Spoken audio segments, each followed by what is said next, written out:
Disclaimer. This show is for discussion and entertainment purposes only. The Finding Gnosis Show is a platform for open discussion, exploration, and opinion sharing. The views expressed by hosts, guests, and participants are personal opinions and do not constitute professional, medical, legal, or financial advice. All topics discussed are only intended to spark curiosity, entertain, and encourage independent thought. If any subject interests you, we strongly advise conducting your own thorough research using reliable and professional sources. Critical thinking and due diligence is key. Stay curious, stay informed, be well, be lucky, and don't be an arsehole.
Hello, and welcome. Let me just turn down that music. Welcome to another episode of the Finding Gnosis Show. I do hope you are exceedingly well. We have already somebody who has joined the panel. That could be you next. If you want to say something, say anything, the link is in the live chat. So do feel free, liberated to come on here and talk. Denizen X, you're on the Finding Gnosis Show. What is it you'd like to say? Yes, mic check. Mic check. I hear you. I hear you. Excellent. How are you? Not too bad, thank you. You? I'm well. I saw that you were live and that I was subscribed. So I couldn't place where from. I like the name of the channel, and I wanted to answer your question that you posed in the title. Go for it.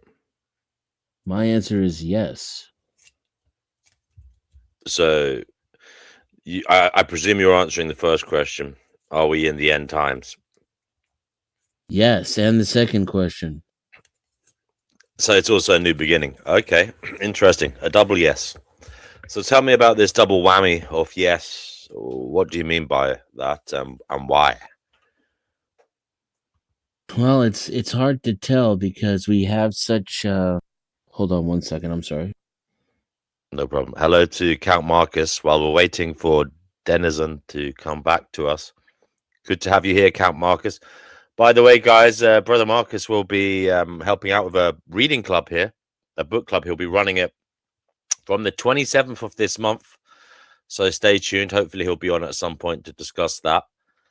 And hopefully that will be a whole lot of fun and, inspiring, mind expanding, etc., etc. So look forward to that.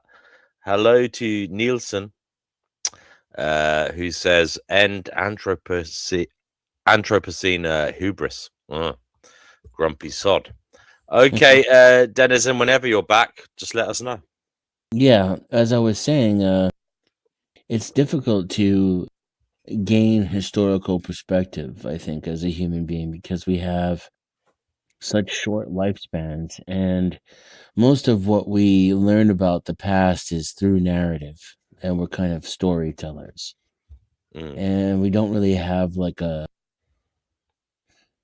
so much of a scientific record that we can, definitively say it was this way or the other way or what happened. There's a lot of opinion, there's a lot of propaganda, there's a lot of misdirection. Good evening to Kenny. Kenny's here. Hopefully he'll be on at some point. Kenny Given.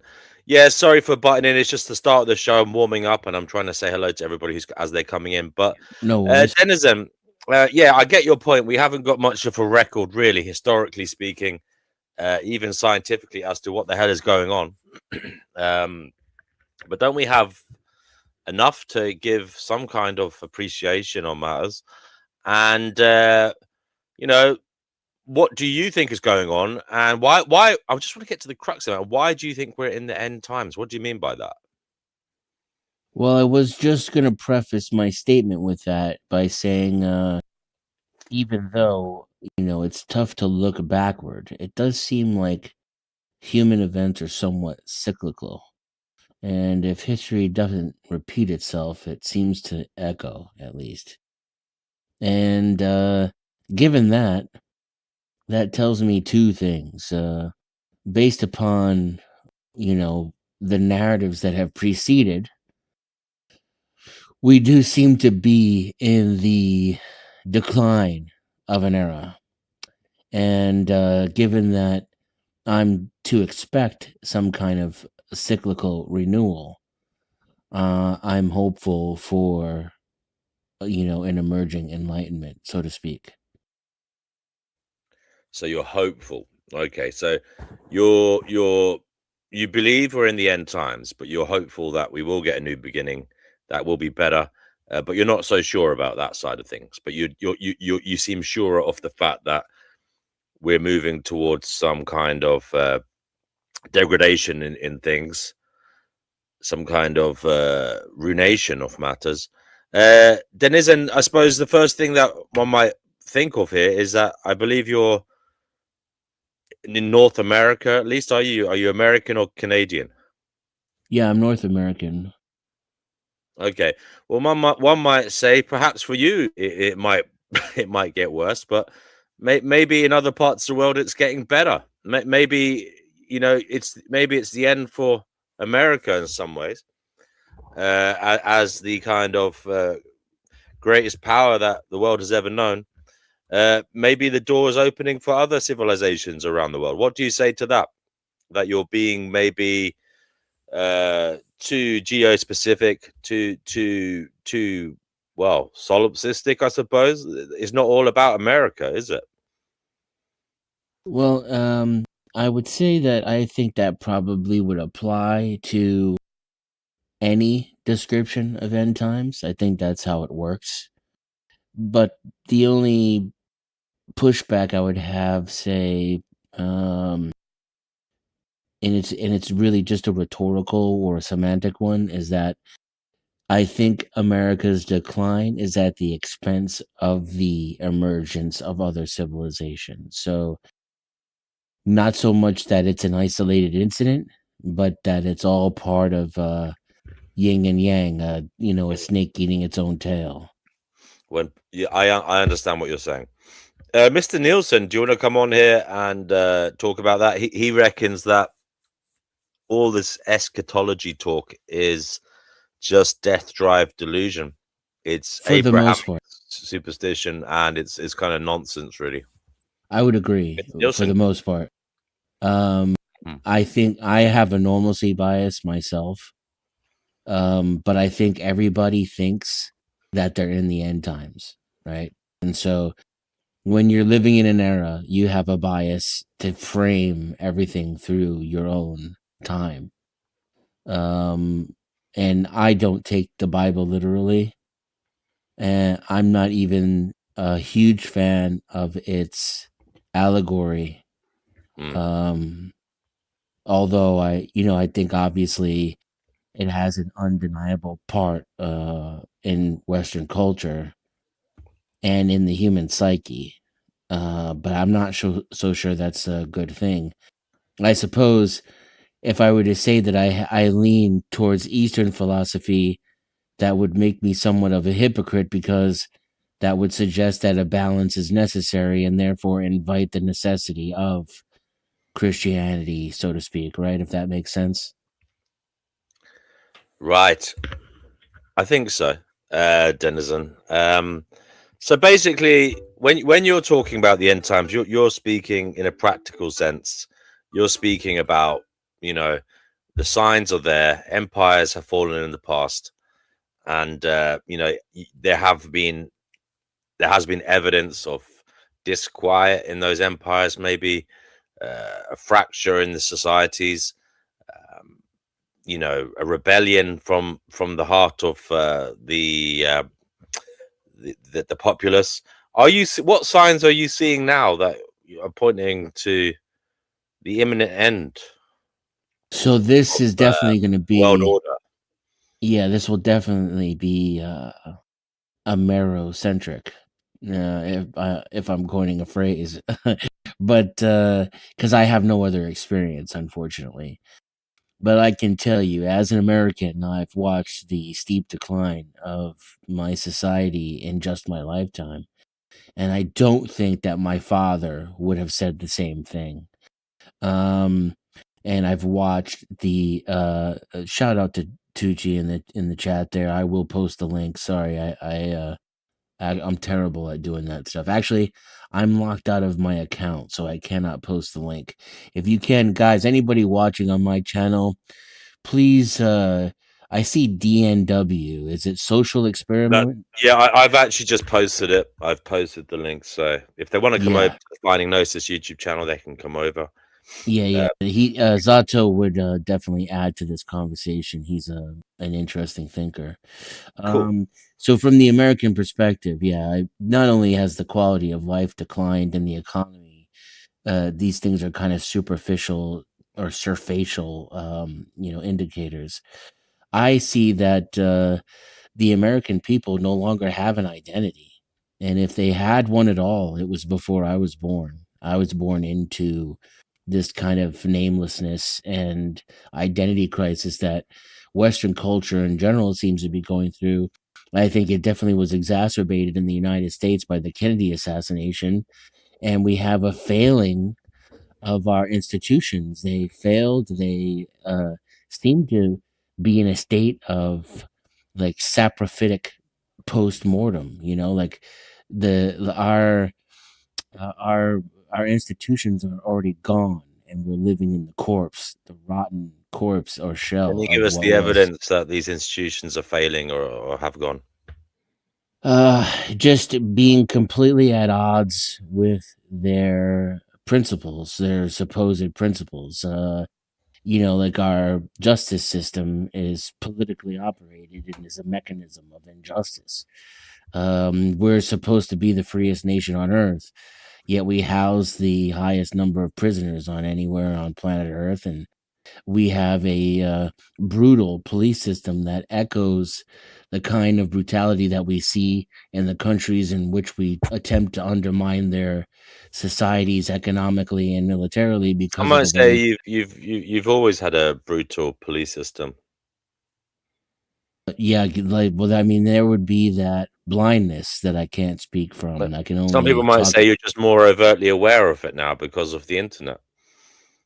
I think that would go without saying. That would definitely be a factor.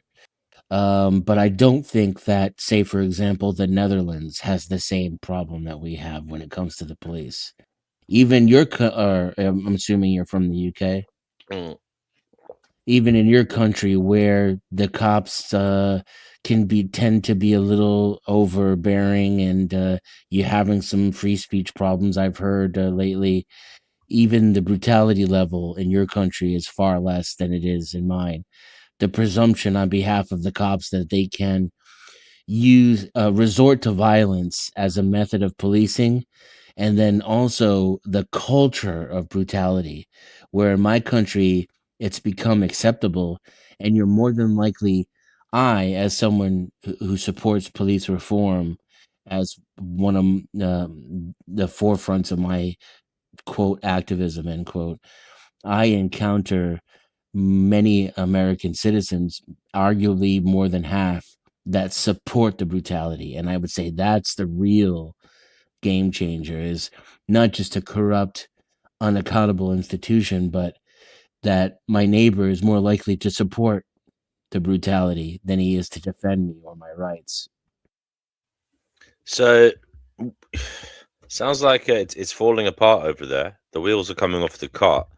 But where do you see it headed in the near term, midterm, long term?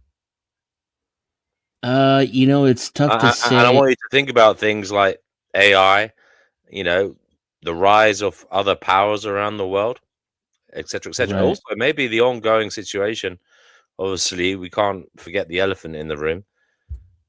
The US and Israel have attacked Iran, the powers that be in Iran, and that is an ongoing situation. So, what do you see for America in the near term, midterm, and long term? So, it's tough to say. I don't like to make predictions, but as to the wheel falling off the cart, it does seem that way. But I think we're on the same cart that we always have been, and we had the same driver. So I'm not so doomsday when it comes to that. It does seem that we have right now, and this could change at any time, a very heavy technocratic influence over our elections and our governing system. We're kind of a like a corporatist nation here, where there's very little separation between business and government. And right now, the techies are at the top of that food chain in corporate America.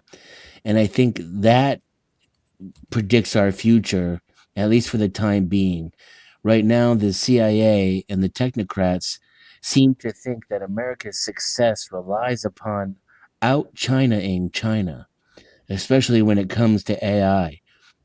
They're very threatened by China's economic success, and specifically its ability to control and influence its population. So if the head of the Chinese government wants to take a certain direction economically or socially, they have a lot more control and influence over their people than, say, so if the United States government does. As brainwashed as we are in America, we still have a tendency and a knee-jerk reaction to tell government to go F itself and to not go along to get along. And I think that is a real problem from the perspective of the global leaders that we have, these kind of ultranational corporations that are they're at the forefront of AI technologically, but I think also socially. Like, I think your cell phone really is like the major connecting. It's like your Ethernet connection to the AI world is through your phone, and these companies are studying us and programming us at the same time through various means of social media. So I see kind of like a very um, uh, Orwellian future coming around the corner. You said you were Where full of hope, though. um, I wouldn't say I was full of hope. I'm just an optimist, and also I'm an optimist and a realist in that, Mm. from what I see in the past, is human beings screw each other over, exploit each other, take advantage of one another, destroy one another until they're at the brink of not being able to move any further. and then they sing kumbaya, come together, cooperate just enough to avoid complete and total annihilation, and then once we get over the hump of destruction, we go right back to exploiting each other for another 1,000 years. But I do see that coming together in times of distress. So you're like that old saying when the rain will stop eventually. I say that old saying, but that old idea that the storm will calm. Yes, and we are a species there will be a new bright new day, a bright brand new day. Yes, and we are a raincoat and umbrella species to go into that analogy you're using. Okay, I want to bring Fatima on. Fatima on the Finding Gnosis show. What is it you'd like to say? Oh, nothing. Just that, like we're having another forever war for no reason. Absolutely zero reason. So, yeah. But it was to be expected. What about the topic of the show? Are we in the end times, or is this the start of a new beginning? I think this is the start of a new beginning. The end times, we can't really predict that, but this is the start of something else more drastic, yeah. Well, just something historically, civilizations like Rome eventually stagnate and something goes wrong, collapses. That's what's happening here. It happens every couple hundred years. I want to welcome Zato. Zato, you're on the Finding Gnosis show. Hello. You found the channel. Yeah, I found it. Yeah. So yeah, just look up Finding Gnosis on YouTube. You'll find the channel. It's up to you, man. Yeah. And all right, Zato. I'm sorry. Or let Fatima speak, Zato, mate, and then no, I'm sorry. I just hop in with that. Honestly, I would say America is like the Ottoman Empire. That is, it was something too big, but yet it fell. Like the Romans only were in like Europe and Africa and the Middle East, but the Ottomans were expensive. They went from Serbia to Ethiopia. So yeah. And with that, I think they're more of the Ottoman Empire in the way how they're collapsing. It's just a slow decay. And it's an obvious decay, and yet their leaders don't care about it. So yeah. And and like this war has nothing to do with Iran wanting to build nukes. Which, by the way, the former supreme leader, may he rest in peace, issued a fatwa against building nukes in 2003. So no, there wasn't. They had uranium and all the stuff to make nukes, but they weren't going to. So, but as I said, this war wasn't about trying to fight terrorism or whatnot. Like Iran has done more to fight terrorism than the US. They actively arrest people who side with ISIS and Al Qaeda with their own proxies. But more importantly, this is a war about Iran. Their greatest sin is not like bending down to America's globalist digital currency model. It's always going to be about that. Yeah, because thanks, Fatima. Yeah. Well, I just want to bring Zato in. Zato, go ahead, mate. You're on the Finding Gnosis show. What would you like to say? Are we in the end times?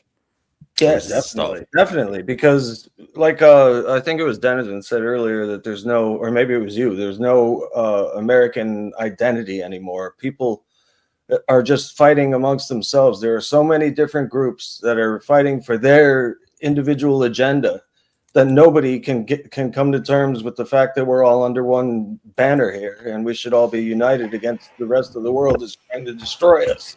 I mean, when I was a kid, right, they had what was it, the bicentennial, and everywhere you went there was American flag paper cups and tablecloths, and everything was an American flag. They were selling American flags everywhere, and everybody was united in the fact that, Iran bad, America good, Now it's crazy. Like fucking half of Congress wouldn't stand up when Trump was saying that they should protect American citizens.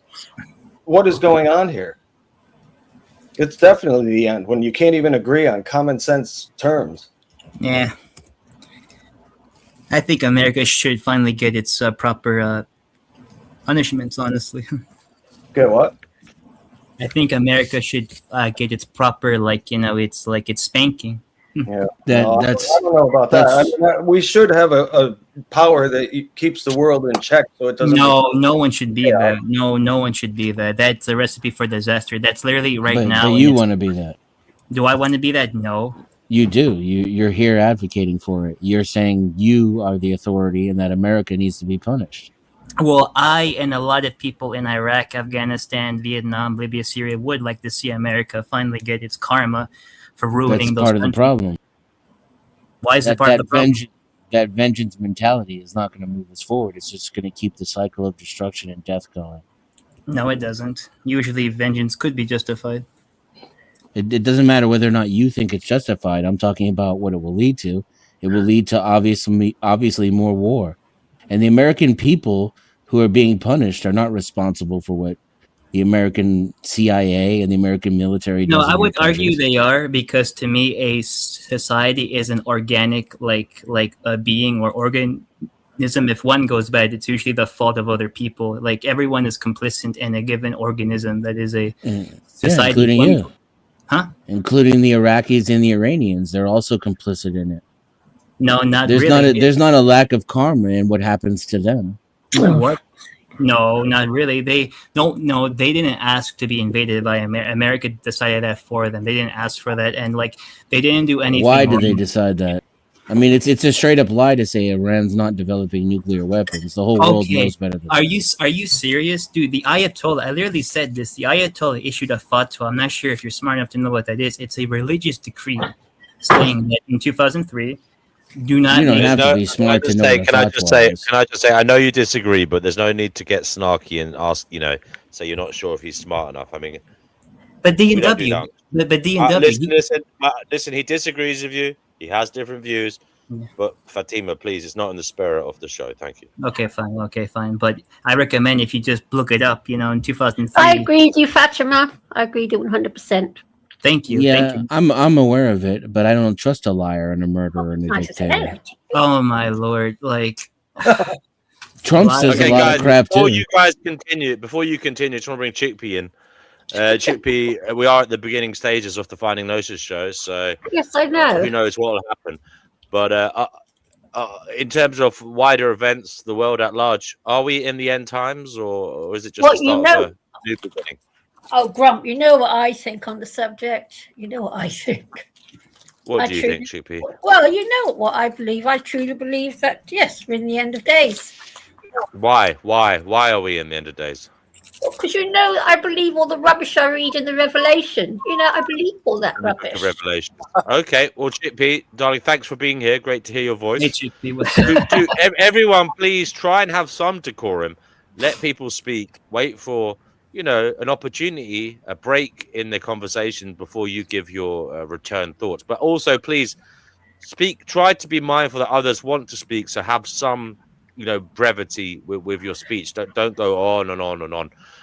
Life abolitionism. You're on the Finding Gnosis show. What would you like to say? I think the American people are absolutely responsible. They authorize the violence that is deployed on their behalf. They agree with it. And even if they don't agree with it, they participate in the systems which authorize it. They're not against it.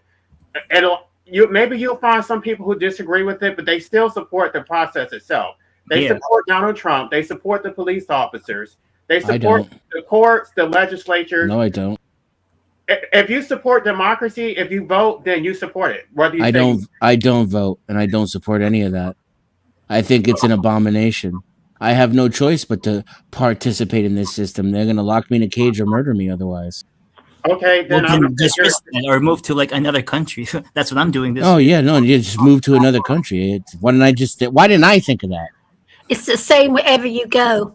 I've traveled a lot. One thing I've learned. Not really. I've been to other countries. Well, for me, it doesn't seem. How long have you lived in America? All my the majority of my life. I just want to say. Oh, sorry. So. You live here now? Yes. Sorry, Jordy, real quick. And so I find that ironic that you're telling. Yes, please. I'm going to let you go after this. I just have two questions. What? So, but you're saying that I should leave America, and you think America is like the great Satan, but you live here too, and you support it. Well, I will not. No, I'm not. Sorry for that cough, but I'm leaving.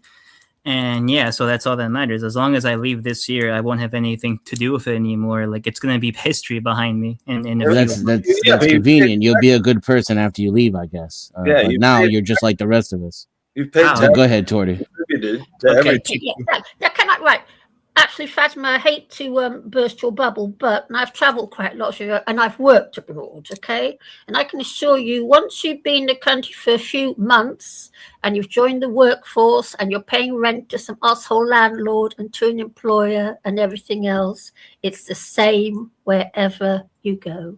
It's the sad. Have you ever been in a war zone? Yeah, I don't think it's I all the lived in same. Yemen during the war I think zone, everyone actually. There was experiences a war matter in as Yemen, something and different, I you know? lived through that. Well, I would say the Yeah, difference you can is put me that back. the difference is that the United States is the world's police. So Yes. the United States is supporting all the violence and subjecting them to Western domination. So if you leave, I'm not saying that you should, right? But if you leave the United States, then at least you don't support Western democracy. Yeah, thank you. Western violent oppressive system. But it's everywhere. LA, it's everywhere you go. No, No, sometimes. No, I don't want to be sometimes- funny. Speaking as a woman, I would far rather live in the US than live somewhere like Saudi Arabia or Africa. I could say that to you. Okay, For it's starters. the same to the extent that they are oppressing their own It's people. everywhere you go. Other- Human race is a load of shit. That's But what you other countries, Yeah, are I agree with you, but I rather have people who are like not as supportive of this, and their government's not supportive of this, because the country I want to go to, one Well, like you see, I think Fatima, you're being viewed as a negative because you're living in America and not you're for not long. willing to get you're not willing to get stuck in and be the change you want to see. That's in because America. I don't think that's because I know it's rotten from the core. Like, how many wars has America started in this past century alone? Like, it's unreal how much destruction and pain they caused all throughout the world. Like, there is no just nuance you can wipe that away with. Like, you know, there is no nuance about that. Like, and yeah, people wonder why they say death to America and Iraq. I wonder why. You mean Israel? And anyway, well, the U.S. dollar is about to collapse anyway, so the economy is about to go to shit. If anybody can get out, they probably should get out. We have a parasitical economy, which is based on extraction from other countries, where we flood their countries with worthless fiat currency. In exchange, we take their raw materials, their actual natural wealth, and we have a service-oriented economy. We are going to go so far down the toilet, and there is no saving us. There is no saving grace for the American people. There is none. And these people don't have any loyalty to the American people, by the way. These people are globalists, the people who are pulling the strings. They will flee America and move to another country, and then they're going to tell you that you should stay and focus on the American people. Okay, life abolitionism. The top of the show. Are we in the end times, or is this the start of the new beginning? Would you like to give a few words on that? It's related. I don't believe in that. I would say that this is the downfall of the U.S. empire. I think that this is the end of America. If you want to go into biblical prophecy, I think it's happened so many times that it's like hard to say when it's actually going to happen. But I don't believe it literally. I think that it's an end of an era for sure. It's an end of the era of we're going into, is that Pisces? No, the end of Aquarius or whatever. We're going into the age of Aquarius. Age of I don't Aquarius. know what that, right? Yeah. And so I don't know what that means politically. It's like I think there's going to be a shift. I think that we are going into the new world order. Is it the end? Like the world is just going to stop? No, it's the end of an era. Yeah, that's it. The next year is going to be even worse, LA. Promise you that. Yeah. Why, Chickpea? Why? Hold on. You can't just make statements. You have to back them up. Why, Chickpea? Because AI will be taken over, and we'll all be little you will be, I won't be here anymore. You'll all be little automatons with a little chip inside your brain, or at least on your hand, and you won't be able to walk out of your 15-minute city. That's what's coming to us. So this is all deliberate. Wars, when you get to the top of the pyramid, our leaders are all in it together, and they're just playing a game of chess, and we're the pawns. That's what's happening. It's always been the same. Okay, I want to welcome Kenny to the show. Kenny, you're on the Finding Gnosis show. Kenny, what would you like to say on the topic at hand? Are we in the end times, or is this the start of a new beginning? Also, anything else you'd like to add related to what has been discussed so far, or new thoughts?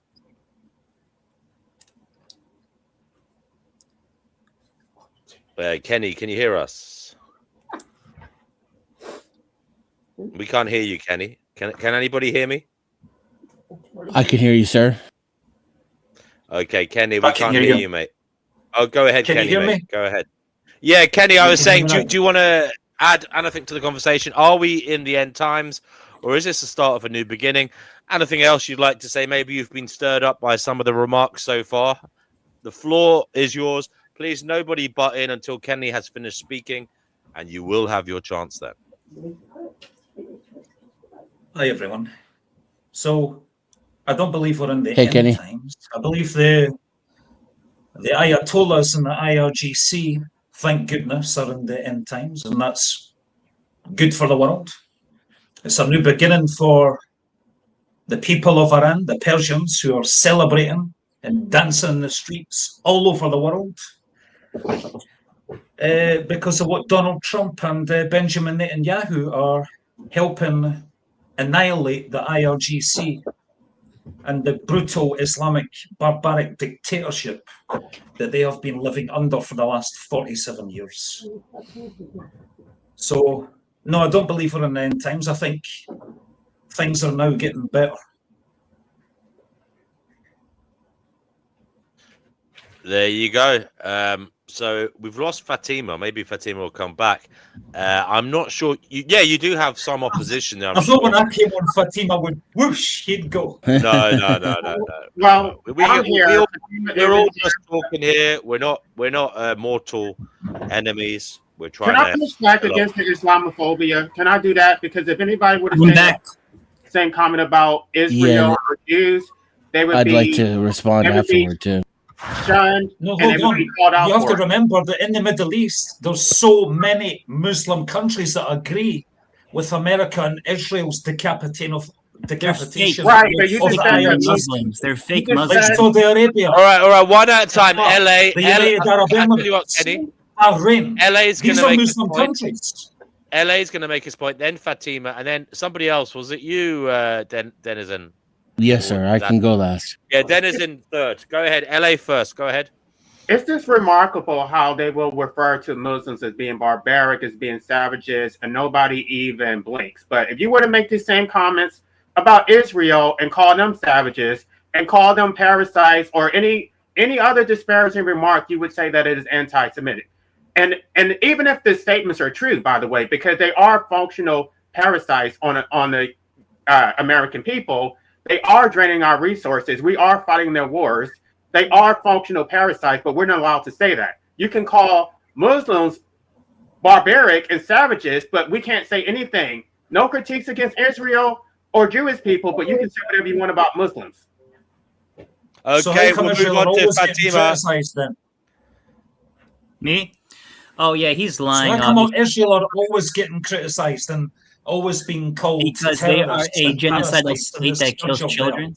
They're a genocidal state that kills children. Hey, buddy, did you So know you- that? Right, okay. Hey, buddy, You can criticize Israel and say bad things about Israel then.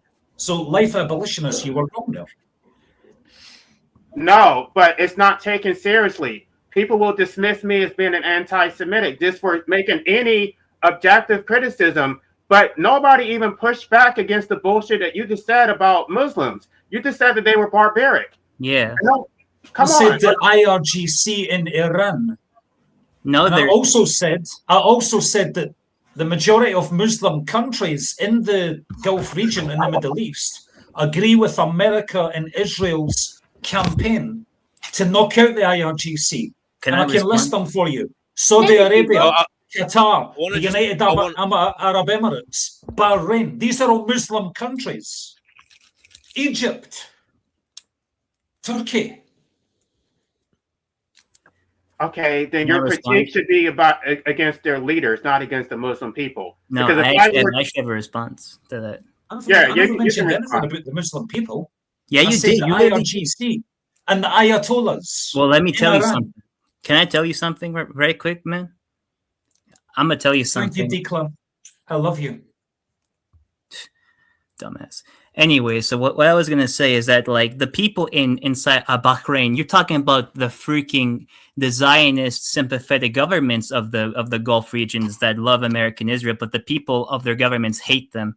and the people in Iran, you're obviously lying. I see other footages on actual from Iranian news sources on the people. There's over like 1 million of them mourning the Ayatollah. They literally killed the leader. They're literally rallying behind the RGC.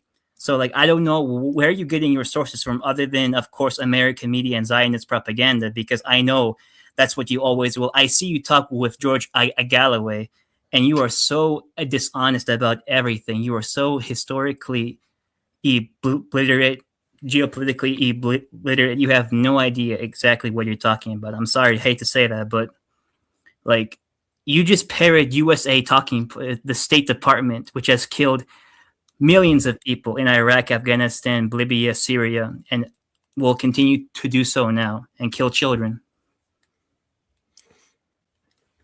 Okay, well, it's easy to just dismiss what I'm saying as being like pro-Zionist, pro-American propaganda. Because that's it is intellectually lazy. That's intellectually lazy. No, I it's could not. say the exact same about you. I could say that you're just parroting anti-Semitic, anti-Israel, anti-American, pro-IRGC propaganda. You believe all that crap, fair enough. It's easy to just say, oh, it's just propaganda. That's not really... It's not really putting any intellectual... It's not putting intellectual effort into the debate. It's yes, lazy. It is. It's intellectually lazy. If it's from... If let's go back to the issue of Iran, okay? It's a divided society. Of course, you're going to get IRGC and Ayatollah loyalists. There maybe even outnumber the ones who want to be free, the Persians. But okay, so you just contradict. You cannot get away from the fact. You cannot get away from the fact that women in Iran are brutally repressed just for taking off their hijab. Gay people in Iran. That point literally. I want to bring in Denizen. Denizen has that point falls flat when you literally realize that. Denizen has been waiting patiently in the wings. Sorry, Fatima, please. Denizen, what would you like to say? I just want to, recall back to what I said earlier about this vengeance mentality and the zero-sum game attitude about progress. You can see how we're fomenting the same exact rhetoric and kind of vitriol toward one another because everybody has to blame some bigger, boogeyman for all of the evil in the world. I don't think anybody is saying that Muslims are savages. We're talking about the current regime in Iran. At least that's what I heard from Kenny. And it's also a lie when criticizing Israel and calling that anti-Semitic. What you want to do is internalize that feeling. When you criticize Israel righteously in your mind and justly in your mind, and someone falsely and unjustly calls you anti-Semitic, that's the same lie when you call Kenny Islamophobic for criticizing the Iranian regime. And Iran has a history of genocide as well. The mass murders in the early 80s, mostly of minorities. And there's a clear history of Iran's people being against the Shah and against the Iranian Revolution and against Islamism. There's plenty of polling in the area that suggests a majority of the Iranian people don't even support an Islamic government themselves. You mean? And this is clear in Iran's history. If you look back, in the 50s, Mossadegh was overthrown by the United States CIA. And the Shah, who was a brutal dictator, was installed by the United States government. And the current regime in Iran is a direct result of that CIA regime change. So arguably right now, the Iranian people don't even have a tangible connection to their current government. It's been stolen from them by the United States Central Intelligence Agency. And this could almost be a righting of wrong and a correction of history for them to have the opportunity to go back to being a westernized, even though that's a dirty word, democracy. And Iran has also committed documented attacks on children. They've killed dozens of children over the past few years for protesting against the regime. And again, a majority of those children were from the same minority groups that I mentioned before. So there's plenty of blame to go on both sides. And I don't think that you're going to be able to really find peaceful, cooperative solutions when it's always about, who has the higher death toll, who's the most evil, we're the good guys, you're the bad guys. Islam is correct, Western civilization's evil and all wrong.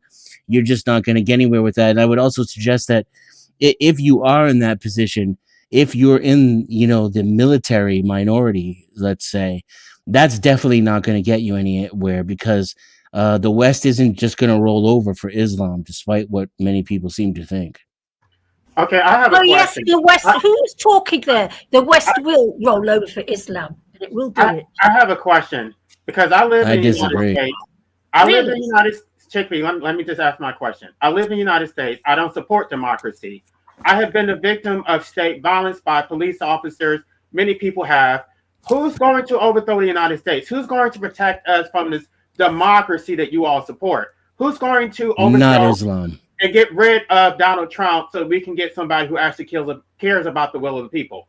It'll either be the American people or it would be no one. It's certainly not going to be the Iranians. Right. So, but you guys support. It's not going to be done via fatwa. I can tell you that. That's nice. What country are you in? You guys support toppling leaders from other countries. Yeah. But if the same thing we're doing to our violent, dictatorial, authoritarian leaders, you guys would say that it is oppression, regardless of what. No, I would celebrate if Trump was overthrown. Because I'm an American and I would love to get rid of Donald Trump and put another leader, another puppet in his stead. But you guys would say that would be, y'all would say that. Who's you guys? These people who support Israel and United States. Who are these people? Are you talking about Kenny? Because I was the one who just spoke. I support Israel and the United States. Right. I support any country that's democratic. Right. You support democratic violence. You support my oppression and my enslavement. Can you define to me what democratic violence is? Well, he prefers his brand of violence, Kenny. He prefers his brand of oppression. Denizen. Yeah, what country are you in? Denizen? I'm in America. Right, okay. So how do you know what is going on in Western Europe? Tell me. How do you know? When did I say anything about Western Europe? You said that Western Europe will not give in to Islam. No, I didn't. Yes, well, words to that effect. Yes, you did. Already has given into Islam. Yes, yeah, that's yes. I agree. Refused to send any military hardware to defend British people in the Middle East. He's a coward. It terrifies me. Yeah, I mean, I think you just misheard what I said. You said something along the lines of that Europe would not give in. No, I didn't. We will give in, and it's already happening. No, I didn't make any comment about what Europe will or not do. Yeah. Okay, guys, I'm going to go into my listen mode. Maybe be back later. Okay, thank you, Kenny. I do hope you can come back again. Good to have you on.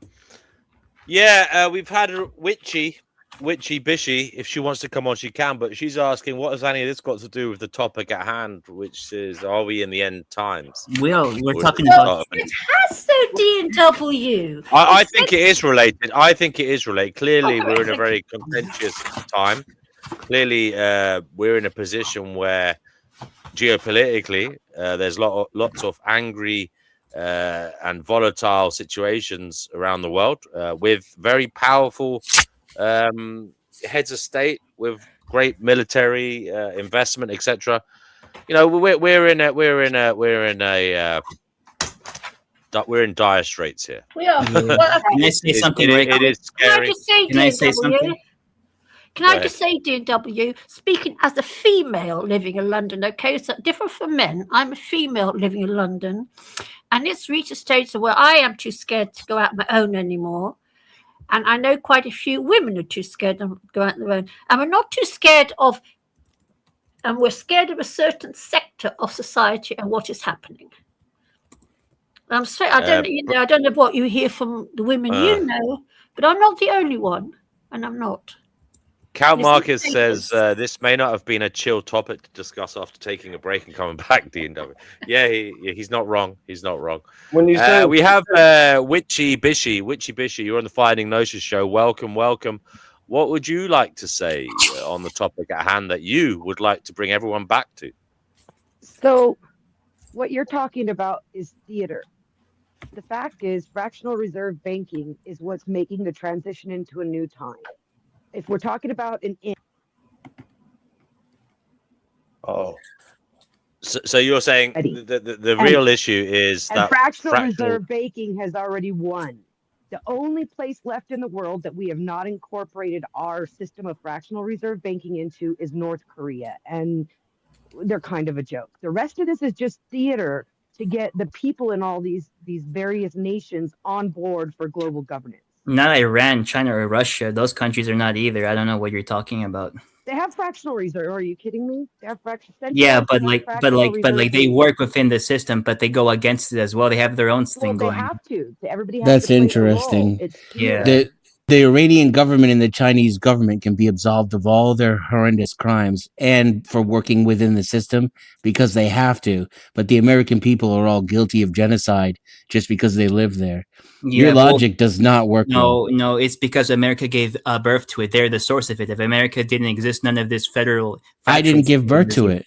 I'm not the source of it. You're not doing anything. I'm forced to live in it. You're still talking to me, a person who's going to leave, and you're still not doing anything against it. So you don't know anything I'm doing. You're just talking out of your butt when you say that. No, I you're talking don't to think me. he is complicit because he doesn't vote. If he voted, then I would say he's guilty and complicit. If I voted, I'd be complicit in the system.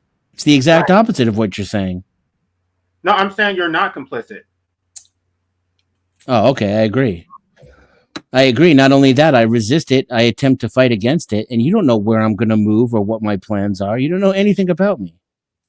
But yet you presume to know so much about 360 million people, most of which are living from paycheck to paycheck and don't even have the resources to move down the street. Never mind move to another country.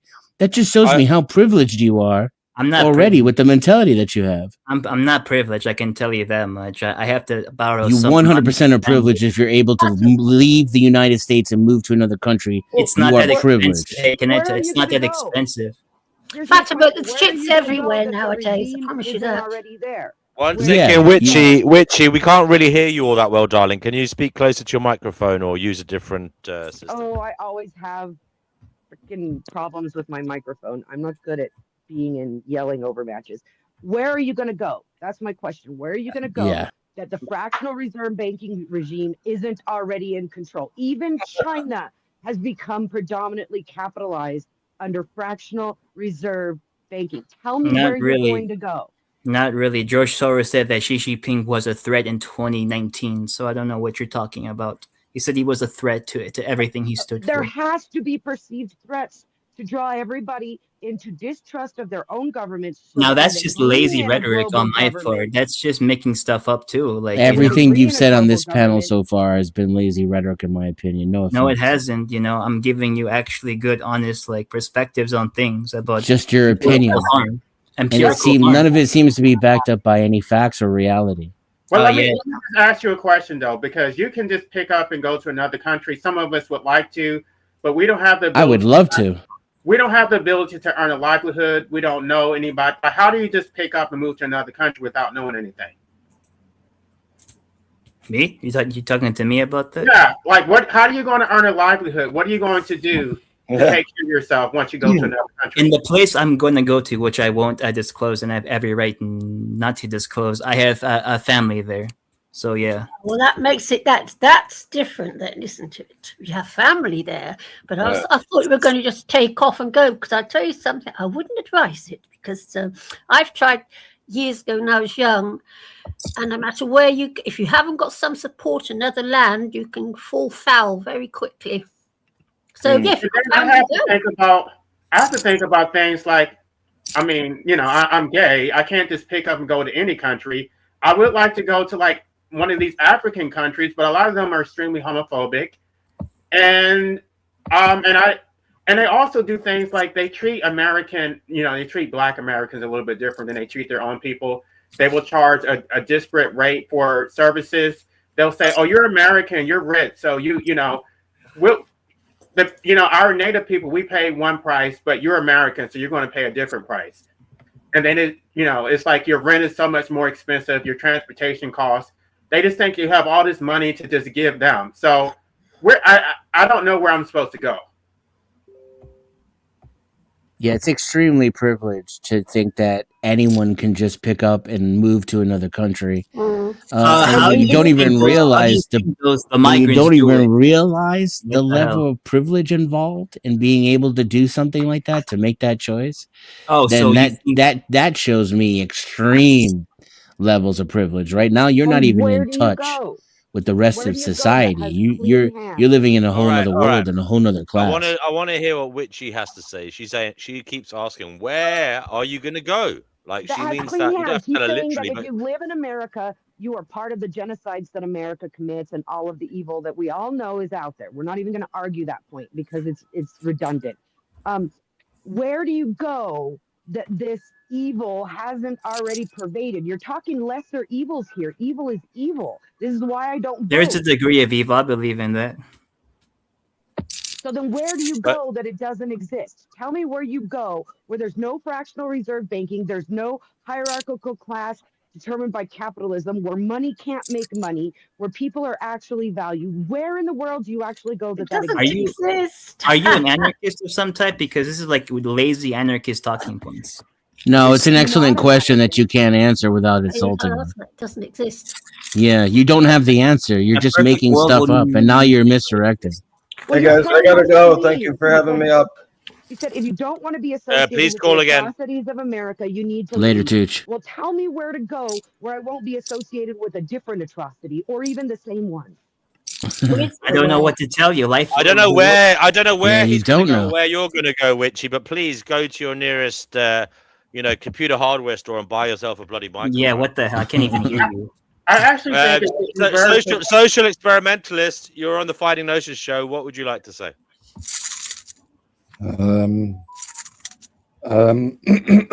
No, I've been finding it difficult to stay awake, listening to all these stupid opinions.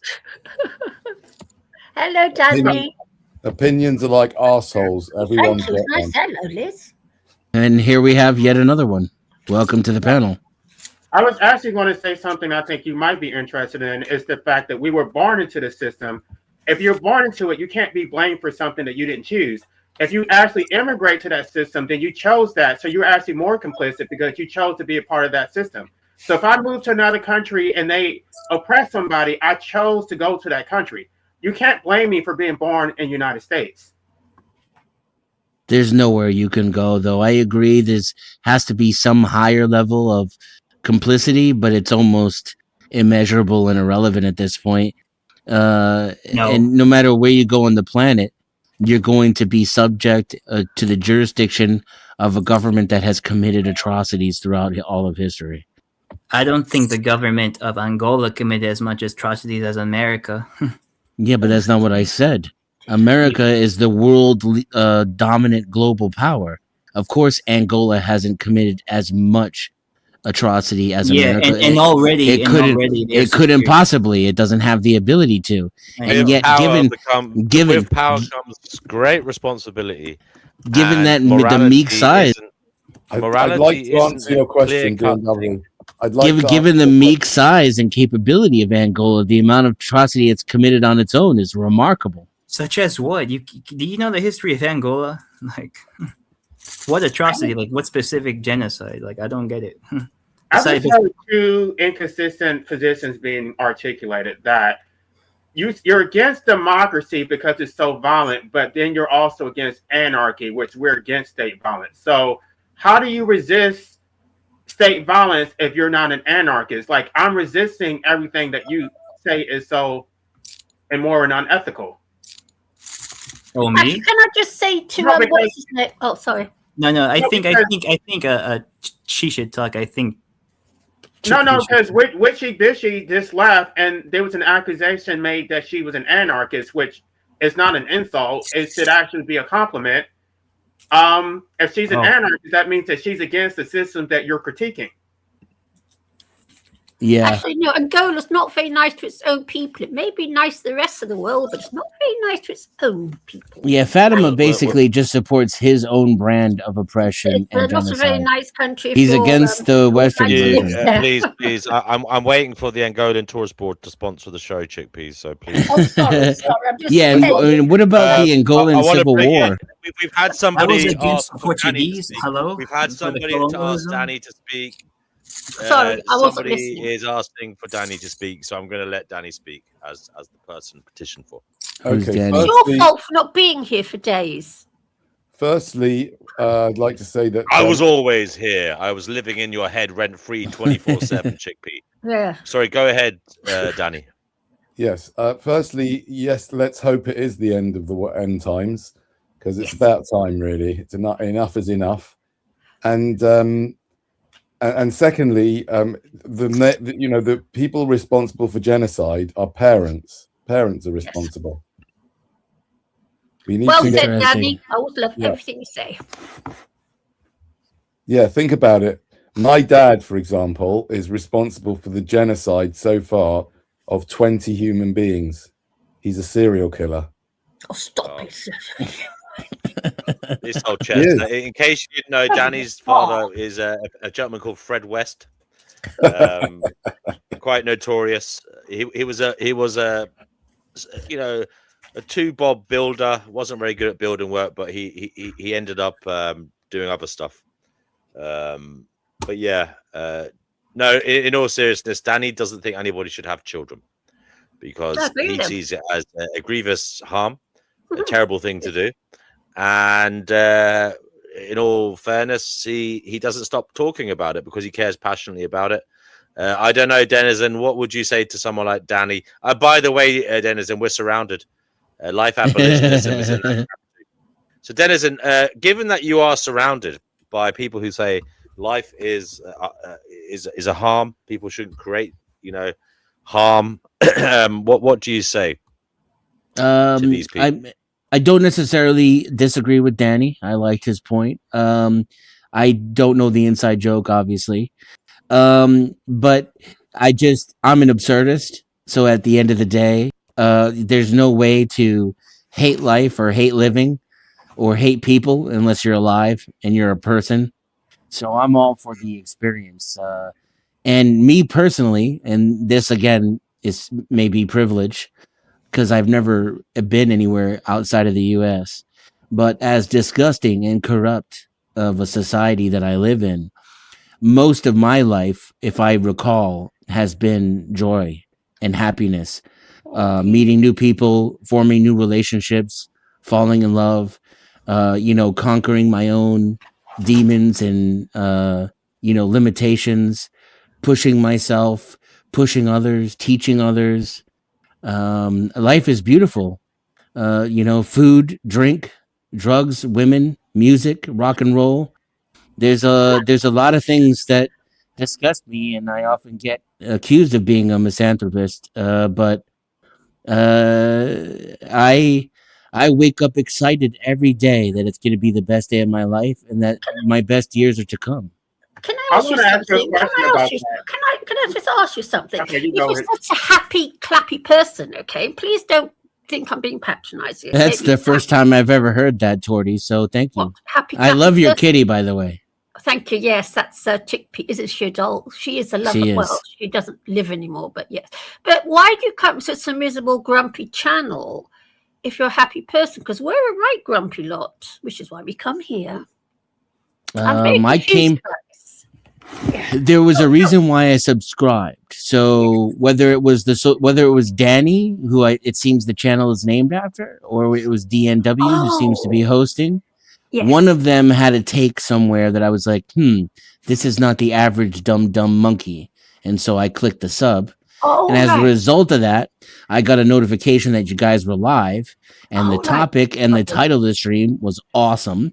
And the question was formed in such a way that I could come up here and be my normal contrarian self and say yes to both questions.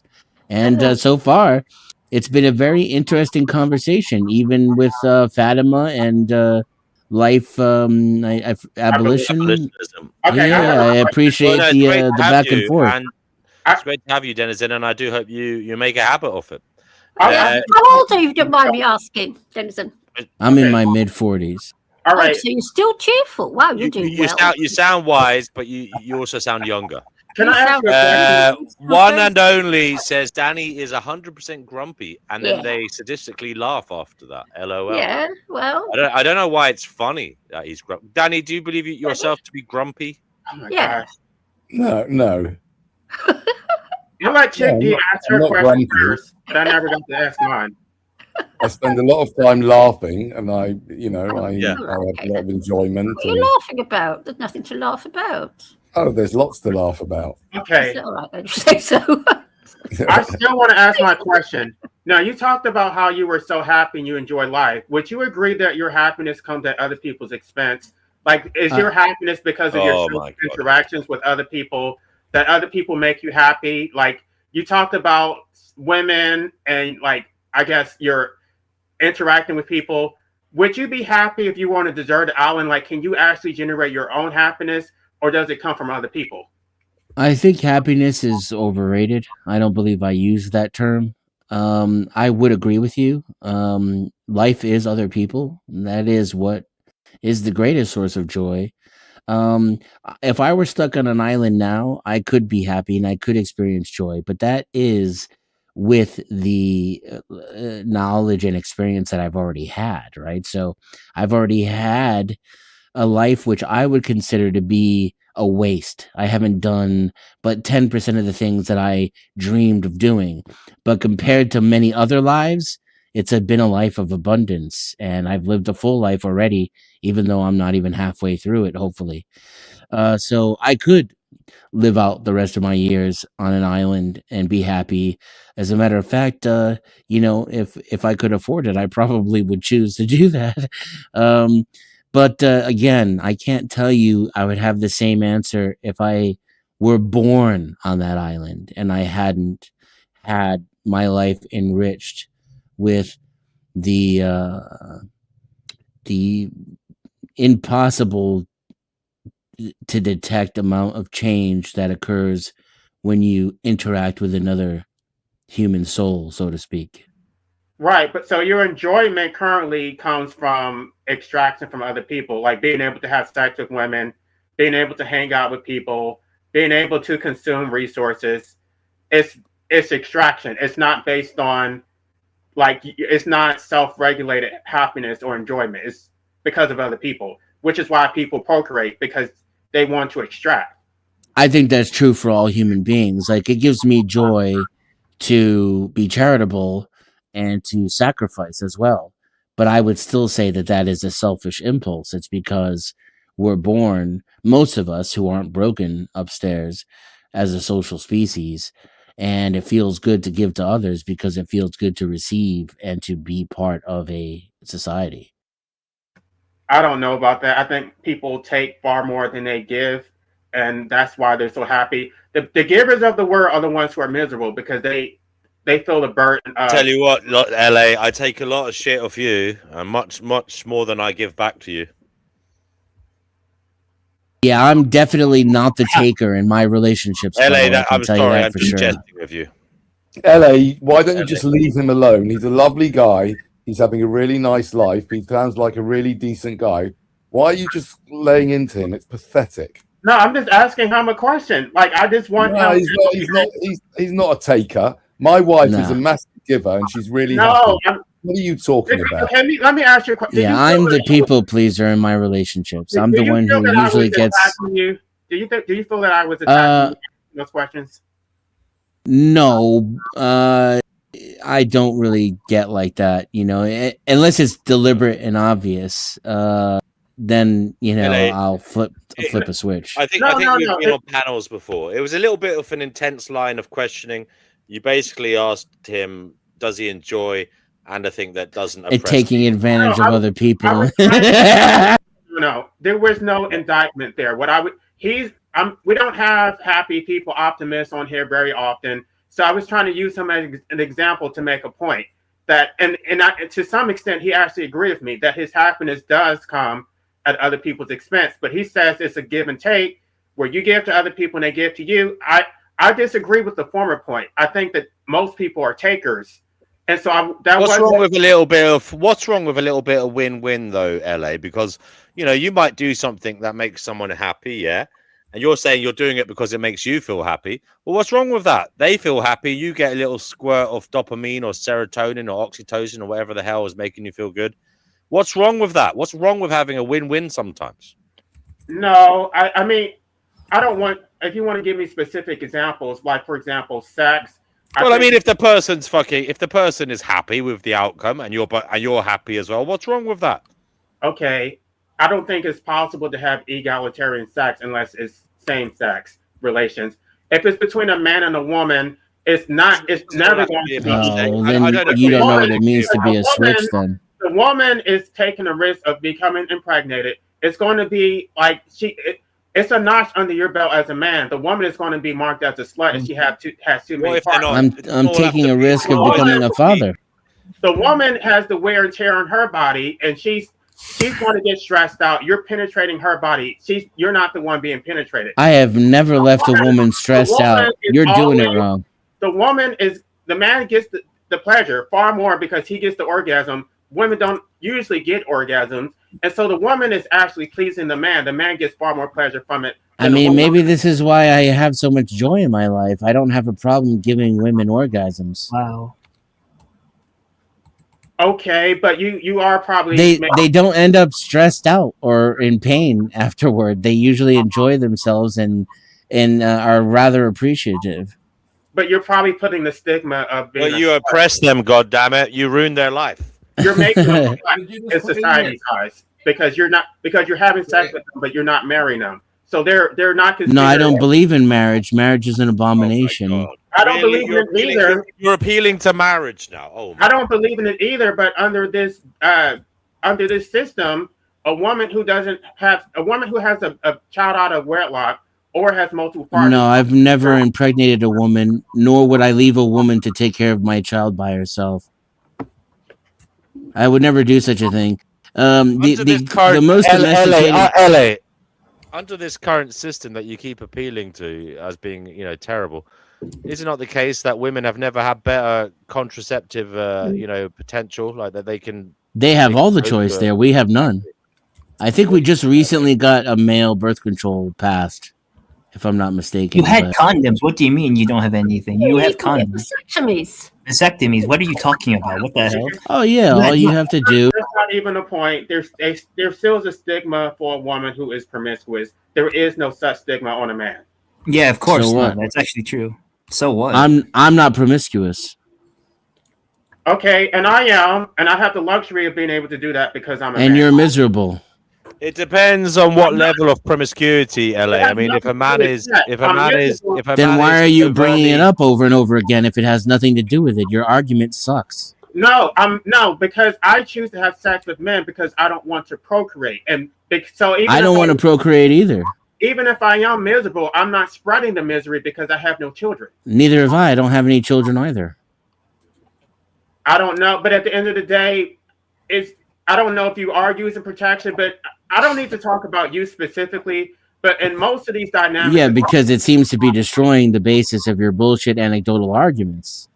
in most of these cases, it's the woman's responsibility to use birth control. She has to take pills. Of course, she's the one who can get pregnant. It only makes sense that it should be her The men don't responsibility. want to get a vasectomy. They don't want to use a condom. That's correct. I don't want to chop up my penis. And I'm more than willing to use a condom. That's up to her. We'll make that decision together. Again, How come you managed to avoid having children? Can I ask you, Denizen, how come you haven't had children? So there's something called the PBG muscle. The pivogloccal. If don't quote me on that though. Correct me and Google it. Make sure you get the correct term. If you exercise it, you can actually control your ejaculation. And so I'm a master of the pull-out game. Also, I can have an orgasm without ejaculating. Oh, and I'm also capable of multiple orgasms as well. Excellent. Okay, maybe you could teach us now how. Could you give us a little seminar maybe now how to do it? Yes, if we keep it brief, I would say that muscle that you use as a man when you're urinating while standing, and then you need to interrupt the stream, in order to prevent some calamity. If you exercise that muscle for several minutes, a few times a day, then you will see how you can exercise it during sex. And with the right partner, who's willing to practice edging with you and has the patience and understand what's going on and understands the male anatomy, you can practice using it during sex, and then you can do it at will. You won't need to practice. Okay, but can I just ask you why you've chosen not to have kids? I mean, it's amazing and it's wonderful that you haven't, but I just want to know what was behind it. Because America sucks. This world is a fucking hellhole, and I don't want to bring a child into this. Good. So can I ask you, Denizen? Sorry, finished. Can I ask you, if you think this world is a shit house and a hellhole, how can you be happy here? See, this is my problem. I can't be happy because to me, it's just a bloodbath. I'm very vegan-y. You know, there's so much. Cheer up, smile, my dear, laugh, cuddle your 7 cats and have a cup of tea. Cheer up, chickpea, smile, my dear, let the bad days flee. Put day. Okay, that's enough of that. Guys, I want to bring someone else on. Mystery Singer, you're on the Finding Gnosis show. What would you like to say this time? Oh, DW, I was asking somebody something.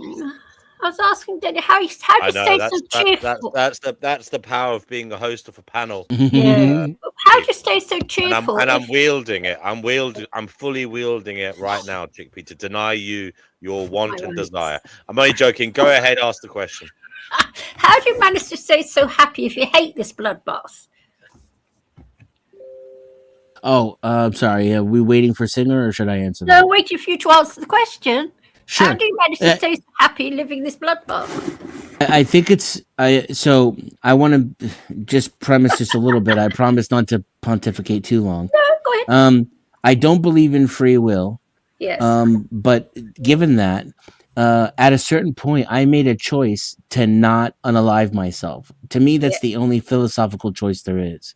Once I make that choice, I must embrace my existence. Otherwise, I'm jerking myself off into the wind and I'm an idiot. So I must choose to be happy. So at the forefront of all of my mental processes, because so long ago I made that choice, that's where all of it starts. That doesn't mean I'm not angry and miserable a lot. It just means at the forefront of my thought process is to choose to be happy, right? And I find so much joy in this world, even with all the pain and suffering. And I would have to admit, looking back, that could be privilege. You know, I may be privileged in ways that some people aren't. Although I would suggest that choice to find joy can permeate even into the most disabled or unprivileged among us, right? Yeah, I agree with you. Hello, we interrupt you, Chickpea, for this special commercial. Do you really want to be happy, Chickpea? But I am happy with my cats. If you really want to be happy, I can train you to be sadistically happy with when you observe all the suffering in the world. For just $9.99 an hour, you will be smiling ecstatically at all the suffering you see in the world. And you will be forever happy for the rest of your life. Do you really want to be happy, Chickpea? Wait. I'm happy at home with my cats. I am. Okay, no, I'm not really doing that. I don't like sadism. Yeah, but I want to invite 10th in. 10th has been waiting really very politely. Anyway, DW. Hello, nice to meet all of you. Wow, what an entrance. That's a bellowing voice. 10th, the topic of the show is, are we in the end times, or is this the start of a new beginning? What would you like to say on the matter?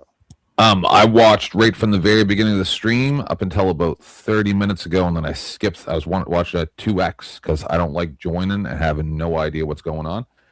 So, it's just more of the same, right?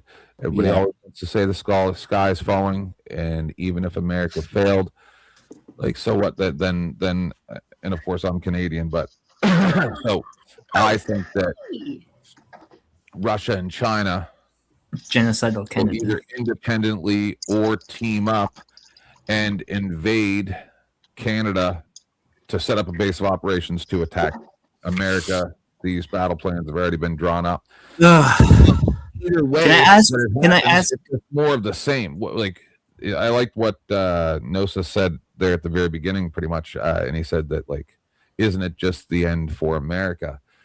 and then you guys had the discussion about That's the American unfolding. supremacy and whatnot. And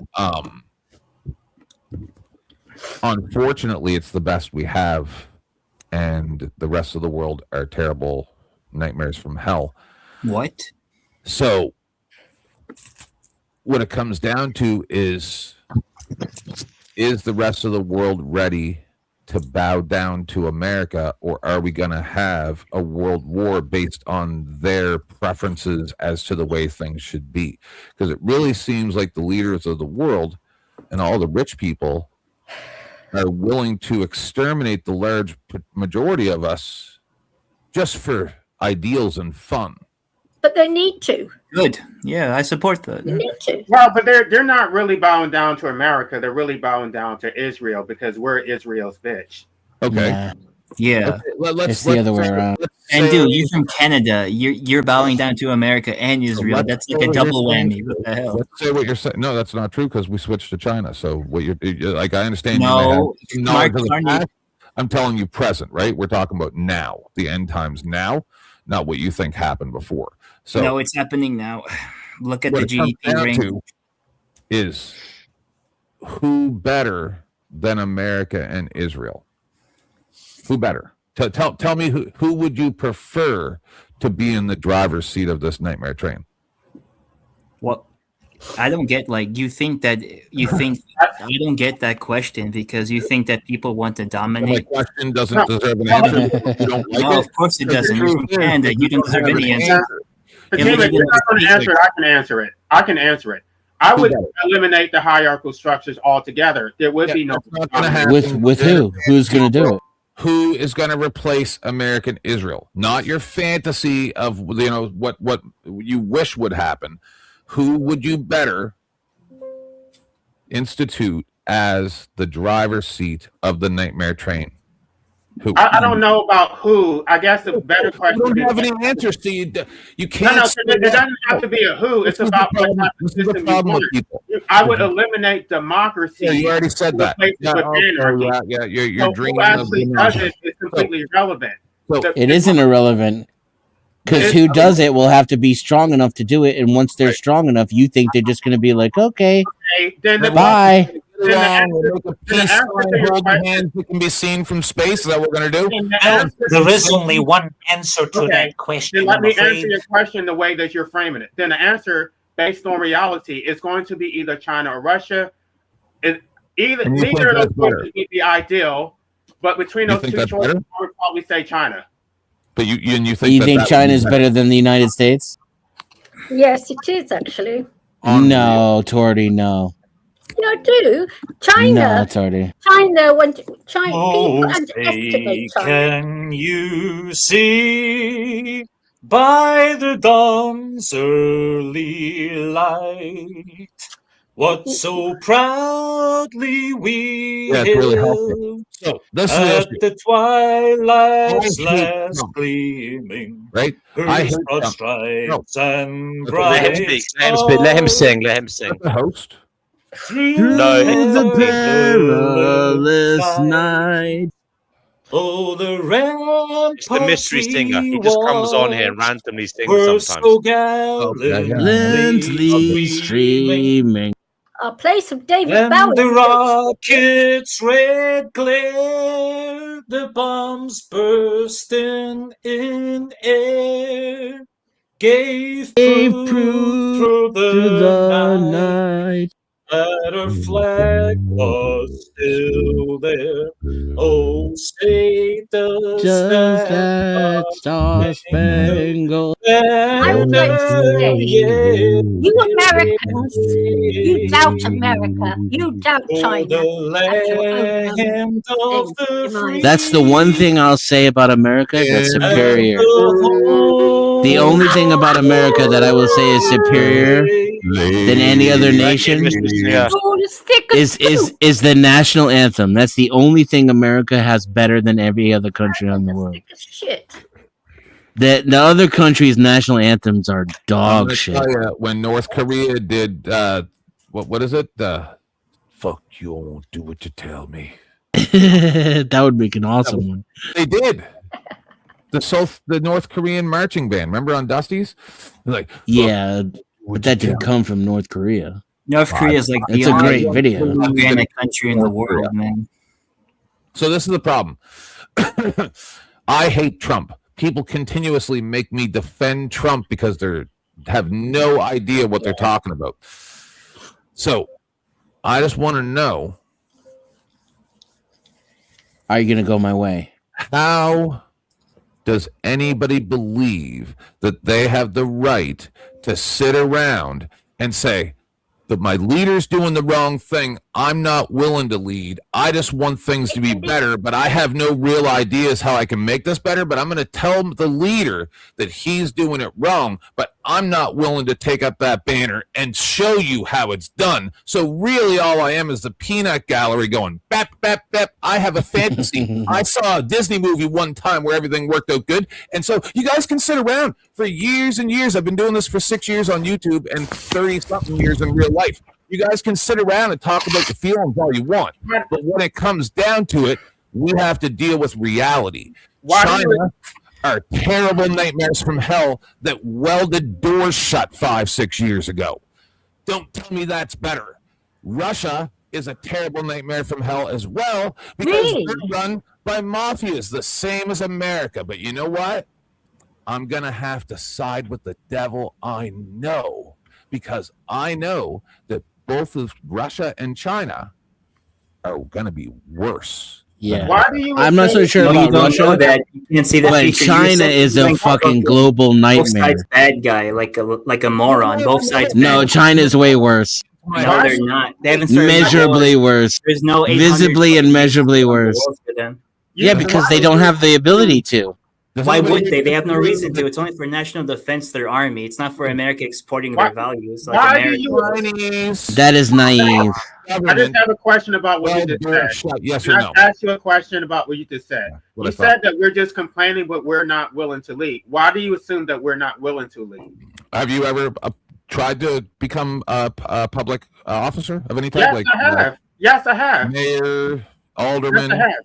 Have you been an alderman? I've run for office 3 times. Well, statewide offices 3 times, and I've done local races. Yep. I've litigated lawsuits. I've organized. I've done protests. I've written books. I get on here and I talk about public policy, and I state my public policy position. Not just on D&W's channel. I have 2 of my own. That wants to get rid of democracy?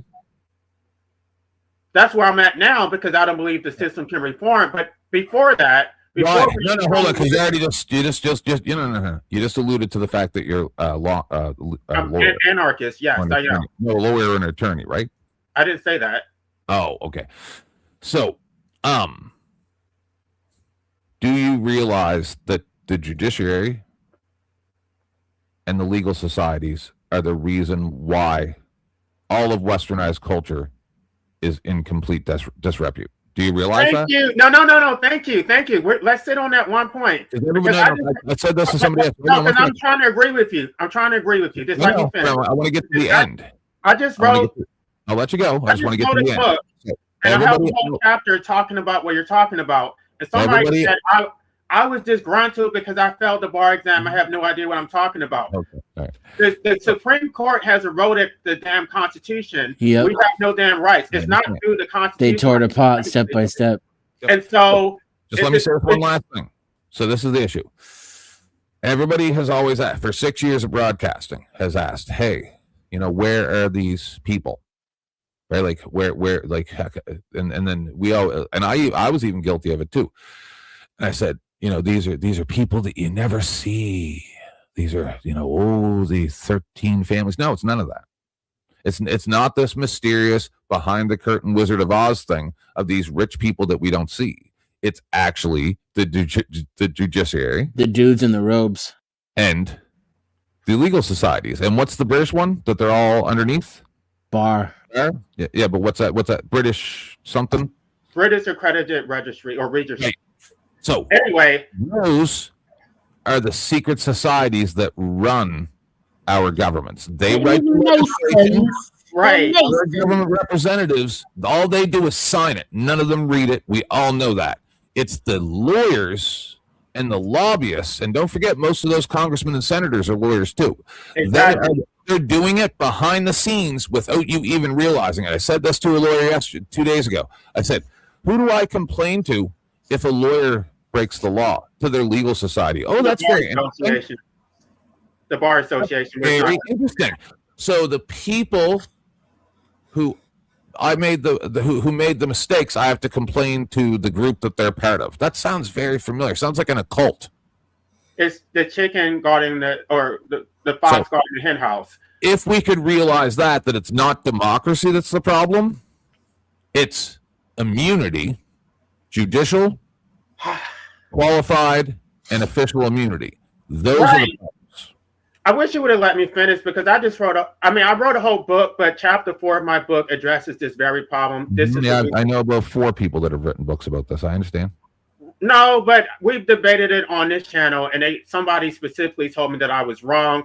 And the only reason that I'm saying this is because I'm angry that I couldn't pass the bar exam. He's been trying to discredit me, and it's like, no, it's the damn courts. And the fact that they have immunity basically means that we don't have rights. There's no enforceable rights when you can't actually sue a state official, because they have qualified immunity. Judges have absolute immunity. Prosecutors have absolute immunity. The state has absolute immunity, and that's not even in the Constitution either. States don't have immunity. What the 11th Amendment actually says. Wait, 1 second. Let me finish. I'm about 15 seconds away from finishing. You're going to lose knowledge because let me finish, and then you can say whatever you want to say, and I won't interrupt you. The only thing I want to say about that is the 11th Amendment says that the state has immunity from citizens of foreign states. So if I live in Texas, I can't sue California. It says nothing about me suing my own state. That is something that the Supreme Court made up through case law, through Hans versus Louisiana. Now you can say whatever you need to say. I'm going to find it for you. Go ahead. Do you remember what it is, Denizen? Maybe he already knows. I was talking to the chat. No. Just hold on. So, remember that I showed, I think it was civil rights attorney or Southern law or whatever, and they explained what he was just talking about, and the part that was left out by the clerk that entered into the record when they amalgamated all the records during the formation of America, where they left out the part about that this shall not be used for immunity of state officials, blah, blah, blah, blah, blah. I don't know if you're talking about Hans versus Louisiana, or if you're talking about the 9th Amendment. Hold on. I can address it. Give me a minute. I know what you're talking about, but it's either one of those two. What happened in Hans Louis about I'm not sure exactly what your point is, so I'm trying to figure out which one to address. Maybe I should wait until you find it, and then I can respond. Oh, I already have it. Okay, so are you talking about Hans versus Louisiana, or are you talking about something different? Nope. I'm telling you that when they took all the records at the formation of America, just put the video in the back there. It's 22 minutes. Read it, listen to it at your leisure. I can point you to the part where they talk about it if you'd like, and we can take a look. Oh, you're talking about immunity. Yes. So they explain, and at least one Supreme Court justice has commented on this, and I believe, because this is previous to the new 9-0 Supreme Court ruling, that it's kind of related to this, but they're still not adding that part in. By the way, right? That's the problem. So if you want to look at that video, 1 second here. I just have a question. Do you have your own YouTube channel? Like, do you? Yeah. And you talk about these types of issues? Streaming right now, yes. What is the name of your YouTube channel? 10th Man. 10th Man? You can find me 10th Man 36 at 10THMAN36. That's why I call myself the 11th Man. Yeah. So if you go to timestamp like 8 minutes 30 seconds, maybe just go to like let me see here, rolling it back to see where the segments. Yeah, just started at the segment where at 8:34 there. if you want to, and it's literally less than 5 minutes if the host cares to bother. But no, I think we should have an entire separate discussion about this. I've done this 4 times in the past 6 months. Hey, Tiff. So I'll do it with you. I don't mind, right? But the issue is I believe that history is full of instances such as this, where they just go, "Oh, that part's, we don't need that part," and then we just leave it out of history, and then our entire society gets changed by it. I believe that 80% of history is fake. Okay, well, let me just say this, and then anybody else. Oh, look at that kitty. The main thing they have done is they have. Like her. Your cat is very cute. I love cats. That kitty needs kisses. Guys, we were trying to talk. Cute little meow. It'll be all right. He's saying Anyway, so what they have done is they completely eroded the Ninth Amendment. That the way they are interpreting the Constitution is that we don't have rights unless they are enumerated. The Ninth Amendment says the complete opposite. We retain the rights that we had under common law, under natural law, but what they're saying is that the state has unlimited authority, and then you have to go under the substantive due process clause, or it's not even a clause. That is what the Ninth Amendment says, though. And then they have to the Ninth Amendment says that the state has rights first, and then the people. And what they have to balance the state's interest against your liberty or property interest, and basically the state. He didn't want to hear that. And then they balance their interest, and the state always wins because you don't have natural rights. You're right. What they're going by John Jacques Rousseau, the social contract, that you don't have any rights independent of the social contract. They have rejected John Locke, that we have rights which predate the Constitution. And so it creates a slave system where the state can do whatever you want. You're just a subject. You have to obey. It's completely oppressive. And the courts have done this. And like what you said, most legislatures, most lawyers, most governors, any type of public official, they're going to be an attorney. They have all been indoctrinated to believe in judicial supremacy. We don't have co-equal branches of government. Right. We have a judicial branch which it dominates all other branches. And they have the final say. They have the first word and the last word. And one thing I can say about Trump, which I don't agree with anything he's been doing, but he's probably the first president who did push back against judicial supremacy. He did push back against the Supreme Court. I don't know that he's necessarily going in the right direction because he's trying to assert executive supremacy, but nobody has ever done that prior to Trump. Can I jump in real quick just for some housekeeping? I'll be brief. If there are mods in my chat, please post a link of the creator and the host of the show, as well as any of the panelists. And please post those dono links, hit the like button and subscribe. Head on over to DNW, to the Social Experimentalist. We also have 10th Man. Most of my viewers are already familiar with his channel. Head over there and show some love. Click the like button. Hit those dono links. I don't know if Life Abolitionism has a channel. If my mods could post his information as well. And please put the PayPal in there.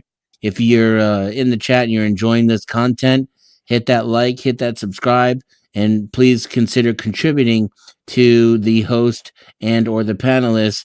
We all live under this capitalist regime, whether we like it or not.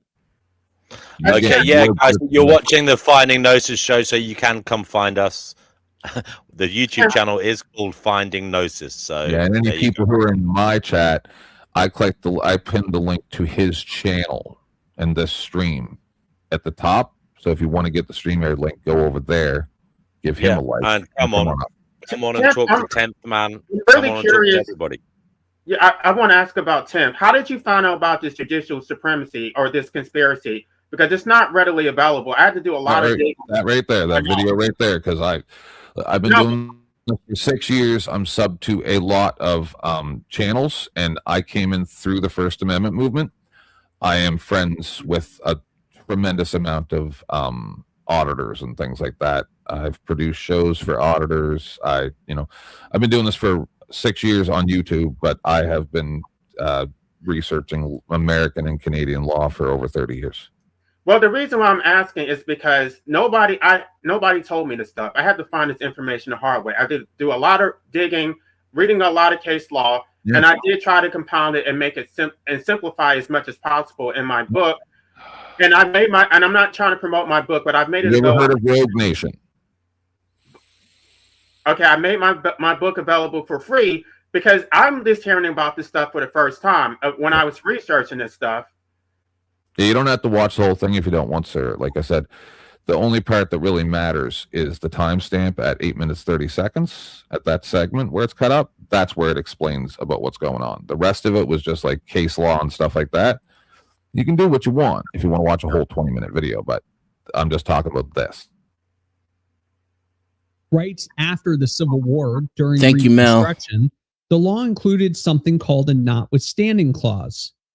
Let me show you how it was discovered. I was working on this article about qualified immunity, and I just came across the language, the original language of the statute from 1871. And I've both been a scholar, but also a litigator for a long time. I continue to litigate civil rights cases. And so I was reading this version of Section 1983, and I said, I don't recognize, there's this language here that I've never seen before, and it was this notwithstanding language, right? What Section 1983 says is that people who act under color of law shall be liable for violations of the Constitution, and it says shall be liable in damages or in equity.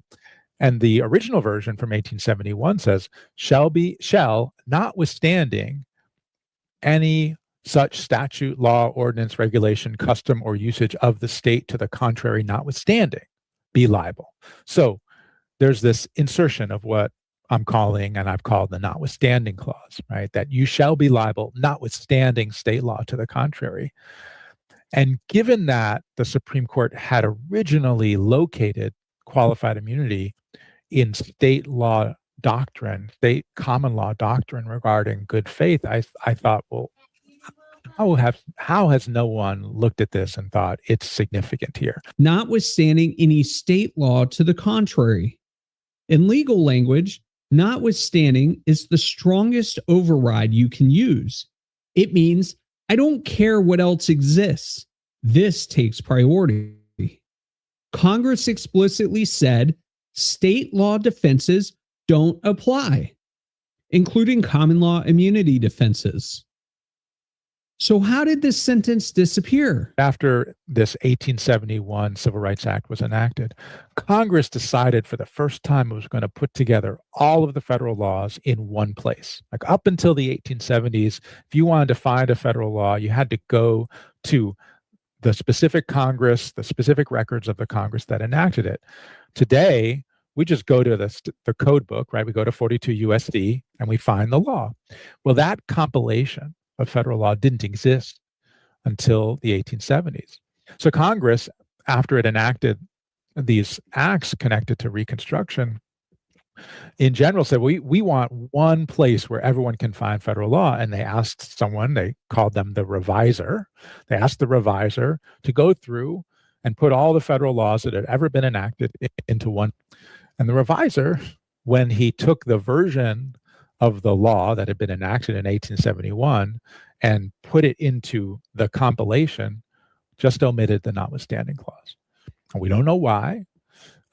He might have omitted it because he thought, well, the statute speaks for itself and maybe we don't need the notwithstanding clause. If that's the reason he did it, it's still consistent with the argument I'm making about the force it should have. But in any event, that's how we lost that clause. And that's why today, when anyone goes to the actual to the statute that everyone uses in the code books, it does not have the notwithstanding clause. It just got omitted by the reviser. Who knows why?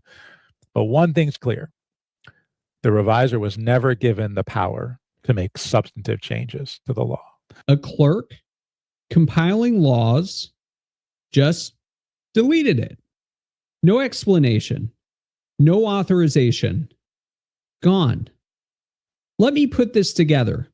In 1967, the Supreme Court said, Section 1983 doesn't mention defenses, so we'll use the derogation canon to keep common law immunities. But two things were wrong.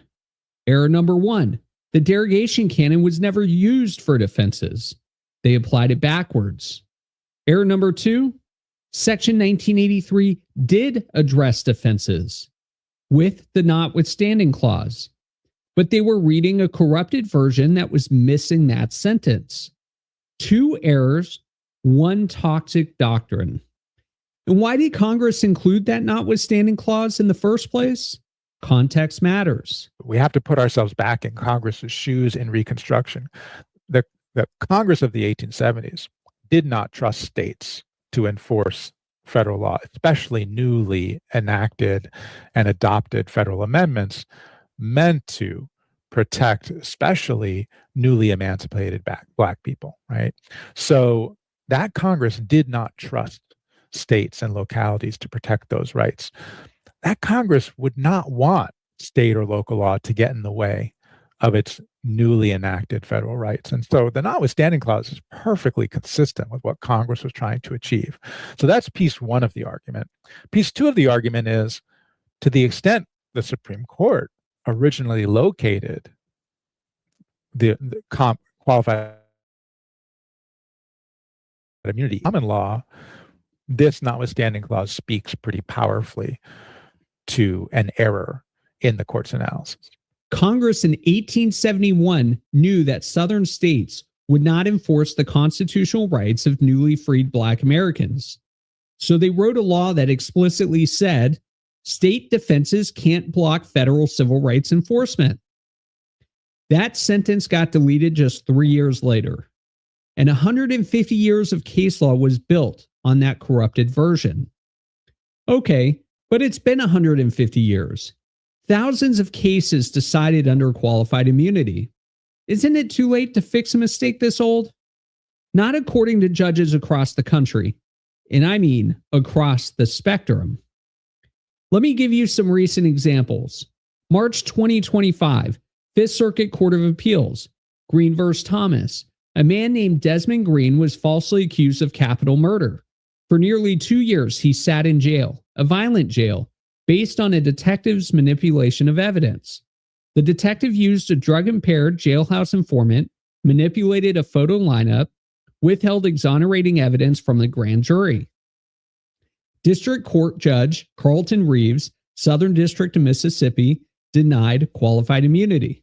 In the Fifth Circuit, Judge Don Willett is on that panel. The same Judge Willett who called Professor Reinert's research game-changing. It's an interesting position for a judge to be in, and I have to say, I sympathize.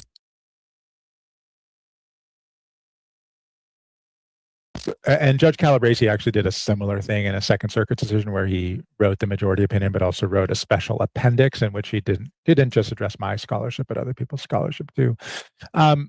So here's the dilemma for these judges, I think, which is, on one hand, maybe they think I've got it right.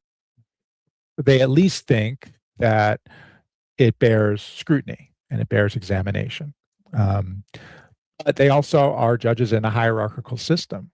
And if they are adhering to their role within that hierarchical system, they aren't really in a position to say qualified immunity should be dead, or even to operationalize their view, let's say, that qualified immunity is illegitimate. They have to wait for the Supreme Court to address the. Okay, for the non-American viewers, have we watched enough now, guys? Are you satisfied? Yes, yes. The only thing I would add is I would like to show the actual statute, if you allow me to just. Can I just show the statute that they're referring to? Go ahead, make your point. Go ahead. Now, I've never seen the provisional version, but I'm just going to show you what it says right now. 42 U.S.C. 1983. This is the statute that you use to sue any state official who violates federal law. Every person who, under color of any statute, ordinance, regulation, custom, or uses of any state or territory or the District of Columbia, subject or causes to be subjected, any citizen of the United States or any person within the jurisdiction thereof, to the deprivation of any rights, privileges, or immunities secured by the Constitution and laws shall be liable to the party injured in an action at law, suit in equity, or other proper proceeding for redress, except that any action brought against a judicial officer for an act or omission taken in such officer's judicial capacity, injunctive relief shall not be granted unless a declaratory decree was violated or declaratory relief was unavailable. Basically, this is what I was talking about earlier, the 11th Amendment. The 11th Amendment bars suits against the state. So you can't sue the state directly, and then you can sue the state official either in the individual capacity or official capacity under 42 USC 1983. But so Congress already created the statute so that you can sue them to get around the whole sovereign immunity thing. But when you sue them, they dismiss it anyway based on qualified immunity, based on judicial immunity, prosecutorial immunity. And the Supreme Court made these doctrines out of thin air. This is what I was addressing in chapter 6 of my book, but people don't know what I'm talking about because all this legal gobbledygook goes over people's head. It's too complicated for people to understand. But it's like it created a complete system of enslavement where you have no rights, no enforceable rights. You have rights on paper, but they're not enforceable because when you sue them, what happens is they dismiss it based on summary judgment. It never goes before a jury. There's no evidence presented. There's no discovery because qualified immunity doesn't only bar damages. It actually bars the suit itself. So it's so preemptive that they dismiss it. It's like they have this boilerplate motion for summary judgment that they use constantly, and you don't see that your case never sees the light of day. So and I'm not trying to be a dick. I'm asking, have you watched any qualified immunity Supreme Court arguments where they explain the elements of qualified immunity and things like that at all? I don't listen to their arguments. I read the case law, and I use their case law in my own litigation. So you've read the arguments, or no? Right.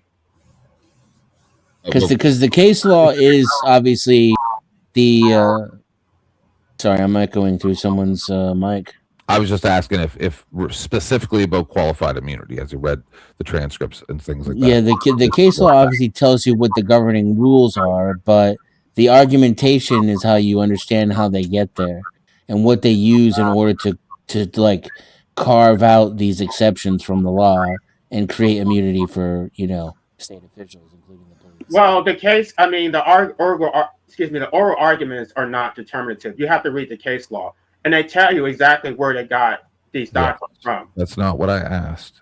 I'm saying, have you read the case law or the transcripts from the arguments of any qualified immunity cases?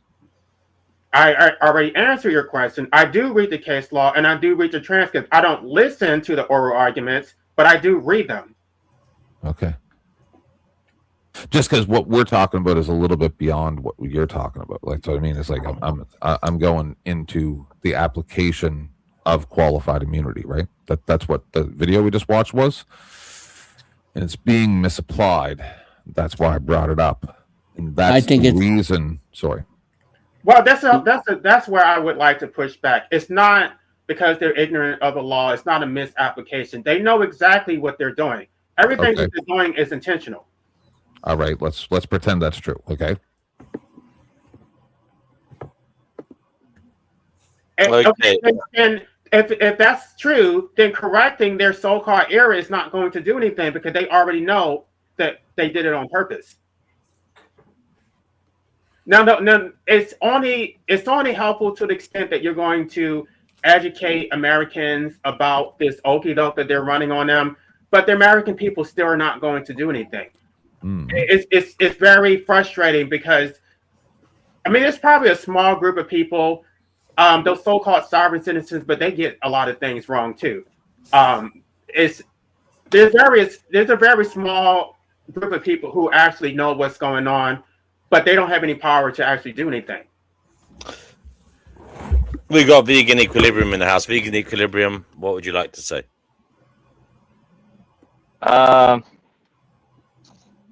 What would I like to say? I feel like there's no more wonder in the world anymore. We're going back to the topic of the show. I know that Witchy was complaining we've gone way off topic. Guys, do you want to round up? Did you hear what I said, or? Yeah, we're going to go back to that point. Okay, I just wasn't sure if you could hear me or not. No, I don't know what the topic is. Hold your thought, brother. 10th and LA, would you like to just say a short statement to close what you were talking about, and we can go back to the main topic? I don't think that it is unrelated. When you start to connect the dots and you see how we got to where we are, it's like the judiciary has eroded our rights. They have completely turned the Constitution on its head. And this is why we're in the position that we're in. This is why we're getting bad policy. So I don't know. We've already addressed the metaphysical, thing about astrology, that it's at the end of the age. But economically and politically, the reason why America is facing a downfall is because of the erosion of the Constitution. I agree, and at the heart of that is qualified immunity and the unaccountability of officials from all the way from the state to the federal. And 1983 doesn't even apply to the feds, and their broad immunity is a whole nother can of worms. But I agree with LA. That's at the heart, because we can't expect society to be benevolent. The point for it was to be somewhat accountable and somewhat self-correcting, and we remove the accountability and the correcting methods, and then we just hit the gas. Okay, Vegan Equilibrium, welcome. What did you just say there as you entered? You said you don't see any wonder in the world. Is that what you said? I feel like there's no more wonder in the world anymore. And how is that related to are we in the end times, or is this just the start of a new beginning? I didn't even know that was the topic. I had no idea what the topic was. You could say it is kind of related. I mean, yeah. Is it perhaps the case that we know too much, we've seen too much? Is that kind of possibility? And in some ways, that's destabilizing for us as human beings. We're not motivated to see kind of thing because we feel that we know everything, and there isn't much more to achieve. But I suppose that there are things that we could achieve as a society, such as cures for different diseases and I think technology, and also free energy and stuff like that. But I think technology might have some wonder, but that's in terms of discoveries that can discoveries and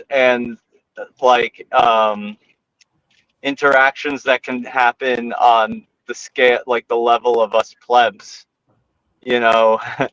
maybe that wonder is kind of diminished in my opinion. I agree with him for once. That's not often. No, I agree with V. Hi, Chickpea. Hello, V. Hello, Doodle. I agree with you for once. It's become a horrible place. That's always been a shit. I agree with you to a certain extent. I wouldn't use the word wonder. I would say a lack of curiosity, that people don't have a curiosity for knowledge, that they're content with not knowing and not actually seeking information. But what wonder is it, LA? We live in a world of skyscrapers. Wonderful, lovely, gorgeous. It was not sky. You look up, there's stripes all over the sky where they're spraying us. Weird-looking sun. There's no wonder left. It's become a real poop hole. Though, Chickpea. Yes. I agree with you, and it makes me sick to my stomach. I mentioned earlier, it's one of the reasons I chose not to have children, of all things. Yeah, same here. But what I saw when I was a little girl. Yeah. But you don't have to get that far away from the center of London in order to not see the stripes and for the sun to change color and the sky to look the way that it did when you were a kid. Well, there's still places left on Earth. Yeah, not many though, and I can't. I've got 7 cats. I can't afford to keep traveling all the time. I've got 7 cats to care for. But what are people supposed to wonder when they have access to AI and AI can answer all their questions? One thing you can wonder is how stupid AI is. Yes, yeah, that's a good one. I was like, AI actually is kind of the scary thing about AI is that how it actually is wrong a lot, and people put a lot of faith in it. It's how certain it is about the wrong things that it asserts. That's what I love. It kind of has a personality, much like you would expect from, the minister of propaganda from a government. Yeah, it's very sweet natured, isn't it? It's a mixture of that, and I believe sometimes it shows it's a very non-committal as well, which is fair enough. But it's a strange concoction of being certain of the wrong things and being non-committal on things as well. Yeah, exactly. It's depending on how you challenge it. Yeah. So do you take? Well, it's programmed by talking to us. Yeah, right. Exactly. Dennis, do you take tablets to keep you happy?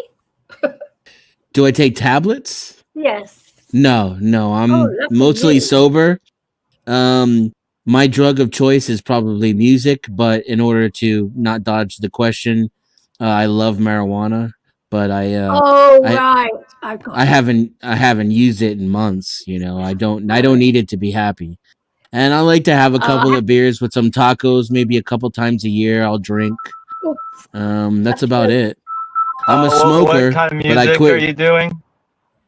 So I have pretty eclectic taste. When I make music, though, it's mostly heavy metal. It's probably progressive metal is where I'm at in my head. Do you have anything released that we could listen to? No, I mean I have some recordings that I share with friends and people that I collaborate with, but my music's pretty. He's edging it. My music is pretty. What's the word? Personal to me. You should have never said edging. Why? Because now I'm gonna troll you with it. No, that's great. That is the best troll. I'm glad that's in the quiver now. Can I make a request to DNW? Go for it. Do you want me to play your music? I have an EP out on streaming platforms called Lewis and Love, and I'm wondering if you can play the first song on that. Yeah, and if you want, share the link in the private chat, and I can share it for everybody as well. I'm on my phone. But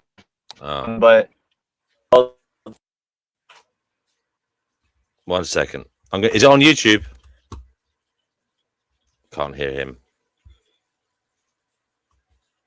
I can't hear him. Okay, Vegan Equilibrium. Thanks for the awkward silence. You sound like you're having sorry, issue, brother. The host. Can you hear me? Yes. Hello. Yes. You can hear me. Yes. Okay. Yeah. The song is called "Little Big Man" and it's by Lewis and Love, and you use the ampersand instead of the and.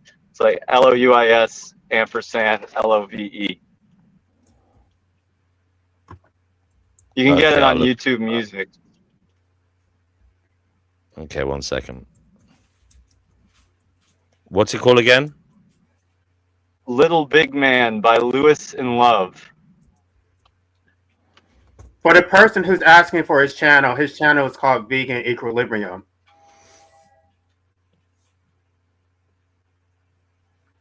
Yeah.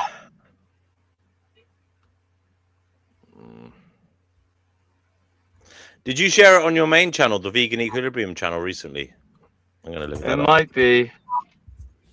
Dude, you're such a good host. I'd already been screaming at half these people. Yeah, he is. I'm gonna go back and watch some of this dude's other streams so I can be better. I don't think so, Vegan Equilibrium. I was just on your channel. I didn't see anything recently posted. Oh, okay. If you go to YouTube Music and you type in Little Big Man.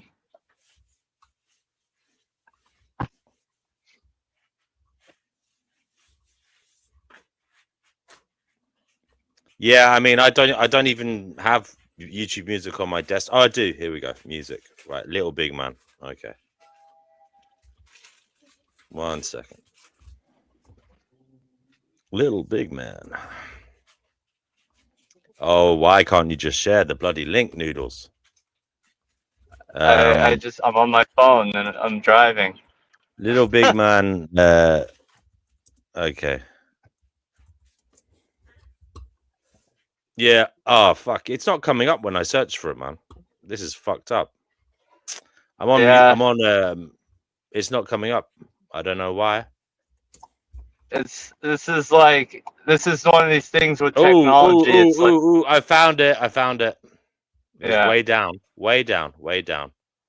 Yeah, you got to feed the algorithm, right? Feed it. Man.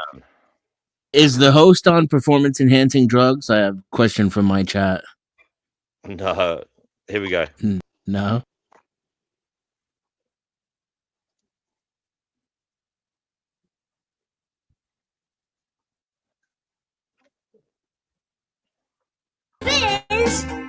Oops, sorry.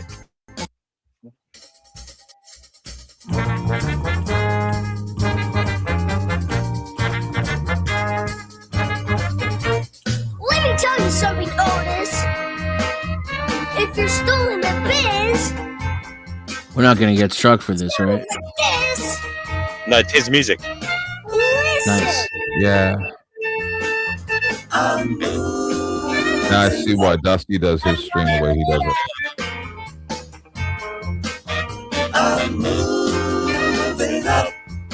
I'll just remove this part if it comes up with a warning. I'm moving up. I'm wilding out. I'm moving up. I'm wilding out. They call me Little Big Man. I'm working hard as I can. He never needed anyone to understand. Came to change the situation, to start a new sensation. Come on, little buddy, lead us to the promised land.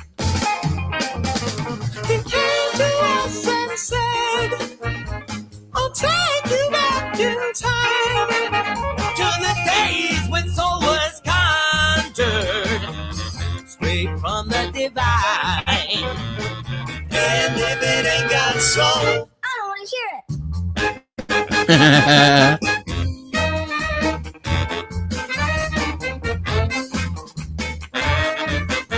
I'm moving up. I'm wilding out. I'm moving up. I'm wilding out. They call me Little Big Man. They say I'm heaven sent. Challenging the R&B establishment.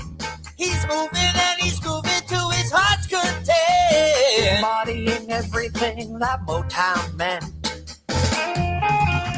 He came to us and said, I'll take you back in time to the days when soul was conjured straight from the divine. And if it ain't got soul, I don't want to hear it. hey little big man.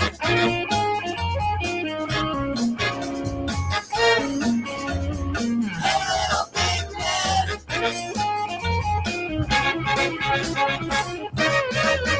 I'm moving up. I'm wilding out. I'm moving up. I'm wilding out. I'm moving up. I'm wilding out. I'm moving up. I'm wilding out. They call me Little Big Man. And if it ain't got soul, I don't want to hear it.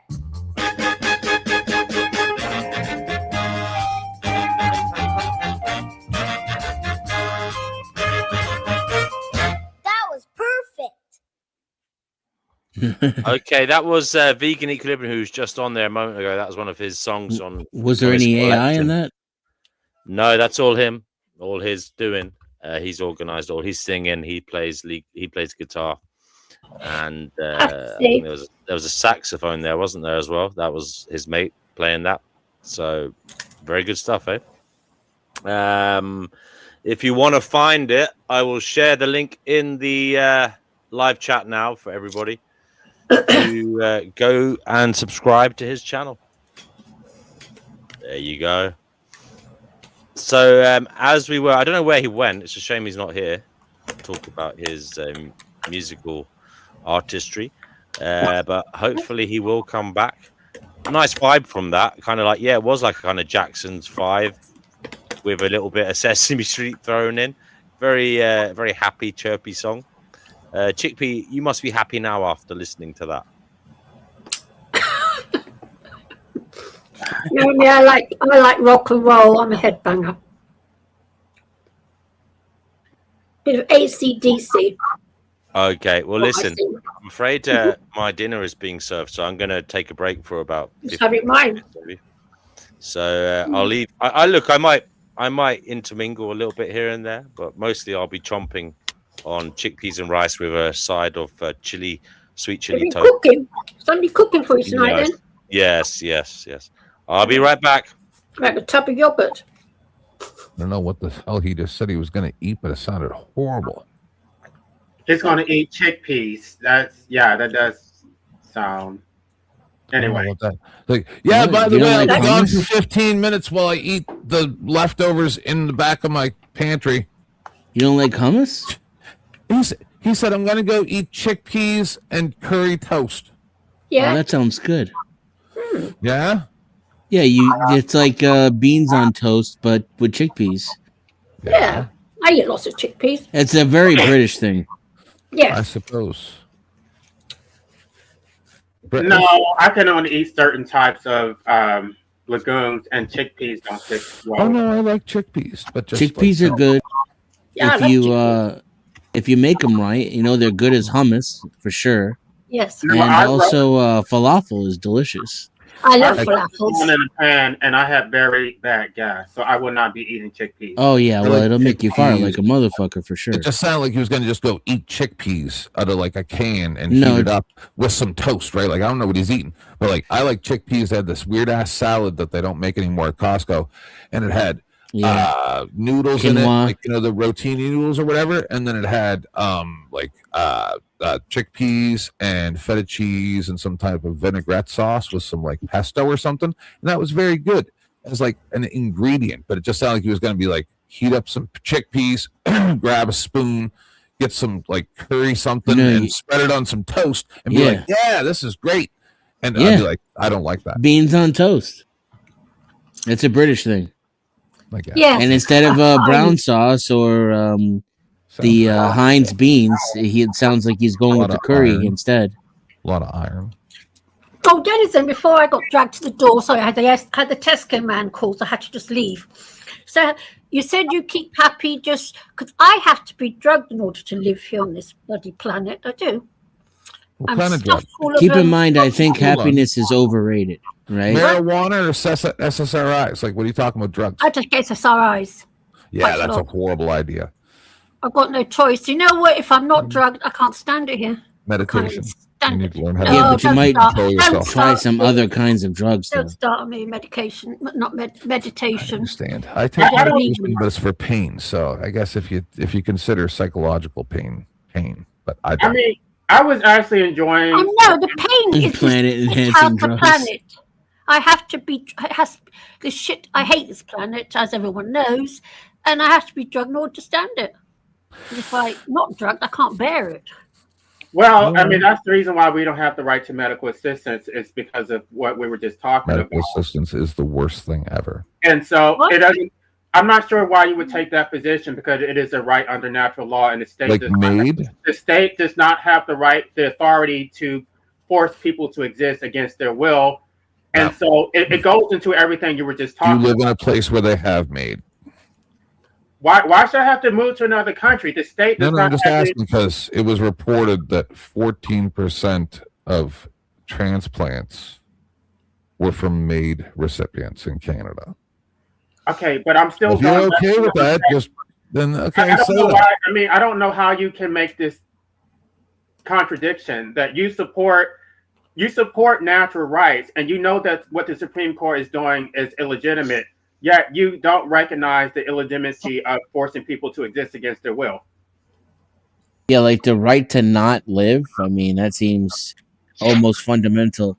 And you're also talking about like these people that are being unalived who don't want to be here are suffering. Their organs are going to people who want to live and might not without the organs. It's a beautiful thing, in my opinion. I don't know why it would be looked down upon. So based on everything that you know, and I'm not sure how much you've dug into it, is if you know about the Ninth Amendment, I'm assuming you know about that, the whole scam, the conspiracy around the Ninth Amendment. Do you think that the state actually has legitimate authority to criminalize medical assistance? I don't, but I mean, I read the Ninth Amendment the way it's being applied. It's clear that. Go ahead. No, I wanted to get Ten's opinion on that because he's the one who brought this subject matter to the channel. I have the same opinion of that as I do on unaliving in the womb. No, that's not the same thing. What do you mean by unaliving in the womb? Let me finish, Chickpea. It's not the same thing because you're talking about a person who doesn't exist. Yeah, it's the same thing. Versus a person who is here, a grown adult who is competent to make a decision about their own state of existence. No, it's just a doctor killing somebody. With the person's consent, though, that's the difference. I don't think that a person who wants to do that is in a position to make that decision. I don't think that they're psychologically in a position. That's not the question I asked. Now, I am willing to make concessions for like somebody who is diagnosed as terminal, right? What do you mean? Not you anything outside of that, like psychological issues, and then go down the line from that. I don't believe that. I am willing to budge on the terminal thing. You don't have to budge on anything because it's not your life. The state does not own us. We're not supposed to be slaves. We should have the principle of self-ownership. It's your life, and you should be free to do whatever you want with it. I don't know how you can't. No, you can't. And you then can't. No one can stop you from doing anything. But you don't support the right to self-ownership. So everything. No, I have.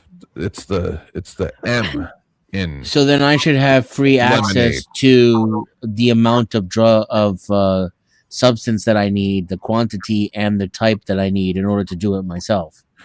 Sure, right. And then if you're willing to let everybody have every kind of drug all the time available publicly, yes.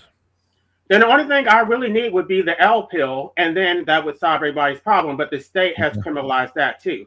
All right. But you seem to very libertarian of you guys.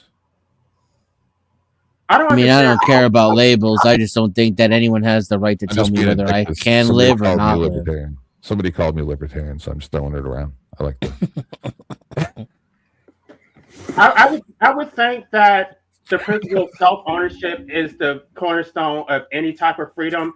And if you don't believe in self-ownership, then everything that you stand for in terms of liberty is a so then you want to discuss it. So then how do you prevent the state from using that as just the island? And they're just like, hey, and we need the parts from that person. Time to go. Hey, well, I'll answer that question partially. You don't stop them by making it illegal for me to make my own choices. Legalizing my own unaliving isn't stopping the state from doing fuck all, right? Except preventing me from acting the way I want to act.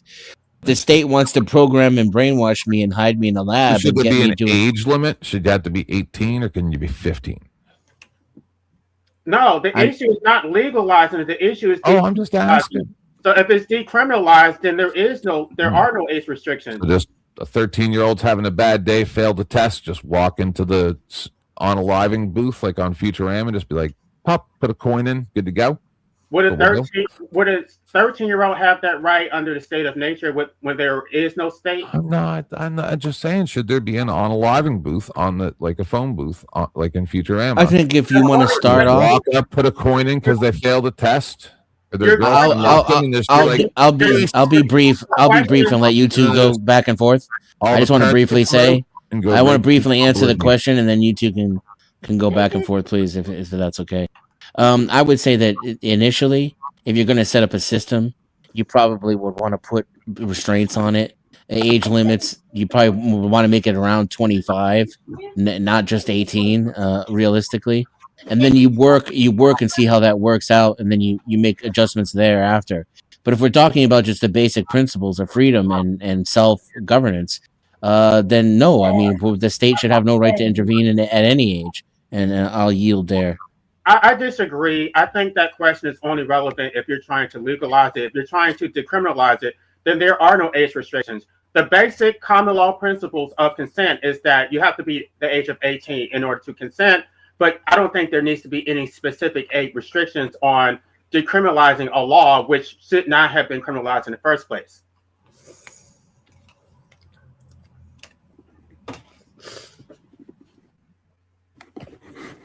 I don't know what you expect me to say to that.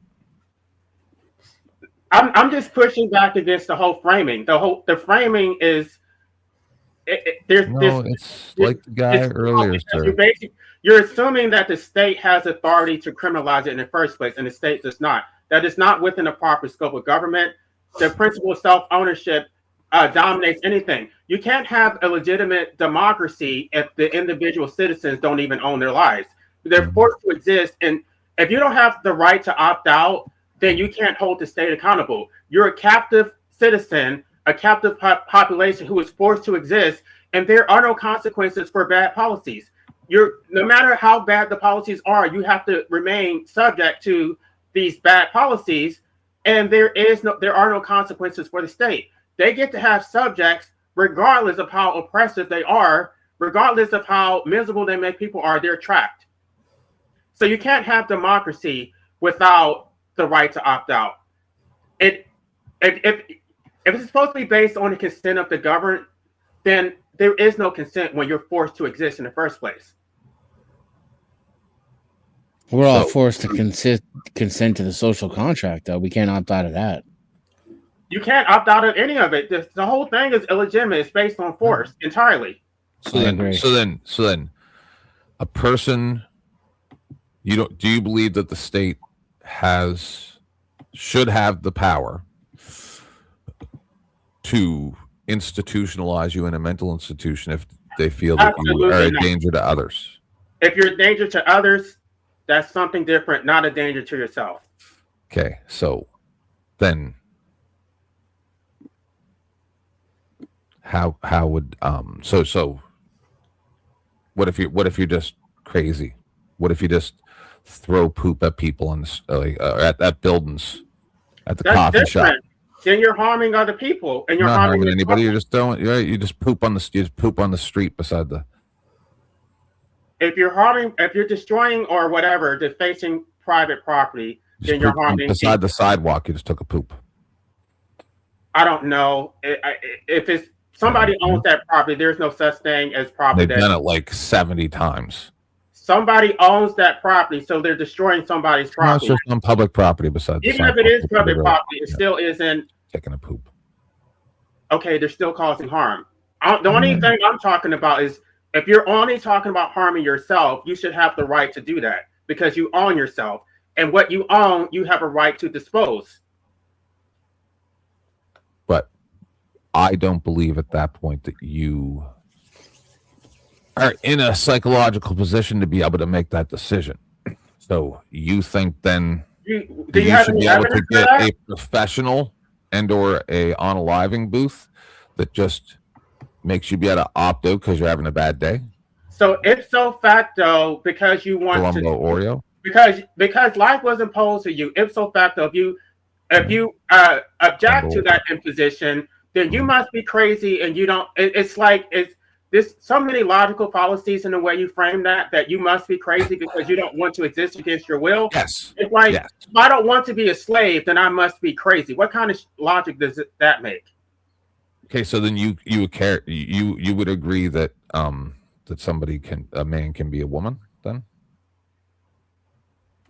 I don't see the corollary between that.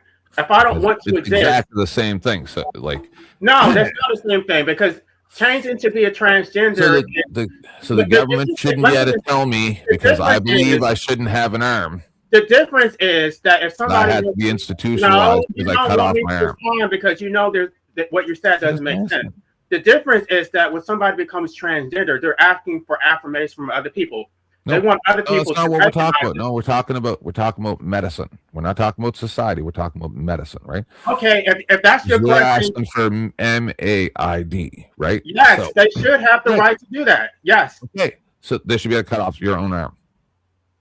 You just go out, walk into the your doctor, arm. say, "I It's don't want your my arm arm. no more." Cut it off. It's your fucking arm. You should be able to do whatever you want with it. All right, I'm just trying to find a baseline of what your line of thinking is. I don't draw the line at all. It's your body. You should be able to do anything you want as long as you're not harming anybody else. Okay. I disagree. You don't. Of course, you disagree, but you're going to use violence to impose your will onto people against their will. You think that you have the right to do that. That's not the proper scope of government. No. I'm happy if you do it. Then why don't you grant me my rights? Why are you against me? Because I'm worried about the state using it as a resource.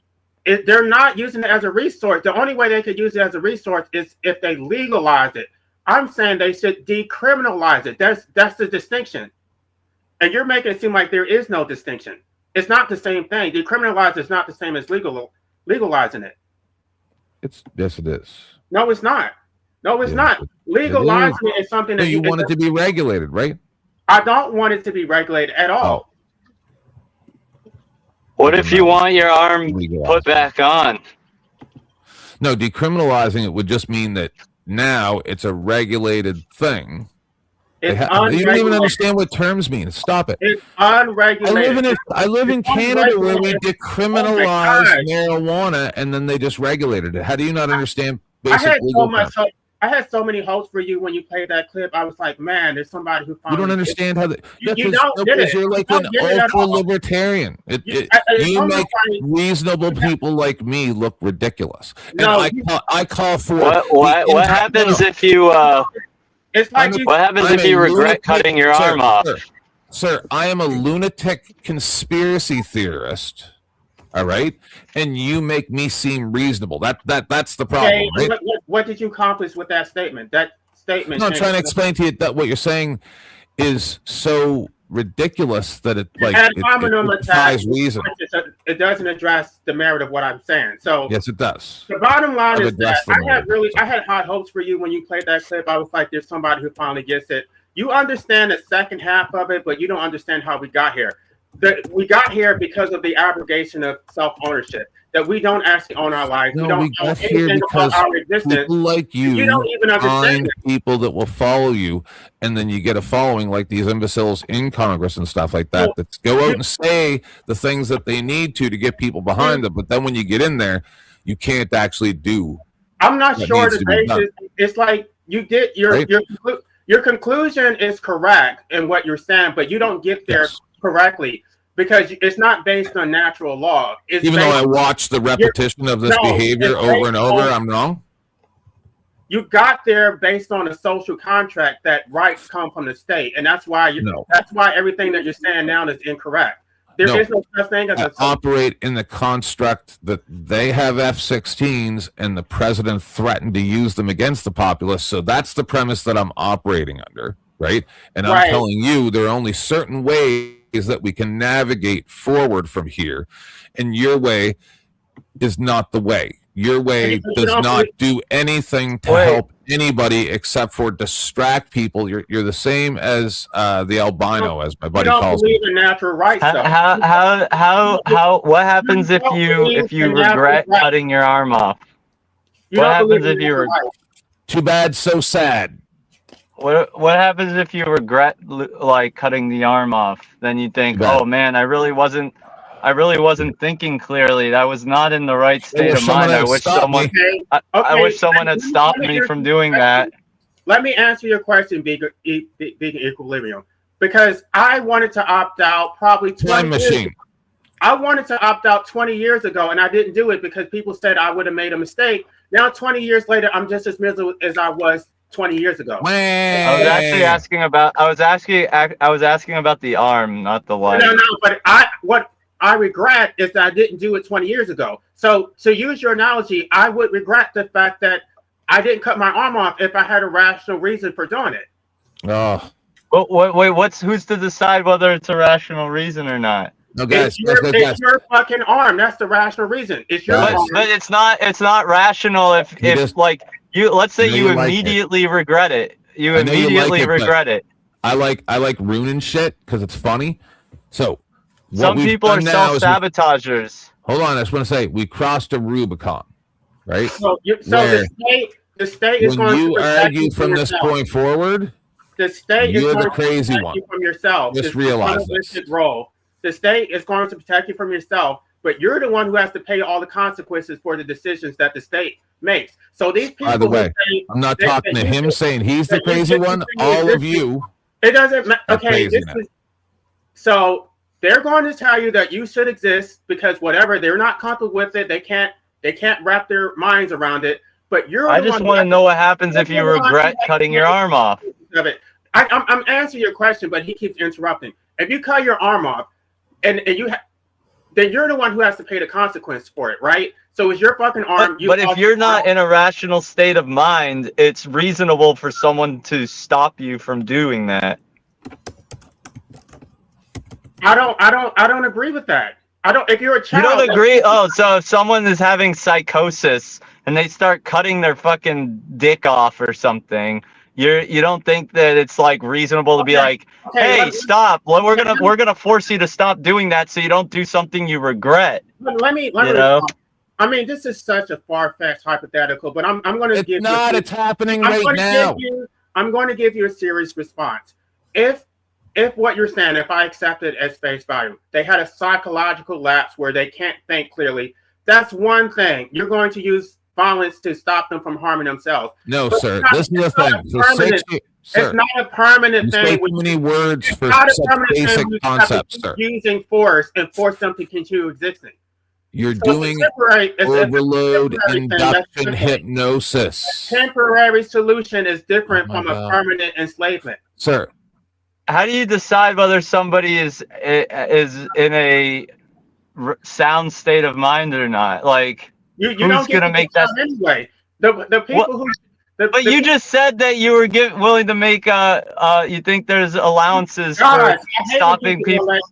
You're not even going to let me finish. If I'm a loved one, if I'm your brother, or somebody who actually cares about you, that's something different. Because when you have problems, I'm actually going to try to help you. If you're just a random stranger and I don't actually give a fuck about you and I'm not going to help you, I have no standing to tell you what to do with your life or your arm or anything. I have no stake in what you do with your life or your arm.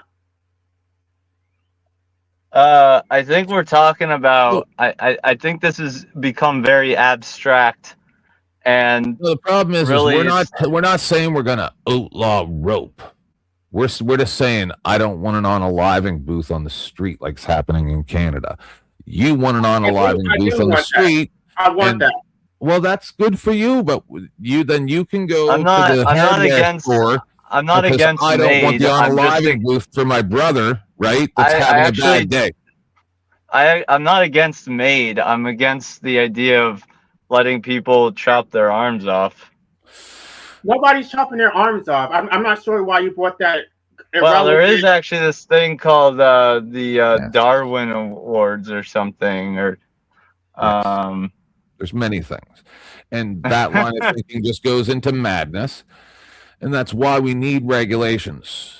That's why libertarians ruin everything, because people come along that say reasonable things like I do, like, hey, if you really wanted a president that was going to fix things, how about he goes in, replaces all the people, turns the intel agencies on all the government and things like that, and we make all that public so we actually see what's really going on. Okay, since you guys are so gung-ho on regulations, can we get regulations on the other side? Can we regulate the parents who want to impose life onto people? Because I didn't really want to take that position, but once you're here, you're trapped. So let's regulate it on the front end. How about you're not allowed to procreate? Despite all my rage, I'm still just a rat in the cage, right? That's I'm not sure. That's not a response. You should listen to Smashing Pumpkins more. That's not a response. It's a non-sequitur. It is. It's a pop culture response that envisions decades of what the world is. Can we start sterilizing people so that they don't force people to exist against their will? How about that? Since you're going to force me to exist and you don't want me to have medical assistance, how about we regulate the parents? How about we start cutting men's dicks off and sterilizing women? How about that? At this point, I think that you're a paid disinformation agent from the state.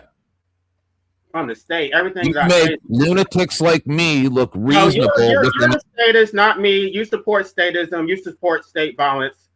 You're far more statist than I am. And if you're a libertarian, that makes you a statist because capitalism is based on state violence. This is a talk show. If you would like to join the conversation, please feel welcome to come on and talk right now. The link is available in the live chat on YouTube. This is a talk show. If you would like to join. I thought there was somebody who actually got it, that you were so like interested in liberty, and it's just like, no, you support this slave bullshit that everybody else supports. What's liberty? Well, liberty starts with self-ownership, and if you don't agree with that, then everything else falls from there. Okay, so then with this is the problem: is I agree, and then if that's your mentality, you go live in the woods in a cabin, like that dude Emil Hirsch, when he went and lived in that rusted out bus in like the Yukon or Alaska or something like that. He killed the moose. Can't remember the name of it. So do that. Non-sequitur. Not a non sequitur. Is if the cage is so horrible. Oh my goodness! In the entire universe, your pain is so great. Non sequitur is in the great vastness of the entire universe. Your pain so great that everybody must say yes. Yes, we need the unaliving booths because the pain that I feel, the sadness. You know what? Your tears of unfathomable sadness. The reason why it's a non sequitur. You understand that? The woods exist within the state. So going to the woods is not freedom from the state, and you know that it's a non-fucking sequitur, and you knew it. You know that damn well. Justify Cartman beating your parents to you. The woods is within the state. It's a non-sequitur, right? We don't live by rules, right? The woods. When Cartman makes you eat your parents, then you're the bad guy. Means nothing, and you know that. You said it. Sit there and drink your tears. You just don't give a fuck. That's what it is. You just don't have any empathy. You can't put yourself in empathy. I literally do not have any hypothetical scenarios which have no connection with reality. Because you're trying to have an argument. No, you just want to contest where you get to show that I want everybody to take a deep breath. Yeah. This is not good faith. You just did there. I'm trying to give you a compliment. He's not responding to what I'm saying. He's just trying to make me give you a compliment. He's trying to make me look extreme without give you a compliment. What I'm saying. Is what you just did there. I'd like to point this out that what you just did there was not an ad hominem attack, right? When you said you have zero empathy. You are 100%. So that I just want to make that for the debate community, right? Is when someone makes an observation.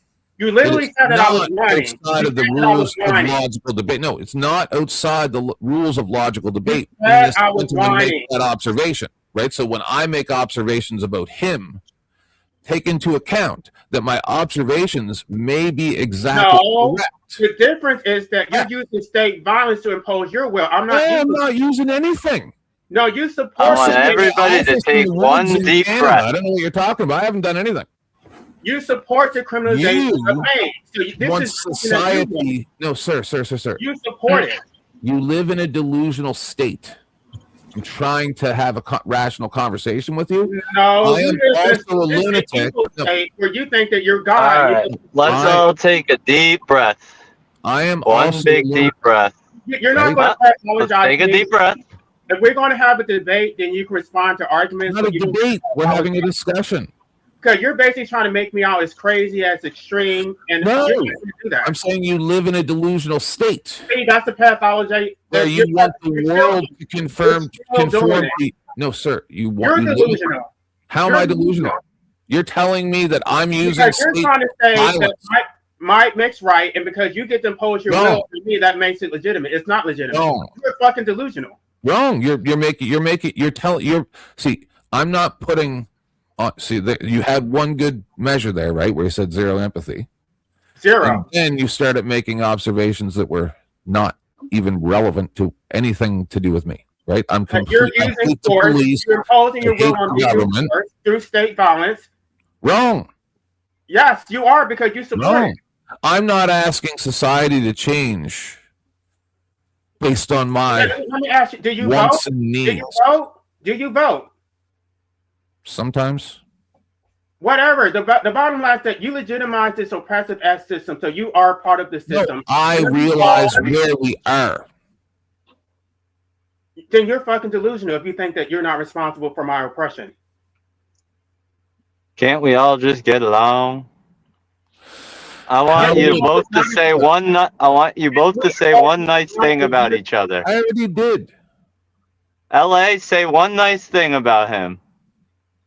I already did too. I said that he got the second part of it right, but he got the first part of it wrong. That is based on self-ownership. It's not based on a social contract. All right, now can we all be friends? We are friends. We can be friends to the extent burning brighter. Hold on. We are friends. Denizen is on my show almost every single day. I can't be friends. Yesterday. One second, guys. One second. If I can dream of a better land. Denizen is my friend, and I my brothers walk hand in hand. Tell me Can we why. just leave and let him sing? Oh, why can't my dream come true? Oh, why there must be peace and understanding. Oh my Thank God. you. Thank you, Mr. Singer. We appreciate it. I can sing. Mr. Singer, you already sang one song. We'll give you another. That was a verse. That was fair enough. I mean, should I start singing D&W? To be fair, I could sing Mariah Carey and Celine Dion and shit, and then do it. Listen, no, I'm not gonna do it. It's. Let me guess. We want to hear LA sing. We want to hear LA sing right now. Are you against paying taxes? Yes, I am. No, I want to hear LA sing. I'm not gonna do it on the spot. Maybe. Oh, come on, LA.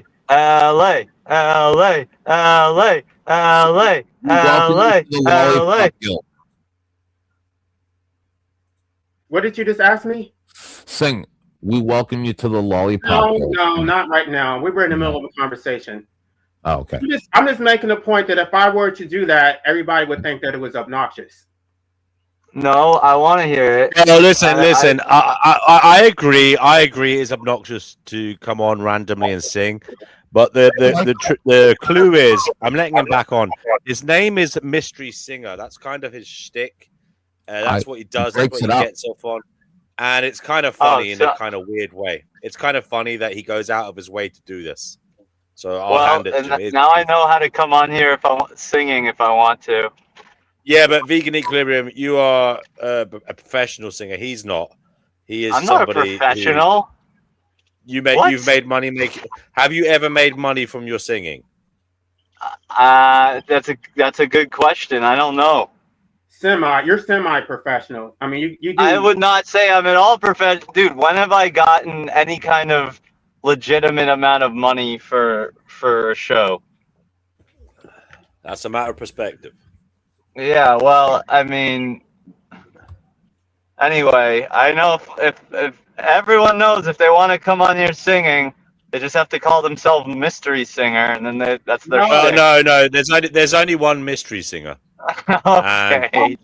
I don't have a problem with you. We can't have everybody doing. That's just Mystery Singer is the original artifact. They did it first. I think if so we let them away with it. It's unusual. They're more of a professional than I am in a way. Vegan Equilibrium, I don't have a problem with you singing. I think you should do it at the beginning of the live stream, not in the middle of a serious debate. I want to hear you sing. You've been told. Well, just for that, you're gonna have to sing, LA. Right, guys. I want to say, anybody watching, do come on. Link is in the live chat. It's pinned in the live chat on the Finding Gnosis YouTube channel. If you don't know how to spell Gnosis, it's Gnosis. Cougar Duma is in the chat. Why doesn't he come on and tell us what the hell's going on? Are we in the end times, or is this the start of a new beginning? I would have thought that would be right up his street. Cougar Duma, we need you on the show, sir, to give us the ins and outs. He was here. He was here. He didn't get a word in edgewise. Steve, there's a new fella. Steve, you're on the Finding Gnosis show. Steve Pinder, what is it you'd like to say?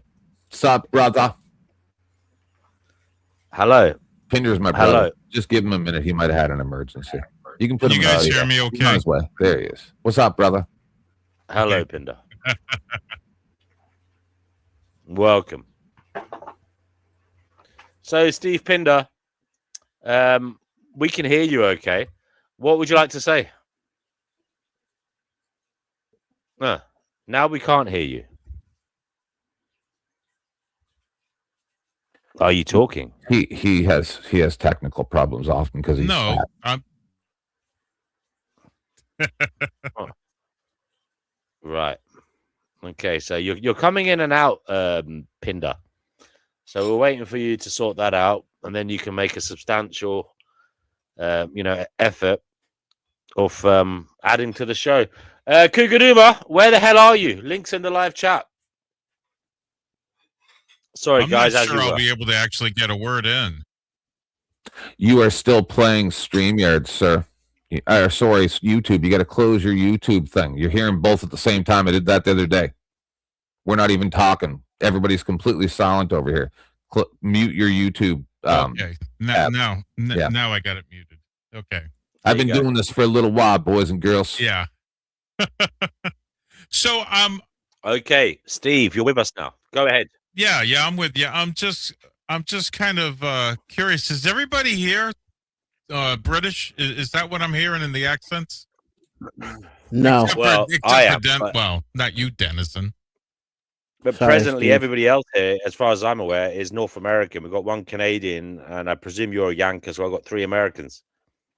I'm from Earth 136. Yeah. I'm from Texas, so. There you go. Okay. So, Steve, what is it you'd like to say about the topic of the show? Or, keep it on the topic of the show if possible, please. Well, I'm just listening to people trying to justify having a end-of-life booth. Or, You could sue them if they don't make them big enough for you, Pinder. It's funny, Ted. You've said that a couple of times. You're fucking with I know, you little fucker. Dude, So I just did a 5K. I've been saying the same thing to you, Pinder. Come on. I now. just did a 5K last weekend, so. I'm just playing. You're just a big. I know. Anyway, go ahead. Come on. The suicide booths and for the very large men. Yeah, so make it big.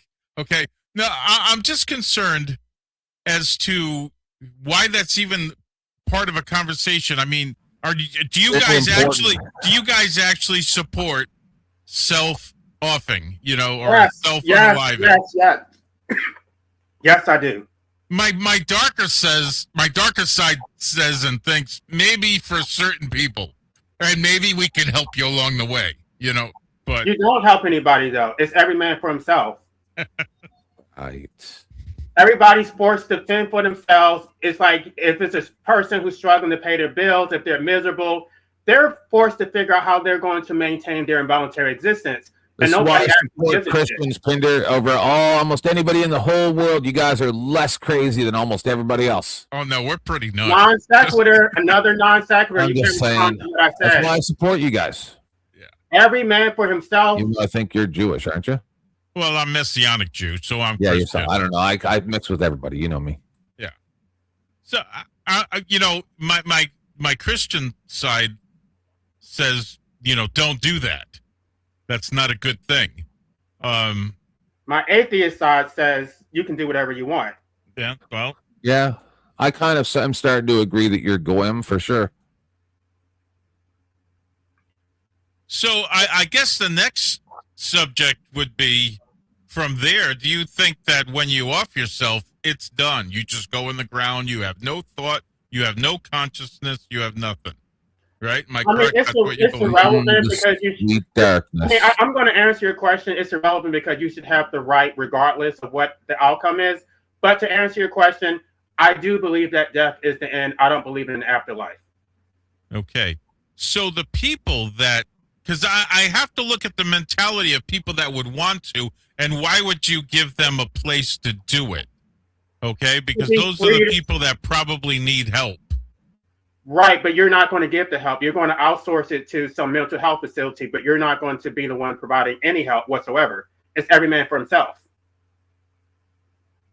But you're the one who's going to say you're not going to support their rights because, for example, if I have $200,000 in student loan debt, you think that I should be forced to be here to pay it and to be forced to police brutality. I already told you they sell rope at the hardware store. Okay. You're not going to do anything to help me, but you think that I should remain here and just be miserable and be oppressed. But here's the thing: if you really wanted to do it, do you need help? Right. Do you need help? Do you need anyone to even give you a place to do it?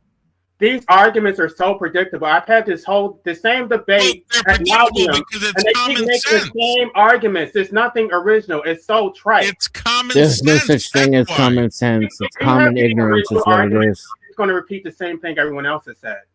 I can respond to it, but it's kind of boring because the answer is so obvious. I'm not going to help someone and provide something for them You don't have so they to can help them. end. What I'm saying though, and I'm talking about providing a place and something to do that in. I'm not going to even acknowledge. Nobody's asking you to do that. You don't have to provide any help. The only thing I'm asking you to do is decriminalize it. So if someone else wanted to provide that help, they don't have to face being thrown in a damn pit. You're talking about like Kevorkian and how he did that, and that should be a franchise. So what? So I let me ask agree. you, are you unaliving? You can call it. Would you be against decriminalizing it? I think that they should open up McDonald's for that. I'm only asking Steve. Would you be against? You mean decriminalizing the person who helped that person unalive themselves? No, Pinder. You should like this. It's about hamburgers.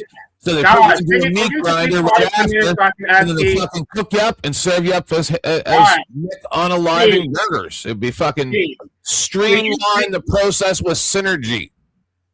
Do you think that the person who assists someone with their consent, and that person was competent and they gave their consent freely, do you think that person should be criminalized? I believe they should be prosecuted. Why? If they had consent? Just because I don't like Pinder, I'm going to agree with this guy. We're going to open up Why? franchises. Can you tell me why they should be prosecuted? So there's certain classifications that we don't consider consent. Shut up, Rick. I have a business opportunity for us. My reasons why is because I don't believe in suicide in any form. Okay. That is why. Thank you, Steve. LA, clamp it down for a moment. Claybrick, did you want to say something, brother? And then after Claybrick has spoken, I'm going to give it straight to Kenny to take the mic. So Claybrick, go ahead. Hell yeah, I appreciate that, brother man. Yeah, I just really kind of had one primary concern about this, whether LA believes that we should encourage that sort of thing. And the reason I ask that is that if we start putting booths on the street or start allowing doctors to do these things, then that is encouraging. Like, people are going to make the choice to do the thing, but then should we encourage it by tax funding it or even allowing corporations to put these things on the street?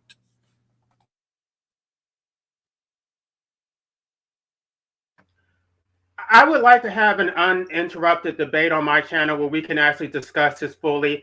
And I mean, for whatever reason, it's like everything, there's so many interruptions. People start singing songs and shit in the middle of it. I want to actually give serious time and called entertainment, brother. It's called charisma and pizzazz. Can I jump in real quick? Just briefly. If anybody's interested in debating me and having a full come to my show, I'm there every day. No. All right. There has not been Are a you poll. asking for a debate or just trying to find people Can I jump in here briefly? I just want to quickly. He can drop you in the basement. I just want to do some Make you look housekeeping stupid. really That's what he quick. wants to do. Really quick, if it's okay, gentlemen. want somebody to- Just 30 seconds, please, if it's okay. I just want to do some housekeeping. I want to thank the host here, Finding Gnosis. And if my mods could put his link in the chat. Also, we have Mr. Stephen Pinder, a legend. 10th Man, those links are available. Please, mods, put those in the chat. Welcome to Clay, and it's been a good conversation with Life Abolitionism here. I just want to say thank the panelists in the chat and the audience for being here. You could be anywhere else. You're choosing to be here. We appreciate that, but that means you must like the content on some level. So please head over to these links that we're posting, hit the like button, and hit up our dono links as well. Contribute to the panelists and the creators and the hosts of the show. Thank you. Okay, now I'm not going to derail this whole conversation, but I would like to debate Steve specifically because he seems to be reasonable, and his reasons seem to be based in Judeo-Christian philosophy. So if you're interested, I would love to debate you. It's not going to be antagonistic. We can have a serious debate where you present your side and I present my side. That's fine. Scared. It's a pity we lost Kenny. Kenny's dropped out. Hopefully he'll come back. My name's also. By the way, Steve, do you have your own channel? Yeah, I have a couple of them, but my main one is just for my my martial arts stuff. So. Okay, well, I just need a place where I can contact. What's your main channel? Just email me. Jeez, I'll give you my email. I get enough junk mail. It doesn't matter. Okay, what's your email? It's my name, Steve Pinder, at the letter Y, mail.com. Hashtag ampersand. Okay. killed. Steve, the topic of the show, are we in the end times or is this the start of a new beginning? Would you like to give your thoughts on that, please? I believe we're closer to what would be deemed as the tribulation. Yeah. A lot of things, if you read the book and you understand it, a lot of things are happening that line up with it. But that's been said before. Every 100 years, someone says, "Oh, we're in the end times." But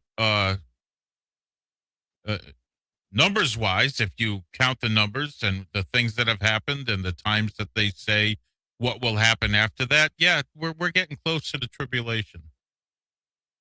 When they had the French fries in 1947, and then J. Edgar Hoover fucking made DuPont, and then on the 16th of February, they did the moon landing, and it all comes down to did he didn't do it. Gematria, everyone. My biggest thing with this whole situation with a booth like that, how would you stop it from being abused? And what I mean by that is taking someone that wants to off his buddy that he's mad at, he drags him into the booth, says, yeah, he consented, and kills him. I presume there'd be cameras and shit around, you know? What if he tricks him? And what if he goes in there, tells his friend, hey, I want to do Wait it. a second. That would be an infringement on your rights to have cameras. You know, what if he says, oh, I'm going to off myself. Would you go in there and help me? And instead he offs his buddy. There's a lot of what ifs, and there's a lot of recipes for disaster. Anytime you have something like this, you're going to find abuse of it. No matter what it is. I agree. I mean, I can answer your question. These are not complicated. I'd love to hear your answer. The answer is that I'm not asking for a legal right. I'm trying to decriminalize it. So if somebody does abuse it, then you don't take away my rights because if there's going to be some abuse cases where someone took advantage of that. No, I still should have the right. Why should I be forced to exist because somebody else may take advantage of it?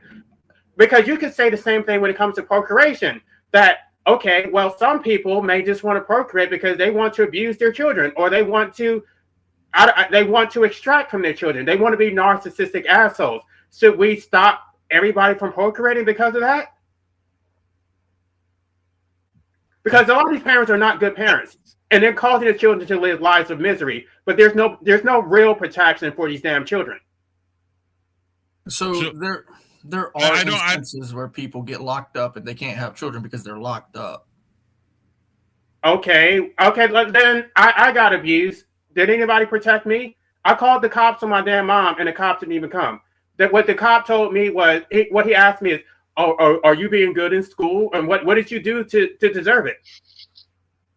So because one cop decided that he wasn't going to do his job, which I agree that it's not one cop. It's not one cop. I have a question for life abolitionists. Yeah, before you do that, Kenny, LA, I'm really sorry to hear that happened to you, but the point is, you're in your 40s now. That was a long time ago. Do you not feel the police might have changed the way they relate to the public now? No.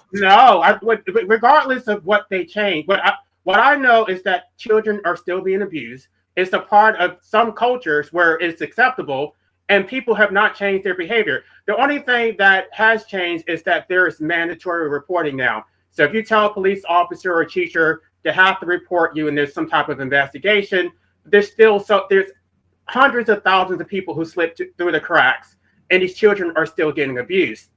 My niece, who's a lot younger than me, so I'm not sure what my age has to do with it, my niece was abused by her mother, and my brother had to step in and get custody of his daughter. This is still happening. It's not something that happened back when I was a child. It's still happening today. Yeah, so not to minimalize any of that, right? So all of that is wrong. However, you cannot justify a wrongdoing with another wrongdoing. What's the other wrongdoing? Okay. I want to bring in Kenny here. Kenny Given, what would you like to say? I just wanted to ask life abolitionists. He's complaining about the government not giving him the right to off himself. But when you consider how high the suicide rate is amongst mostly men between the age of 18 and 45, they never asked for anyone's permission. They just went ahead and done it. So I'd like to ask him, what's stopping him from doing it? To be honest, I'm actually bored with that question because I've been asked that same question on this channel ad nauseum, and I keep giving. It's just like, if you want the answer, I think you should read my book. I should not have to keep repeating myself. Come up with an original question that's going to actually cause me to think. But the answer is obvious.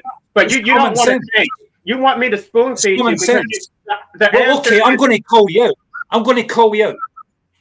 I think you're too much of a coward to commit suicide. That's what I think. You don't have any. You're too miserable. Can we use code? And you're too much of a fucking pussy to end yourself. Right. So I'm a pussy because use code words, guys. Don't say the out. Use code words. It's the reason why he's doing this is delicate matter. The reason why he's doing this is okay because he wants to make me. He's trying to do blame shifting, right? I'm the victim. I did not choose to exist. Not just me, but anybody who's here did not choose to exist. But what he's trying to do is pathologize me and basically say that I secretly consent to my involuntary existence, that I want to be here. It's somehow my duty to fix my parents' wrong, that they imposed life on me. Now it's my responsibility to fix their mistake. And if I were to do it, and if I were to botch it and end up with debilitating injuries for the rest of my life, he's not going to have any empathy for me whatsoever. So I don't have a right to a medical assisted procedure to ensure that it's done correctly, right? Of course, they afford this right to cats and dogs and capital murderers, but because I'm a law-abiding citizen, I should be relegated to doing it my own. We don't force LA. You talk about responsibilities put on our shoulders. What about just accepting that we have burdens put on us as human beings by this strange phenomenon called existence, and somehow you have to either sup it up and find a way to deal with those burdens, whatever they may be, or why are you trying to get other people to see things as you do? This is the reason why I don't like answering that question, because when I do give them a fair answer, then it comes like I'm whining and I'm going on a rant. But it's like, no, you asked me the question, but then nobody actually wants to hear the answer. They don't actually want to think about why people don't do it. because they know that they're complicit, and they know they support the entire system of enslavement, and they're culpable. So he's going to call me the pussy when he's the oppressor. He I don't know how many children he has, but he forced people into existence, and then he's going to support the criminalization, which would liberate them, and then blame shift and say that they're responsible because they did not choose a violent end, as if people don't have a disposition to fear their own annihilation. This is ingrained into your biology. No animal, human or otherwise, wants to terminate their own life. Can I ask you something? Can I ask you something? Do you believe that being born automatically makes you a victim? Yes. Wow. I mean, no. I mean, let me clarify the answer. And I say this in my book, that basically, some people don't necessarily believe that they were harmed by the imposition of life. And so, if you do feel that you were harmed by it, then you should have the right to opt out. Now, if you're forced to continue existing against your will, or you don't have a safe, humane procedure that is available to you, then you are harmed by that original imposition, because that is the root cause of your current predicament. I disagree, sir. So wait a minute. So what part do you disagree with it? What part of this was consensual? So being born is not the root cause of your predicament. How is it not? So being born is one action, but bad things happening to you during a lifespan are a completely different aspect. Okay, let me go back to my original question. Which part of this was consensual? When your mom and dad got together and decided that they were going to have you. They consented. I did not consent to that. I had no part in that. I got no pleasure from the fact they had sex. I was not there. They had sex. Now I exist for their benefit, for their extraction. What did I get out of this? So from the time of birth, you've had to make a choice, many choices, right? And that one of those choices is to continue to exist. How did I choose to continue existing? Explain that one to me. So you crawl around when you're a baby. You become a grown person. To exist because the baby. Do I really need to go into the details of how to live? 1 second, guys. We have somebody waiting to come on. Please, guys. Hello, guys. I want to say, when you're saying certain words, be careful. Use rhyming scheme. Use your brain. You can get your message across without threatening the channel. Kenny's on. I want Kenny to say. Kenny, go ahead. Say what you got to say. Can I please respond to what he just said? What he said was so ridiculous. Yeah. Afterwards. Okay, I really enjoy listening to this, but it's starting to get tiresome when LA every single time makes it all about him, feeling sorry for himself, blaming everyone else, not listening to what other people is saying. Is toxic. That's what I wanted to say. LA, you're toxic. I'm not interested in what Kenny just said. I want to respond. Okay. Now hold on. LA, here's something to address. He's called you toxic, and he's saying you're projecting and you're making others feel miserable. Inflicting violence. He's the one inflicting violence. He's the one who procreates and supports the criminalization of opting out. Now, let me just respond to what the previous comment, that everything about this is based on force. And I did a whole live stream explaining that nobody consents to continue existing. It's not voluntary, because by your standard, that nothing is based on force. If I hold a gun to somebody's head and say, give me your wallet, you would say that's not force, because you technically have a choice that you could either give me your wallet or you could choose to take the outcome of not giving me your wallet. So by your logic, force is impossible. And so you are forced to exist, because based on a reasonable person's standard, no reasonable person wants to jump off a cliff. No reasonable person wants to go out in some glory. I'm trying to not use language that's going to get his channel compromised. Nobody wants to go out that way. And so as a result, the fact that you don't want to inflict violence against yourself, now you're forced to exist. You could choose to not eat, and you could die a slow, painful starvation. You could choose to jump off a cliff. Nobody wants to do that. And so they continue to exist, even though they don't really want to. They don't actually have a humane option. It doesn't prove that they act. It's a false dichotomy. The false dichotomy is that you either want to live or you want to die. And it's like, I don't want either. I didn't want the original imposition. And also don't want to die. I disagree with that as well. But now that I'm here, death is my only way out. I don't necessarily want it. I disagree with that as well. But if I am going to take death, I want it to be on my terms. I want to do it the way that. Okay, LA. Okay, you want to do it on your terms. Claybrick, you please let Claybrick talk. Claybrick, the floor is yours. Yes, sir. Thank you. So my concern is encouraging people who are on the fence, right? So there are people who are considering it, but they haven't made up their mind and this is what I was actually the first question I came in with booze on the street, whether it's from the government itself or corporations doing it, or even our family members assisting somehow, that would be an encouragement to do that thing that people are considering. So with this whole assisted idea, those people who we should actually be encouraging to not do the thing are now being encouraged to do the thing. And every life is precious. Why do you think they're being encouraged? The only reason they're being encouraged is because in order to advocate for it, we have to actually articulate opposition. Ask the question and then answer it. So people are talking about how I'm annoying, I'm toxic. It's like, then give me my damn right, and then I will shut up. You don't have. LA. There's a lady in the chat. Witchy says you're delusional. She says, dude is delusional. Holy shite. How do you know she's talking about me? Who is she talking about? I like this guy. It makes me look reasonable. It's awesome. She says, holy shite, birth isn't consensual. What are you talking about? It's consensual for the parents, but they're giving the consent on behalf of the children who did not consent. This is what I'm talking about. This stuff is so self-explanatory. It's so axiomatic. Everybody knows that it's not consensual because is the earth flat? You can't exist. You can't give consent until you actually exist. Well, hold on. These are the same arguments that are made against anti-natalism. For you on that one, Okay.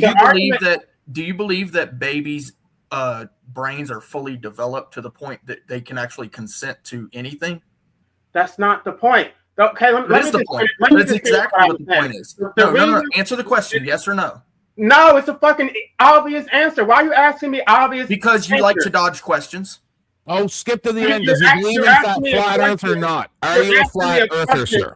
You're asking me a question that you already know the answer to. Answer my question. I want to I don't know what you believe. Are you a flat earther? I don't know what you believe. This is the first interaction that I've ever had with you. It's you. impossible for somebody to consent when they don't exist. This is the reason why people... Not when they don't exist. I'm talking about a 2-year-old. This is the reason why they say that anti-natalism is bullshit, because... Are 2-year-olds able to consent to everything? Because you can't harm somebody until they already exist. Stop dodging.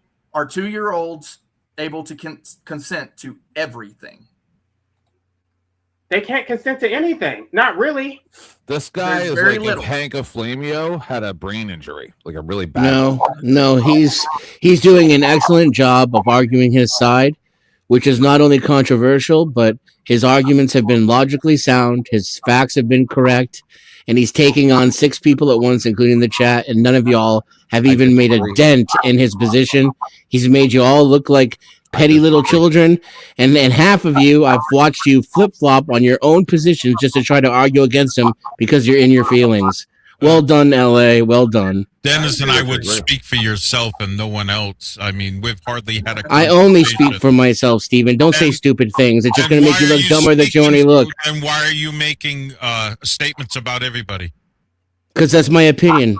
If you don't like it, get off the internet. So that's what I'm getting back. You just doubled on your own statement.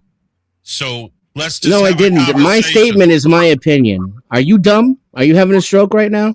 Dennison, grow up. Come on now. Steve, you grow up first. To be fair, though, Steve lead the way, Steve.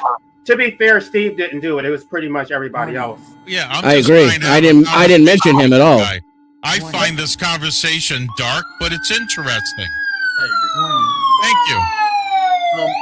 And actually, I do agree with Denizen as well. I believe that life is actually standing in his square, that he's making his arguments as sound as he possibly can, according to his own belief system. But I am still questioning his belief. That is not going to stop me from questioning his belief. Well, no, I just shout out to Mike. I think we should ask some questions so we can understand his belief more. That's all. Yep, I agree. Like he didn't tell me I was wrong. He just wanted to know my viewpoints and wanted to know why I believed what I believed, and that's all this is. I want to open up the show. I want to open up the show to Witchy if she wants to come back on. She's got very strong feelings and thoughts on this matter, so it'd be great to have her on. Guys, I'm sorry, I want to move on. We got Cougar Duma waiting patiently in the wings, and Brother Marcus. Great to see him back, also known as Count Marcus. Cougar Duma, what would you like to say briefly really on the quick, subject at because hand? I have to go make a trip into town, and I will be right back. I want to get back up on the panel. If that's Okay, Steve. Nice seeing you, babe. Okay, Steve. Thank Okay. you. Kuguruma, Thank you, LA. take care, Steve. Kuguruma, quickly, the matter at hand, if you want to say something. Other than that, the topic of the show is, are we in the end times? Or is this the start of a new beginning? Do let us know what you think. On the topic, I want to welcome everyone to the Third World War. Whether that's a beginning or an end, I think that's could be a matter of opinion. Maybe it's like, who was it came up with the idea of the four turnings, right? It's a circle, folks, and it doesn't really, it eats its own tail. It doesn't really have an ending or a beginning. It just has index position, like where are the jaws, where is the tail, but it goes in a circle. And we are somewhere on that circle, and for all those who are worried that their existence being brought into the world was unfair and poorly conceived, literally and figuratively, you may be dealing with opportunities to correct your current situation of being alive. Thank you, Kuguruma. Yeah, you can sign up for the front line. Kuguruma, thank you for that. We'll pass the baton now to Count Marcus, aka Brother Marcus. Welcome to the Finding Gnosis show, sir. What would you like to say today? Yeah, pretty much what Cougar said. I think it's not the begin or the end. It's just like an Ouroboros. You just keep going through a cycle, and we're in a cycle of destruction and creation all the time. Thank you for that. Great, well said. A good point that it is cyclic and we are at this stage, but the wheel will keep turning. Where we'll end up, God knows. But hey, that's part of the discussion today, trying to think about what may be. We got someone here, Dominator. You're on the Finding Gnosis show. What would you like to say? Well, first of all, hi, it's my first time being on this panel. Welcome. But in regards to the topic, it's a bit complicated. I think that there's several ways it could go. I think that it's either going to go the hard way or the easy way. And I think that the hard way is going to be fast, or actually it would rather be long. You know, the apocalypse stands for the unveiling etymologically. So essentially, the cycle that you guys are talking about of Ouroboros, as I see it, is the cycle of civilizations and the traditions of authority which have maintained civilization through the mythology of basically making the common people believe that they need external authority figures in their life. That's what Ouroboros is, as I see it. It's the cycle that leads nowhere.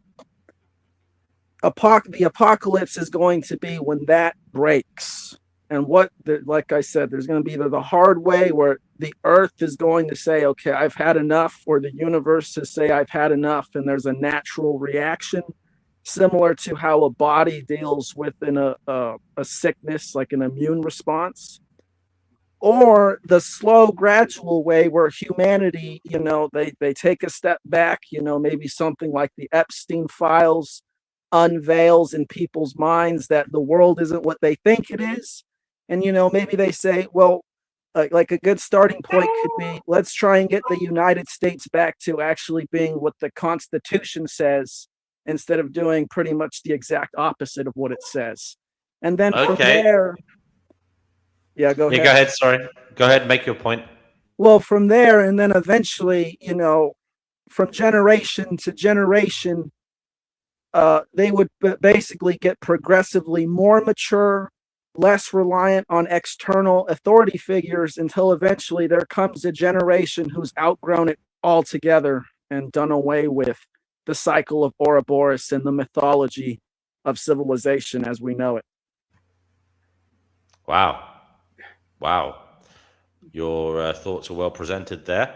Cougar Duma, how and why is this all happening? You're talking about World War III. How and why is it all happening? Is it a clusterfuck of many different beginnings? Tell us. Well, it's hard to know. Every generation will live through times like this, large or small. Was it Joseph Tainter? Who was it that came up with the idea of the turnings? I always liked that idea, that it's generational, that the generation before, through their activities and sometimes their failings, set up the generations that come after to go through a whole set of cycles as a result, having really no agency because it was done by their predecessors. So they simply inherit what their predecessors did or thought was valuable. And so I don't really know how we got here. I think it's kind of not important how we got here, is it? As they like to say, stand and deliver. Here you are in the times to which you were, entitled, forced, bequeathed? I don't know. Here you are, stand and deliver. I put a lot of stock in the idea of agency. That you make your life. I know that's not popular here, but I think we do. It's unrealistic. And if you maybe, but you make the life that you can within the milieu in which you find yourself. How's that sound? In which you think the thoughts you're allowed to think because of the gestalt in which you were raised and trained and educated. And we are here, right? We are here, and we have to get through this, or maybe we don't. Maybe we don't have to get through this. Maybe that's asking too much. I quickly want to say good luck to Soap Bubble. She's in the dentist. She's about to get jabbed by the dentist. I hope the treatment is quick and painless and successful. There you go. Sorry, go ahead, Cougar. Yeah. Well, that was kind of on topic, actually. We take these kind of things for granted. There was a time when going to the dentist meant some guy who, in his off time, shoots horses, comes in with a pair of pliers and pulls your tooth out. And if you got an abscess from chicken. Yeah, exactly. And if you got an abscess from it, that wasn't his fault. That was God's will or something, right? It wasn't his fault. And that's how you did dentistry. Probably now, it worked. Road's fault. Anyway, it worked, right? Because people did get rid of the pain. Now we go to the doctor. We have this whole complicated thing. We get a jab, we get a tooth work, all these complicated materials, the amalgam and the porcelain and the onlays and the crowns and all this kind of stuff. And we live to our ripe old age with all of our teeth, and some of them are artificial, but we still have all of our teeth, and then we die, and we don't take our teeth with us to heaven. But we had them to the end. And is that demonstrably different than the guy who was just shooting horses, comes out and pulls your tooth out with a pair of pliers? I don't know. Yeah, that's better. Maybe, but there's a lot of people who don't think so. That is one of the worrying things about degradation in society, in civilization, the effects on like the medical system, healthcare system, and how we've got used, maybe we've got even complacent in how we expect certain things to be the case. But a fall in well-being worldwide, harm to logistics, some environmental shift, political strife could cause the medical field to go into disarray, and that wouldn't be pleasant at all, Kukuduma. And is that something you feel like is down the road? Well, here's a thought. Here's a thought. for the panel. I've given this before, but new people, I'll give it again. Everything you do, including going to the dentist, how you got to the dentist, everything you ate that morning before you went to the dentist, the medications you're going to take after going to the dentist, okay, everything you do all day, the water you drink, the clothes you wear, the car you drive in, the way you walk, the sidewalk you walk on, everything is dependent on one thing: fossil fuels, crude oil in particular. Every single thing. And if you have asthma, then even your breathing is dependent on someone making an inhaler for you that you can then take advantage of to breathe. All right.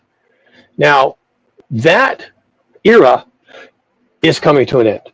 I don't know if it is this year or next year.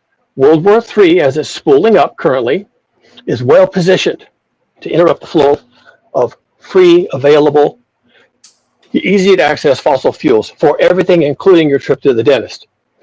The dentist will be too busy working in his garden to deal with you and your sore tooth. You're going to have to go to the neighbor next door who has a pair of pliers who can pull the tooth out before you get an abscess.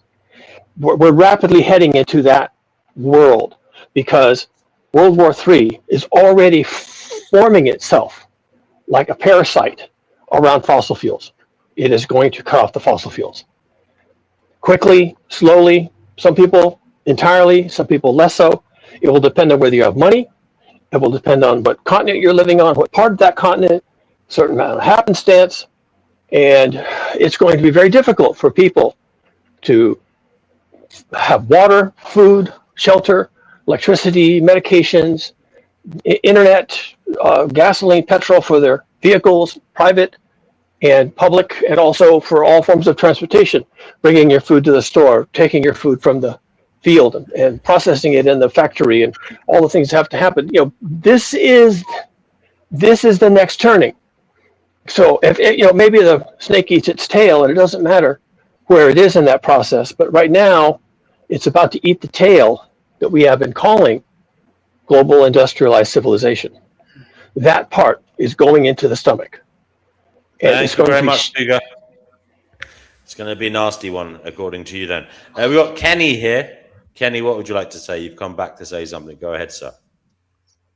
Yeah, so I've printed out the difference between, because some people on this panel, particularly Ellie, think that we are slaves as soon as we come into existence. And I've typed out a few points as to why citizenship is the opposite of slavery. So I'm going to read out what I've got here. Slavery, the legal status of slaves, considered property of another person with no legal personhood. A lack of rights, slaves have no rights or freedoms. They are forced to work and obey. They have no participation. Slaves cannot participate in government or civic activities. Coercion. Slavery involves coercion with individuals deprived of autonomy and choice. Exploitation. Slaves are exploited for labor without compensation or legal protection. Now I'm going to go into citizenship. That sounds exactly like citizenship so far. Citizenship, legal status, recognized as a member of a state or nation with specific rights. Right. Citizens have rights. Let me finish. You can come back to me after I finish, please. I just wanted you to show it while you're reading it. Rights and freedoms. Citizens typically have rights such as freedom of speech, the right to vote, and access to legal protections. Citizens also have participation. Citizens can participate in governance and civic activities. Citizenship has autonomy. Citizens has the ability to make choices regarding their lives and responsibilities. They also have protection.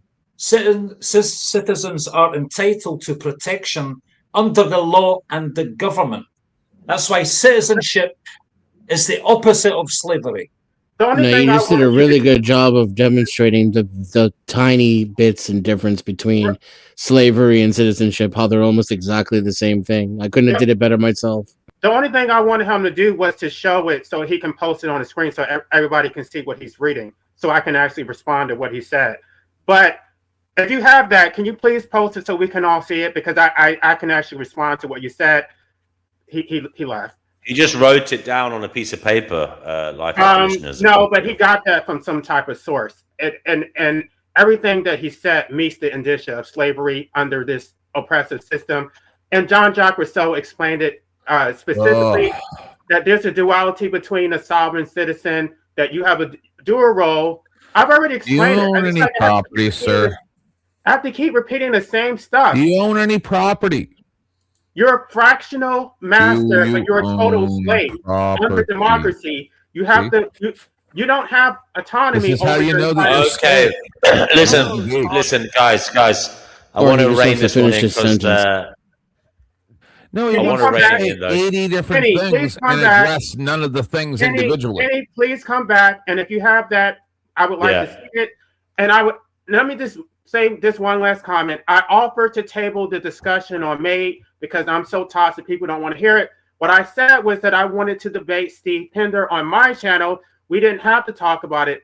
They wanted to continue talking about it, and now somehow it's my fault because I'm so toxic. No, I'm not blaming you. I'm just saying I want to rein it in, brother. Thank you. I just want to rein in. Go back to the topic. Are we in the end? Should have been reined in a long time ago. No, it was interesting. It was interesting to hear you defend your position and for them to try and attack it. I thought you did very well, Ellie. Because they keep saying the same stuff. And the word citizen, because I think the word citizen is actually related to the topic and what I was talking about. Because citizen absolutely is basically just another word for slave. It's a euphemism for it. I posted there in the private chat the etymology of the word citizen. It means city dweller or member of a community. So that basically means is that the city owns you. You're a member of the community, and you've separated yourself from the higher power than man, which is what secularism seeks to do.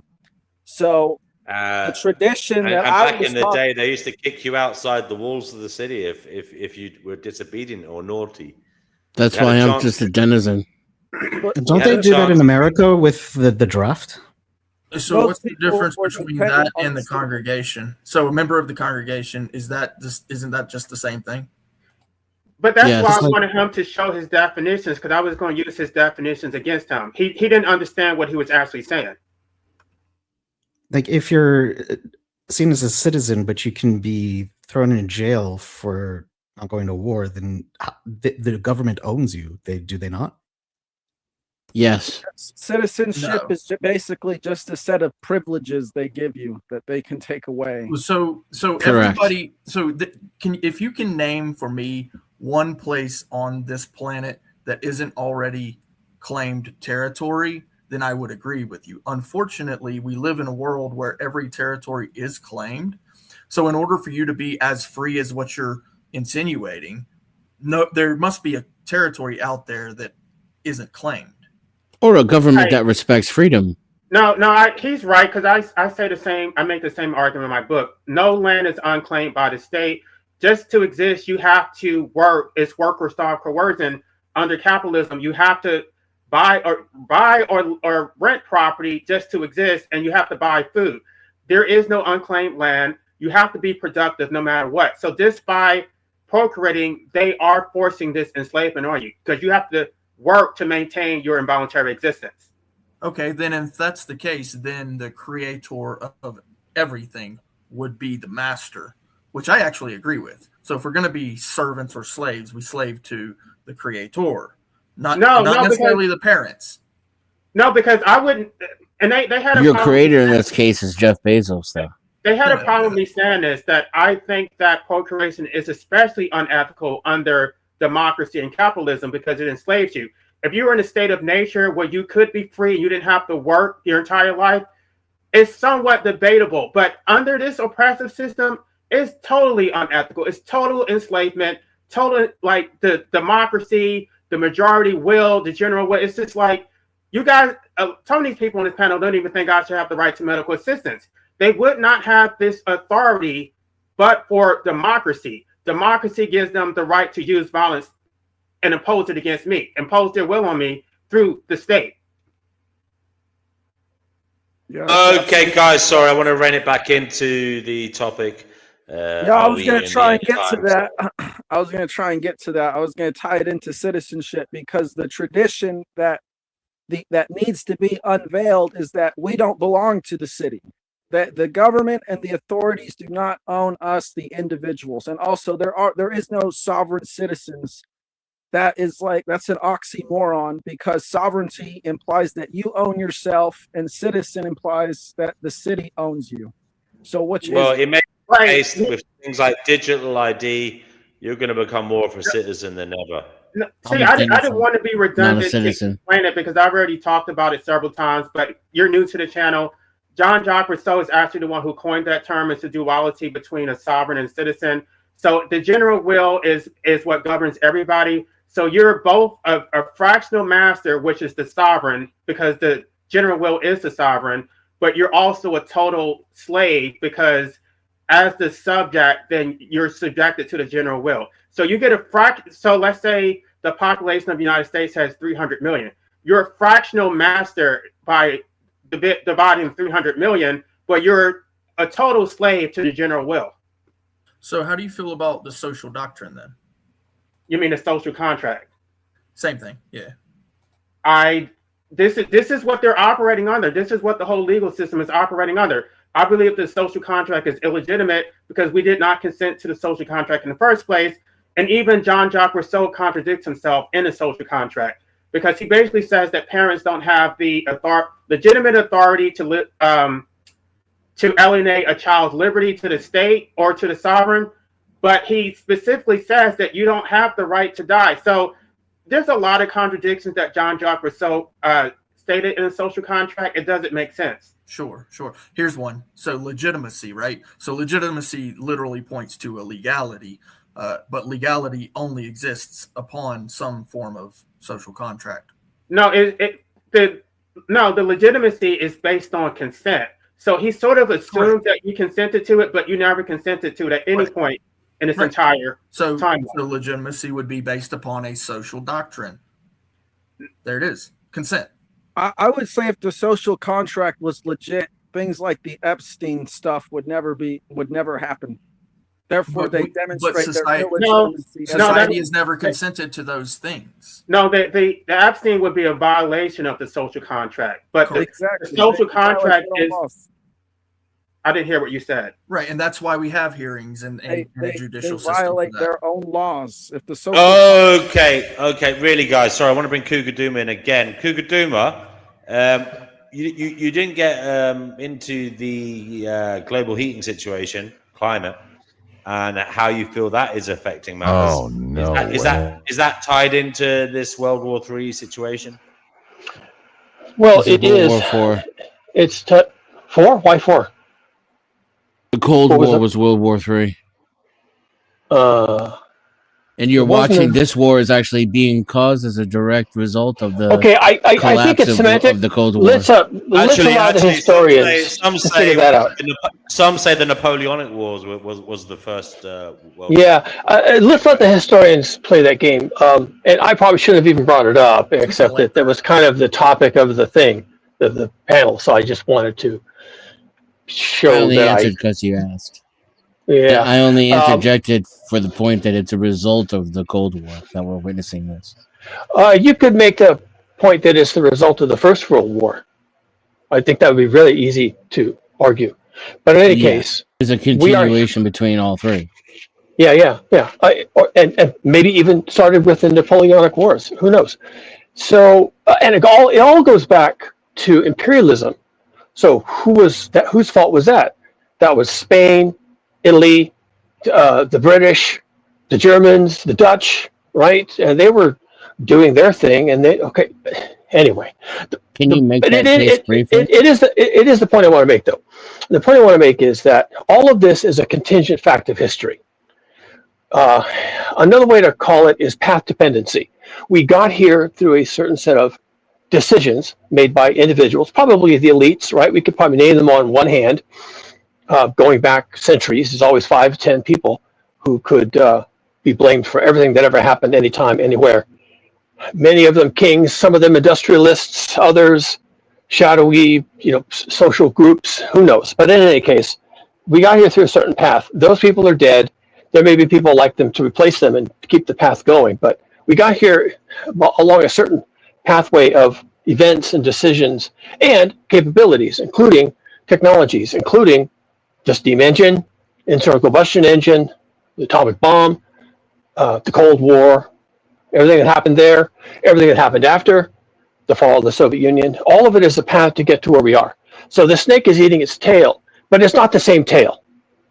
It's not the same head. The head is new. It's eating an old tail, and it's going around and around and around. And it basically keeps pooping itself into a new set of problems. And one consideration is that this path forward, since we're on the topic, this path forward maybe breaks the chain.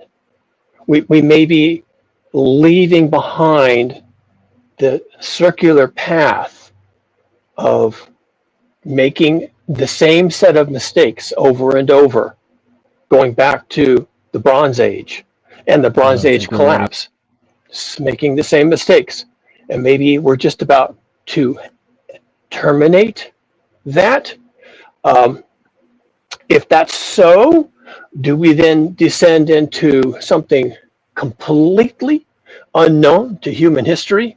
If we really are breaking the chain, do we enter something, singularity, as we call it in cosmology, where this is, what comes next is completely unknowable? There is no information transfer between the head and the tail at this point. What comes next cannot be calculated. And we're not ready.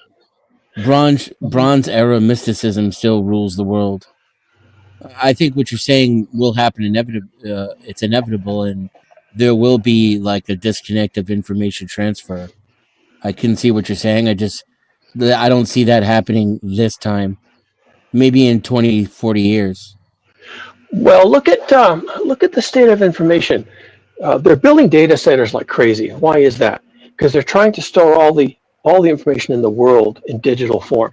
That's how they grow artificial intelligence now. They need all the information in the world. They got that information off the internet. They didn't, and they got the works of Socrates off the internet.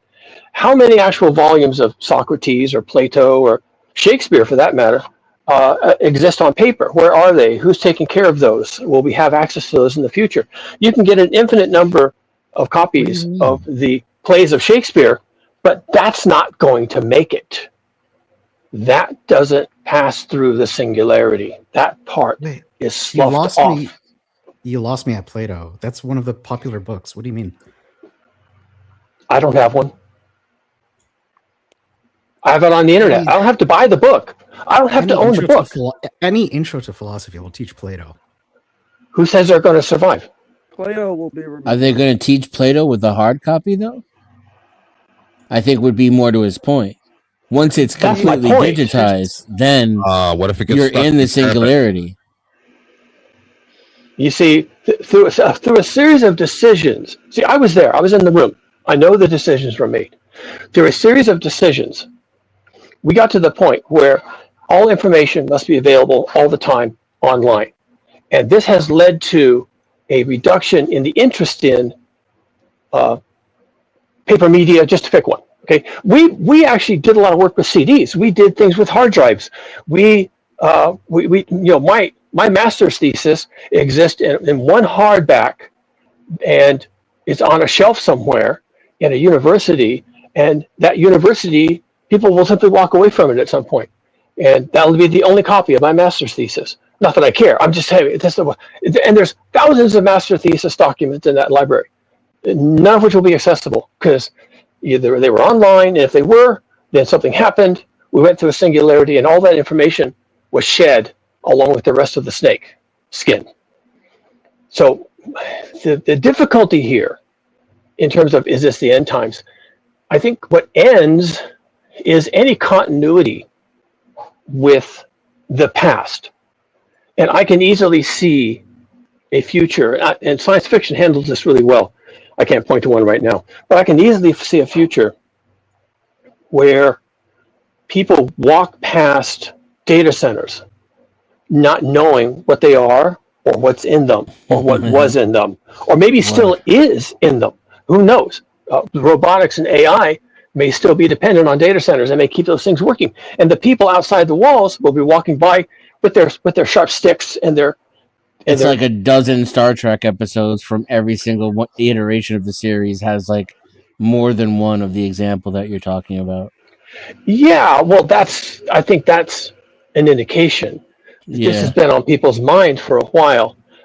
If I can, please, DW, if I can tell a story, like a 3-minute story. Go ahead.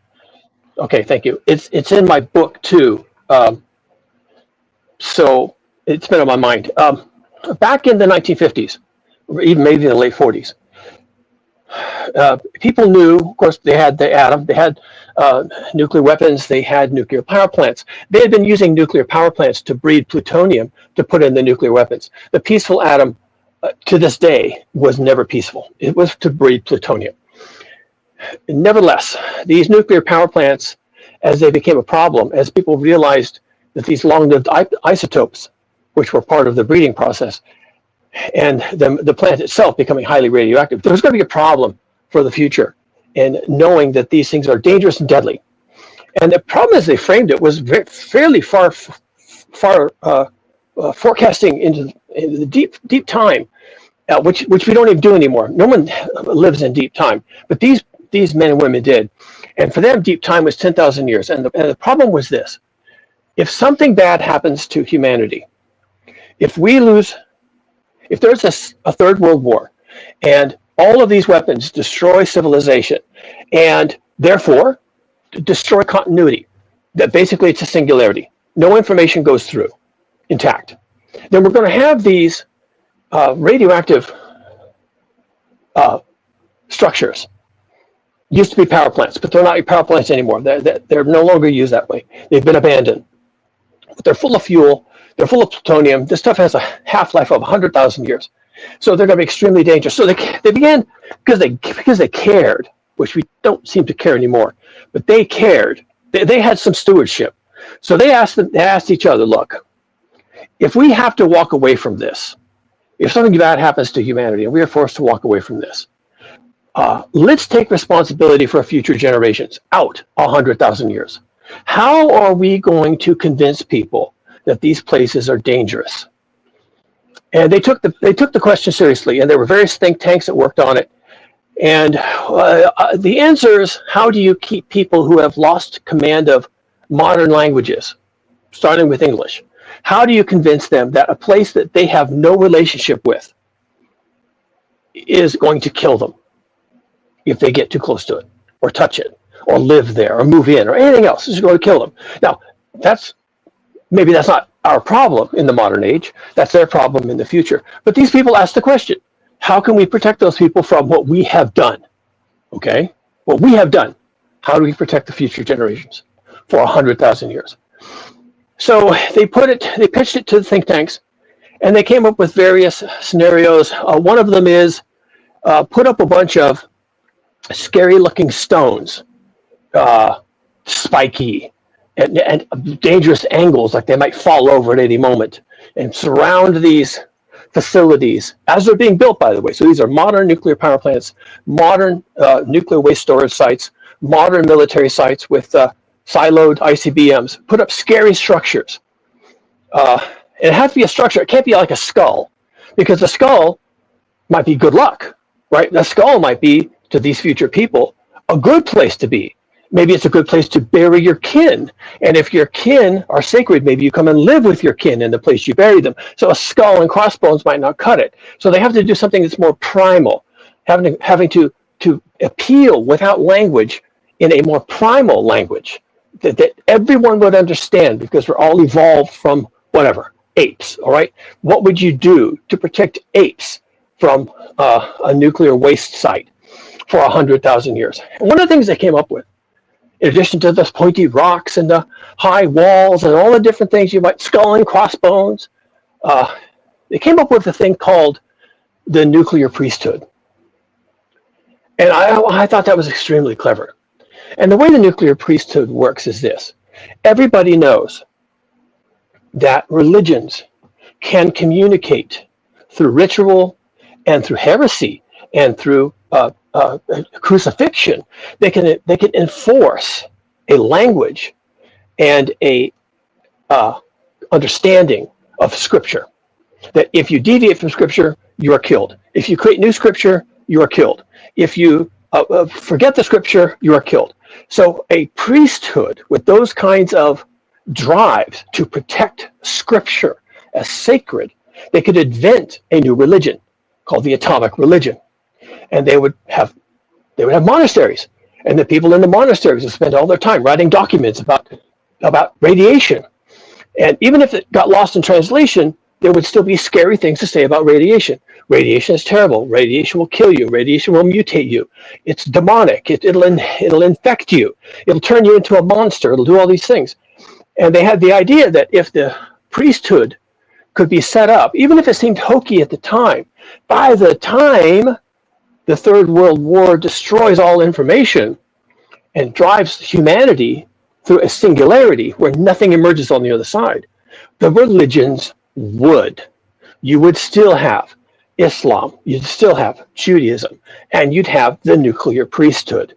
And what they would have is their sacred sites. They would have their sacred texts. They would have sacred rituals. Anybody who doesn't believe it is crucified. Anybody who wants to join the priesthood gets eternal life in heaven for preaching the nuclear doctrine. And they could call it the nuclear doctrine, just like they call it Yahweh or something else, right? Muhammad is the nuclear doctrine. It's the nuclear scripture. And so that was one of the things they came up with. And the reason they did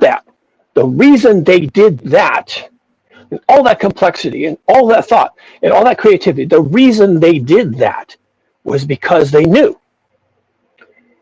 They suspected, but they knew that the Third World War would be the snake eating all of its own information. And what would come out on the other side would be unknown, chaotic gibberish. But they thought they could protect people from the, if you would, sins of the fathers, the creation of these dangerous sites. An interesting way of conserving information and passing it on to future generations. A kind of information, even if it's just fear of sites. Right. Don't go there. It's God's ground. It is sacred. If you try to use this for secular purposes like pooping or planting crops or running your sheep, if you try to use it for your purposes, God will kill you and you will suffer and you will die. All right. That's the story of the nuclear priesthood. It's an interesting one. Thanks for that. Kenny's here. Kenny, you come back on. I know you're busting to say something. Yeah. Go ahead. Yeah, no, I was just going to ask if you have the time, if I could share my screen and show you a YouTube clip. It's only 2 minutes long, 2 minutes, 20 seconds. Is that okay? Yeah, of I course. think it could inform the debate and people can give their feedback on it afterwards. Okay, so I'll do that. I'm going to share my screen. Okay. Right. And then Delby, he directed his comment to me. So do I get to respond to it? We'll see. We'll see if we have time. I presume you will. Share. Okay, let me know when You'll you're see ready. Douglas Murray and Piers Morgan on the screen. There you go. Can you see it? Yep, go ahead, sir. Press play. Okay. We can't hear it. Can you hear it, guys? Negative. No. No, we can't hear it. Make sure you click the little slider bar at the bottom. I'll tell you what, Kenny, if you want... The slider bar at the bottom. Is it muted on the screen, on the video? I think it's an Is option. it when you muted on click your share video in the screen. tab? If you want, Kenny, you can share it in the private chat and I'll share it. I thought he was sharing the definitions that he read earlier. We have Squatch. Do you want to say something? Squatch. How you doing, bud? Yeah. Not too bad. Thank you for being here. What would you like to say while we're waiting? Kenny, if you shared that, I'll share it in a moment then. Go ahead, Squatch. So I've read the think tank papers that he's talking about, and they were covered quite elegantly, I think, in some of the earlier Planet of the Apes films, where you had the Church of Adam, and they had their own personal atom bomb, and they had this map with locations of different dangerous places. But you know what they didn't do? They didn't tell the monkeys. They didn't create a religion for the monkeys. They created a religion for themselves and then lived inside of their own cloister until they became mutants themselves. That is the path that religion will take you on because of the singularity he's talking about. The priesthood will not understand the atom from the written word. They will interpret it. They'll look at things like Heisenberg's uncertainty principle and go, that simply cannot be. That's crazy. And they will. Thank you. I just want to say to Kenny, can you share it in the private chat, mate? There's a private chat to the right in StreamYard. Then I can get the link. I can't get it if you share it on YouTube. Sorry, Squatch, as you were, mate. That's interesting. You're fine. That's pretty much what I'm saying is like the point he's trying to make is over a long enough time span, any information that is shared will be mutated by the current conditions that it's interpreted through, right? I just shared it now. If we're talking about after a point where people no longer can read like modern English or access to databases or know what AI is, they're also not going to understand the atomic weights, the periodic table, the reactionary metals, and all of this stuff goes hand in hand with understanding what's going on in a breaking down isotope. Wow. You've come on here at kind of inopportune time with a massive tidal wave of opinion and knowledge there, Squat. So I am looking forward to talking to you. He's using ChatGPT. I'm looking forward to listening to him in more detail, and I don't want to be preoccupied. So I want to get this video out of the way for Kenny so that we can dive deeper with Squatch. Here we go. Oh, sorry, 1 second. Kingdom, two of the greatest countries in the world. We've forgotten how to be genuinely proud of our great countries, both America and United Kingdom, two of the greatest countries in the world. It's almost like every day now, somebody somewhere, normally on the left, the woke left, is queuing up to find a reason to hate the countries and their histories. Well, it's a kind of grievance competition. Your guest earlier just tried to engage in it. I don't know what hurt she believes she's had from slavery. All of this was addressed 2 centuries ago. Everything has consequences. All history has consequences and ramifications. But, you know, if we were to play this fairly, we would at least look at all of the countries around the world that engaged in the slave trade who are simply not interested in any form of reparations. The Ottoman Empire, all the Arab countries who not just traded far more slaves than across the Atlantic, but castrated all the men so that there wouldn't be any more African slaves after them.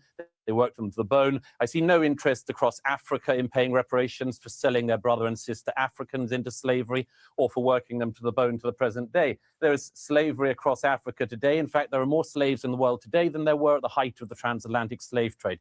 So some of us are simply a bit bored of hearing people ripping at closed wounds and then crying about their hurt or their presumed hurt. Because everybody could do this. 1 million Europeans were stolen by North Africans over the course of decades of the North African Barbary pirate slave trade. Where would you end if you did that? The answer is you couldn't end, because nobody is alive who has actually suffered the hurt, and nobody is alive who did the wrong. And I'd make one other point, if I may. It's always the countries that people want to come to who are put through this struggle session.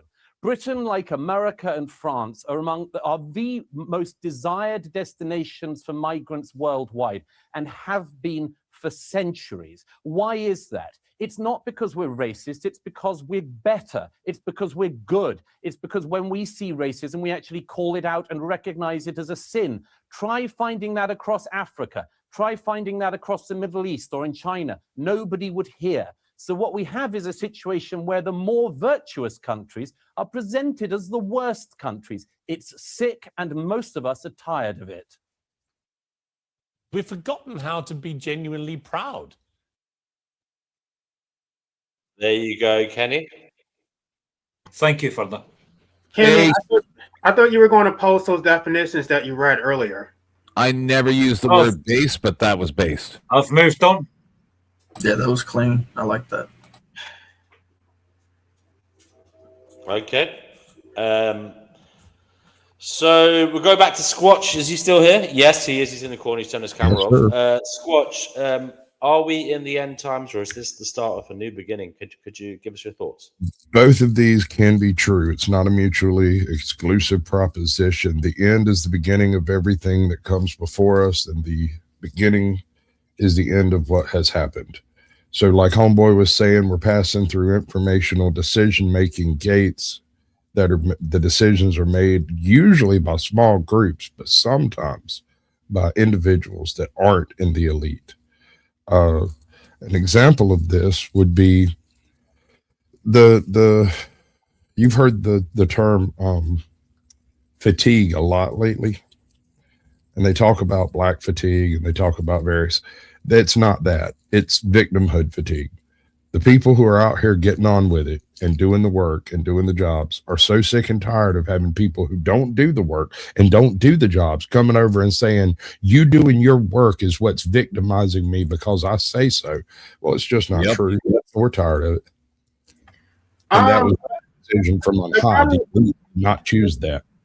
The problem with that is that the black fatigue is not even against Africans or immigrants. It's specific to FBA, to blacks who were born in America. So the people who talk about fatigue, like Pearly Things, I don't know if you're familiar with her, they love black Africans. They just don't like black Americans. So it's not racism. It's really about black Americans specifically. I'm saying that it has nothing to do with race at all. It doesn't have anything to do with black or white or any of that. It has to do with this nature of having a victimhood complex that you use to beat everyone around the head and ears with, even when you're not being victimized. But the term is black fatigue. We're all being victimized. They call it black fatigue because they're talking about black Americans. No, you guys call it black fatigue. I call it victim fatigue. I have a million problems, and I try not to ever even tell anybody about them because they got their own problems. And I just, like I said, when the universe is oppressing you, it just seems like you want something to cry about. And I'm not saying that to anybody specific. I'm just saying, like, we're falling through the universe. Oh, I don't like it. Like all I hear is the squalling of a small infant. You only have tolerance for your own complaining, though. That's what I've noticed about people. It's not about victimhood. I provide ways to resolve these issues, and everyone goes, that'll never happen. Okay, well, then what's your resolution? Oh, we'll sit around and complain about being victims? Maybe not. I just want to correct how this term is actually being used. It's not just about victimhood. They're also critiquing the fact that they think that black people are uniquely violent, that black people are uniquely antisocial. So it is a racial. No, you want it to be racial. No, listen to how they always listen to the content creators when they talk about that term. They talk about how black people are so violent, how they don't follow a very orders. general statement, sir. Who is they? The people who are using the term black fatigue. And what people do you see using those words? The content creators. I use it. That are tired of other black people complaining. I don't see any white people saying that. I don't see any. I don't hear Sasquatch saying it. I don't hear me saying it. Do you listen to anybody who uses that term? Because I identify as a black Jewish Irish lesbian. Are you a black person? Do you listen to anybody who uses that term? African descent? Do you listen to anybody who uses that term? Are you of African descent? I use it myself. There is a psychological concept that was coined by Friedrich Nietzsche called slave morality. Yeah, because I got a black person. Am I right? Slave ethic. You're correct. Slave mentality arises from the No reaction to oppression characterized by resentment, pessimism, and the devaluing of the qualities possessed by the masters, e.g., strength, independence, and affirmation. The individual with this mindset defines themselves in opposition to others rather than asserting their own values and will. In essence, Nietzsche at me, sure. The belief acts as a powerful cognitive filter that shapes an individual's motivations, attitudes, and behaviors making the perceived condition of slavery a lived psychological reality. So you're talking yourself into a slave reality Okay, by I want to believing that respond to you're a what you slave. said. The reason why he talks about that, because he's talking about the will to power, and then he compares it to the will to pity. And so basically, you should not focus on your shortcomings. You should work to overcome that. He's saying that you basically live in resentment if you focus on the negative instead of focusing on overcoming whatever adversity is put before you. I don't agree with Nietzsche. I think a lot of things that he said doesn't make sense. And Nietzsche rejects You've only got one life, and life is short. So I would choose wisely what you choose to focus on. You know. You quoted it out of context and then misapplied a conclusion that Nietzsche himself did not rise to. Yeah. Oh, I don't know what he was talking about. Nietzsche. I'm agreeing with what he said. Have you looked into Schopenhauer? Prophecy still exists in a psychological sense. Have you listened to Schopenhauer, though? Yes, but not only in a psychological sense. That's the problem with the way you're phrasing it. It's not only in a psychological sense. What other sense would it be?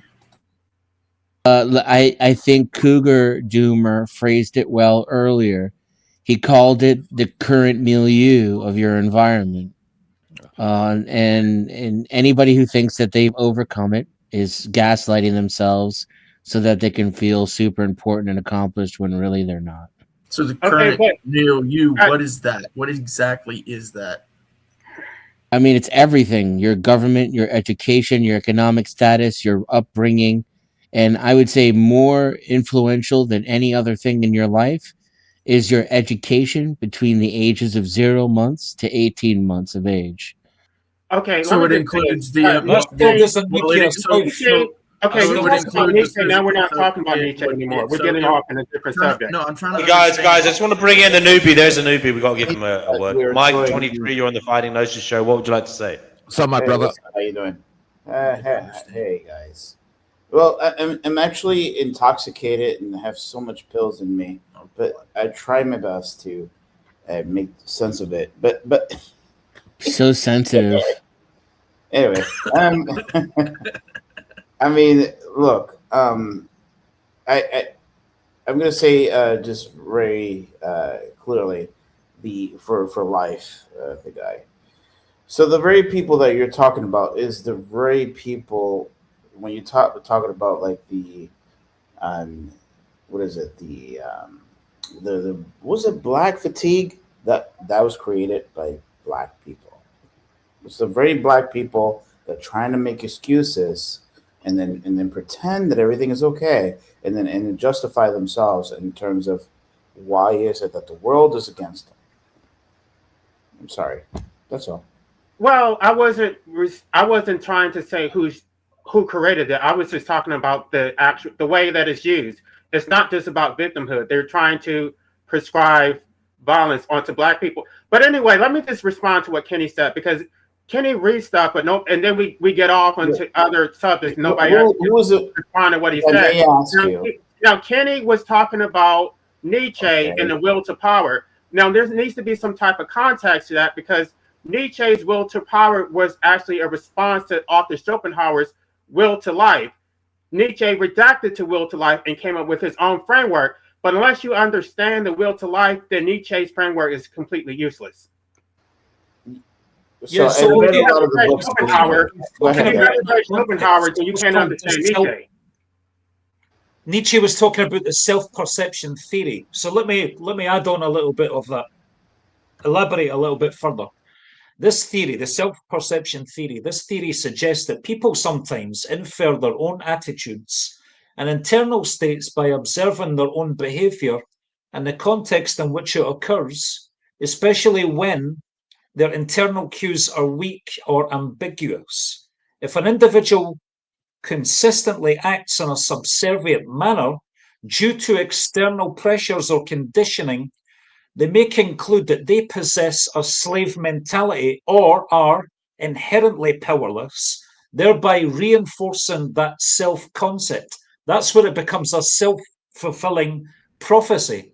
And if you think of yourself as a slave, you're going to adopt the mannerisms and the attitude as of a slave. you're taking it out of context because you haven't read Schopenhauer, so you don't understand what Nietzsche was actually trying to say.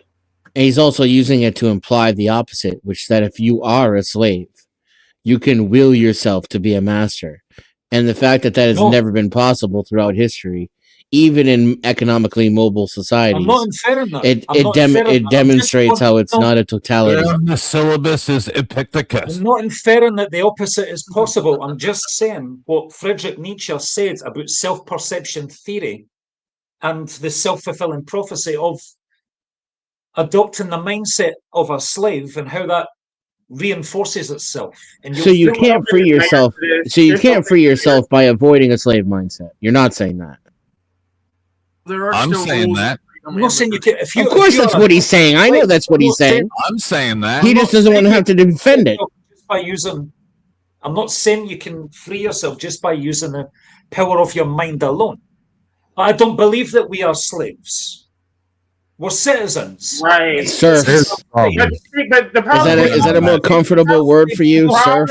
The problem with what you're saying is that you never showed your definition of slave and citizen so that I could actually respond. You just moved on and we talked about different subjects, and now you're still referencing the same definitions, which you never even showed so that anybody can actually respond to it. I would just like to put in here and say, we don't know none of the that source stuff. of your definitions. Where did those definitions even come from? I'm none of that stuff. If you're a double agent and you are American and you go and you pretend that you're an agent for Russia, come from? that doesn't make you Russian. I'm not that. Where did those definitions come from? So I got it printed out. And can you show it on the screen so we can respond to it? You're asking about slavery, legal status. No, I want to see it. I want to see it so I can respond to it. I don't want you to read it again. Yeah. No, can you pull it up? Just like you showed that video, you can show those definitions. He has it on a piece of paper. Otherwise, then we're just going to disregard it because you're not showing. Copy and paste it and write it in the chat. Okay. So his words that he's speaking don't mean anything because you don't see it on a screen. No, because it's lengthy. I don't even know what this guy's saying. It's lengthy. Right. He said it real fast, and I can't actually dissect what he actually said. So don't do it. Yeah. Can you define? I mean, read it for myself and see where you got what's the source of that to verify the veracity of it. I'm not going to take your word. I don't know where you got that shit from. You could have made that up as far as I know. So you either believe it or you don't. Okay, I'll tell you where to get it. I'll tell you what I just read out about Nietzsche. Key in on Google these words. The psychology of, if you believe you're a slave, you'll feel like a slave. Just key that in on Google, and in AI mode, it will come up the Nietzsche's. So you just pulled this from a blog. I was born believing that I was free. I had to learn and grow up and stop being a baby to realize I was enslaved. But you're not free. That's the truth of it. So there's a difference. That's what I just said. There's a difference between being free and freedom. There's still rules in freedom and liberty. You guys all should have been raised like by gypsies like me. I think there's a lot of entitlement from what you're saying because, first of all, you came from a Jewish culture where you have all this self-esteem that was instilled to you from birth because you have a history, and then you're trying to compare yourself to Black people who don't have any history outside of slavery in the United States, don't even know where the hell they came from, no connection to their ancestors, no language, and you think that they should have some kind of magical self-esteem that is not based on anything, no history, no pride, no identity. You're operating on your identity as a Jewish person. On the assumption that Caucasians or white people or whatever you want to call those people have a history behind them. Are you under the assumption? Are you under the assumption? Listen. Are you under the assumption that people of a light complexion also, all of them, have some type of history that they're aware of? I'm talking specifically about Jewish people, not all people. The bottom line is that light-skinned people. The bottom line is that everybody knows their history except us. You know your history. I do not know that. No, that is incorrect. Please, I beg you. No, what you're saying is wrong. You're saying that all light complexion skinned people have knowledge of their history? That is what is your ethnicity? Like where do your ancestors come from? Exactly. That's exactly the question I'm asking you. What is my ethnicity? I'm asking you. You're not. Yeah, I don't exactly. know. I'm asking you. You don't know. Please, no, stop, please. I've taken LA, a DNA I test. need to know more You're about being the racist. confidence Can you ask? and the No, don't stop, please. I beg of you. You're not going to Please say tell us anything more. over No, this. the You're just gonna confidence talk thing you were talking nonsense. about, and the coming from Africans. Please tell us more. I'm sorry he interrupted. I really need to know more about that. Me and my friend Nietzsche, please explain. The point is, you have high self-esteem, and you think you're entitled, and it's like that's a privilege because you didn't build your own self-esteem. You got that from your ethnicity, from your culture, that you have racial pride in your or ethnic pride, I should say, that it was instilled from you that you were proud to be Jewish or Israeli or whatever. He's Israeli, and so you act like Black people are just like it's overcoming your mind.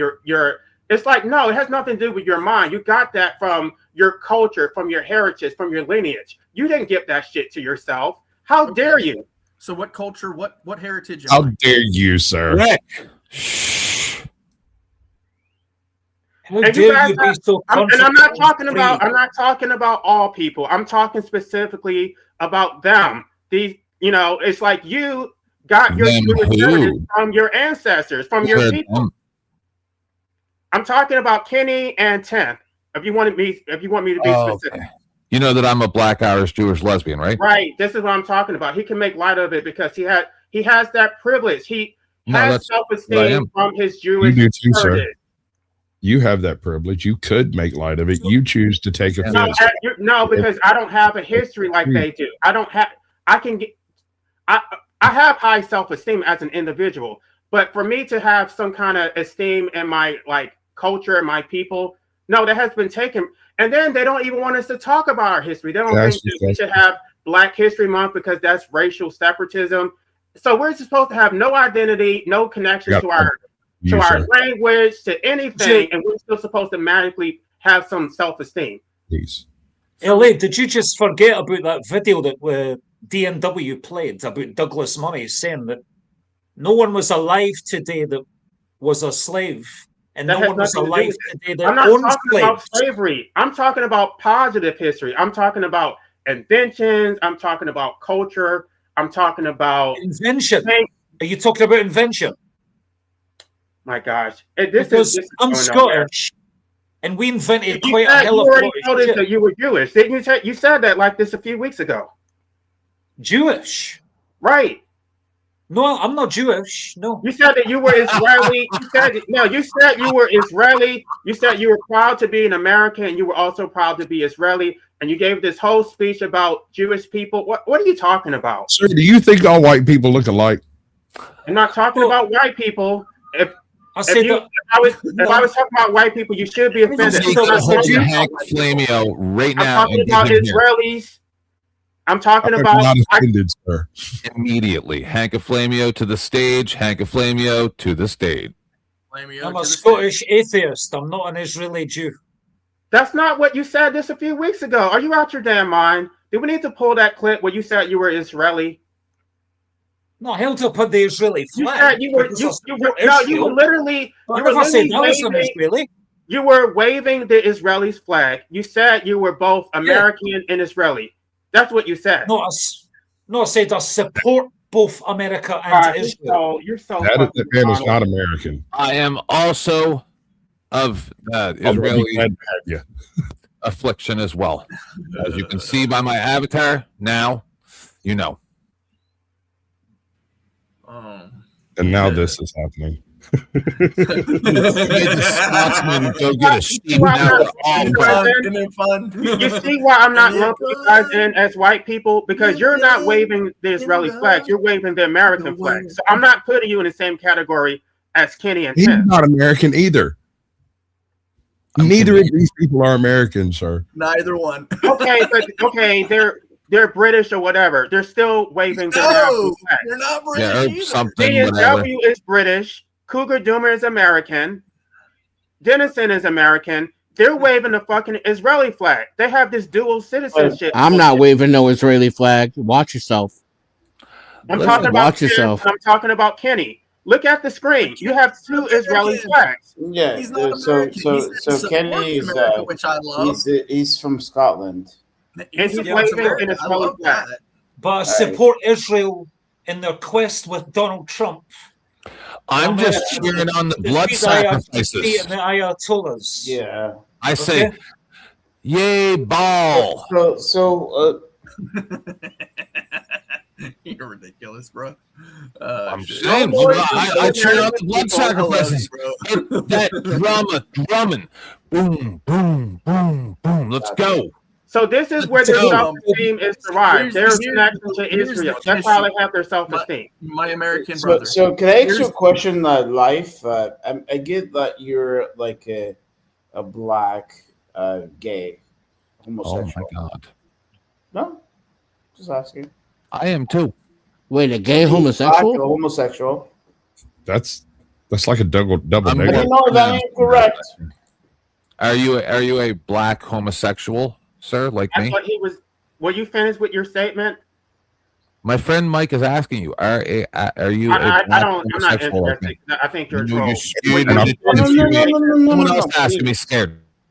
I promise you, Mike is not asking you because he thinks it's a shot across your bow. He's not taking shots at you at all. He's curious. He doesn't do that kind of thing. Yeah, Mike is. Whatever he's saying is being said in bad faith. Mike is too good for this world. I'm not talking about Mike. I'm not talking about Mike. I'm talking about Tim. You ask the question. I'm talking about Tim. I will answer Mike's question, but I'm not sure what his question is. My question is to you: are you? Oh, sorry. Go ahead. Tenth repeated the question. Are you a black homosexual? You took a Is fifth. that your question, Mike? If it's his question, I'm not going to answer it. No, it's nothing wrong with being. Oh God, I wish you could talk to me. If it's your question, I will answer it. I just want to make sure it's your question. It is his. That was my question. Yes. Thank you. And that's This is the best communication we've had all night. This has been absolutely amazing. I'm proud to have been here during it. Actual communication took place. A question was asked. A question was answered. Let's raise an offering. Everybody give to your favorite. Did he answer? I didn't hear his answers. He said yes? Raise a coffee. He said yes. He answered it. Oh, This okay. most on YouTube in months. I just want to elaborate that also 10th is also homosexual. 51%. Also a troll. I bet you didn't know that. He's also a troll. So I'm not afraid of I have to say, forgive me. You see a white. Oh no, he's white. Oh. I'm 49% I troll. have not said anything about white people. What did you hear me say anything? You never said one thing about white people, I'm you talking guys. about Israelis. That's what I'm talking about. Well, you have to. Who said it earlier? You have to write it down for him because he can't really process the words. Right. This is what these. Okay. This is what they do. I'm not trying to attack you, by the way. You said it. I'm just repeating your words back to you. The dual You citizen. think I'm trolling because I'm saying things that fuck with the. No, you're scared of the words because it's breaking your programming. This is what I do. You mean your Israeli programming? You mean your disloyalty to What the are you American talking people? about? I loathe all of these people. What you're saying is nonsense. All right, guys. Let's rein it in a bit because we're having a bit of a shouting match. Is it raining men or is it raining women? I don't know. I got you the you want to end the show. ENW. Not really, not just yet. Kugudima, you've been terribly quiet. What's going on in that head? My mate. Sorry, I know. Well, this is, what can I say? I'm a materialist. I'm anchored in as much reality as I can possibly muster. Sometimes this forum sounds like a bunch of crows in a tree, and I'm down here on the ground looking up, and it's indecipherable, people. It's just completely indecipherable. Not that anybody has an obligation to be deciphered. Can I just say something? Word. In my personal experience, I think I like you, Cougar. I'm going to say this. I just wish that people could be very honest with themselves and then say what bothers them and not use anything with history and then like basically try to Coming from the most passive aggressive dude on the panel. Me? Who, me? Me? My innocent old me. Yeah, I know you said that I use pills. Well, there's only two people. I did not say the that. Israeli flag, so nobody else is waving the Israeli flag. So I'm not sure what you're talking about. Like, Yeah, I'd like to say aggressive something as to hell. life abolitionist. If you've got such a chip on your shoulder because you're gay and black, right, and you feel like this oppressed victim and you're against never the said anything historical about slavery of black What are people. you talking about? What? I never said that. You're in favor of the enslavement of the Israeli people. I said I heard I what you was said about Israeli being slave. brought into existence. You're an It has nothing to do with my sexuality or scumfuck. race. You're ridiculous. I And by never the said way, in New York City, like life would be living his life. He's basically, all the women, everyone, absolutely heterosexual like me. Oh no, you're the white guy. You're the evil guy. Like I've Did I been say in anything bars, about white people, but or they did I treated say me Israeli? guys. They treated me like shit. Like, oh no, you're the problem. I'm like, why? Like, I didn't do anything. Oh no. Oh, but if I would act gay, I would be like, hey guys. It happens in New York City. It's because of people like life abolitionists that Donald Trump got elected fucking twice. Because people are sick Well, of I'm an hearing. anarchist, so I had nothing Sick to do of with the that. identity politics. What are you talking woke about? You don't liberal even know bullshit. where I stand on Donald Trump. You know what's so funny? I did That not someone support treated Donald me Trump. like shit. I went to a bar and someone treated me like shit. And then David came and then like, oh, he's your friend? I'm like, yeah. And then, oh, and then like I'm telling you, New York City. Yeah, people act differently when I show up places with my husband, even though they may already know me. When I'm with my husband, they act different. So I'm responsible for Donald Trump, even though I'm an anarchist who doesn't vote. And the last time I did vote, I voted for Jill Stein. I'm trying to figure out how I'm responsible. I did not support his prosecution. I did not support the witch hunts. I had nothing to do with it. You want to know how, LA? LA, it's because assuming that I'm just trying to explain. LA, it's because they don't think, they act on their feelings, and they are subconsciously reactive to what you're telling them right now. And that's what they do when they go to the voting booth, is they smash their little thumbs on the Trump button so they can make everything you're saying go away. I think that's what you do, and I critically think liberal, of and I'm things. not. I'm not a liberal at all. What are you talking about? To a realistic conclusion, and you believe that Actually, LA, it is interesting. I know you don't like Yerf Dogs and you see him as a troll. Oh my gosh! If you're going to read his comment, I don't know this person. This person. You was going to say something if that. Well, it is true. This isn't my show. It's his show. This is how deep LA battles against the fact that he is enslaved in a reality. Hold on, Mike. Where people take advantage of him basically, and he didn't consent to it. He is actually gay because in a form of protest against life.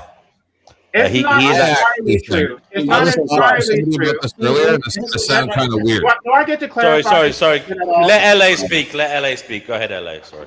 My actual position is that I probably would naturally be bisexual, but because I was abused by my mother, which basically turned me off to women, and because I am against procreation, I refuse to ever have sex with a woman under any circumstance.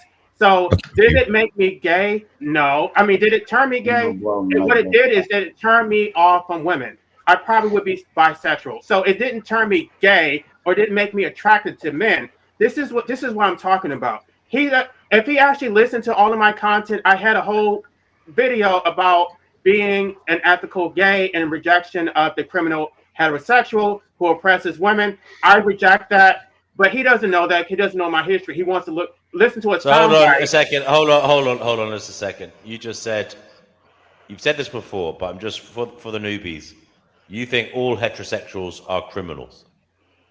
I think that heterosexuality is inherently exploitive of women, unless they are married and then women actually get something out of it. But if you're just having hookups with a woman I'm not a and criminal. making her a slut for society to judge her and impregnating her, that is total exploitation, and I reject that. I'm just glad you didn't go to bestiality.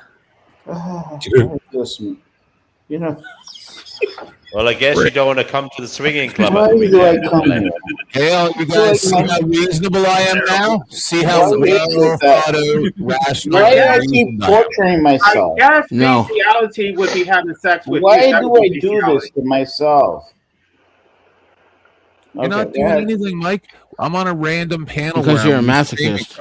Bestiality I know, would be right? having Then sex with you. listen, How about I that? must be a masochist. It's like I love like. That was No, I was having this discussion. Anyway, you're a bunch of fucking criminals. I was having this discussion earlier today or yesterday, where I was explaining to them that I think that people who Sasquatch, I got have 2 this million type on of you, okay? Mike, you've been telling me to talk this whole time. I'm sorry. I've observed in my scientific experiments that people actually enjoy the chains of slavery, whether it's psychological or physical, whatever way you want to look at it, right? Like they literally must have that feeling of helplessness because it actually turns them on. It's all they know, right? They don't know how to be happy within themselves. They have to have that external force that makes them feel like a victim. I believe that's really what we're seeing here. Where's your citation for any of this bullshit you just spouted? His own ass. You just made that up. I You just made it up. Listen is one of my citations. I mean, How do you know what you know? Because I believe it. He said he believes it. That's what. Why this does is he my need citations? observation that I've seen. I don't listen to what people say or what they think or anything to do with any of that. None of that matters. I watch how the organism operates and I see that they enjoy it. When you discuss things with them and say, okay, I understand that you would like things to be this way, but this is how things are. How do we adjust it from this? And people don't even want to really talk about the reality of things. They want to feelings, what they think should be. It's literally a waste of time. It's a waste of time pontificating over what you want rather than trying to manipulate whatever you can in the world around you to best suit yourself. All of the rest is like trying to move a star, right? You're not going to move the star. You're not going to stop the rotation of the earth. You're not going to control whether or not Sasquatch is drunk or not. All you can do is mitigate the situation and do the best that you can. And if you sit around all the time complaining, wah, this victim, that victim, blah, blah, blah, blah, blah, that right there is why we have world wars, because everybody's offended all the time. And I put a link in the back of Chris Pratt as Rosa Parks if you want to be real fucked up. That's not why we have world Okay, let wars. me ask you this question based on what you said. Governments don't give a shit about our affairs. Enjoy life by having a How slave do I mentality. manipulate my We'll never reality? do it. How do I manipulate my reality so that I don't have to exist and I can pretend that this is fun? Go to the woods. The wolves will enjoy it. That's just going to the woods is not also controlled by the state. That's no, go to the woods and talk to the wolves about it, and they're going to explain it to you for you.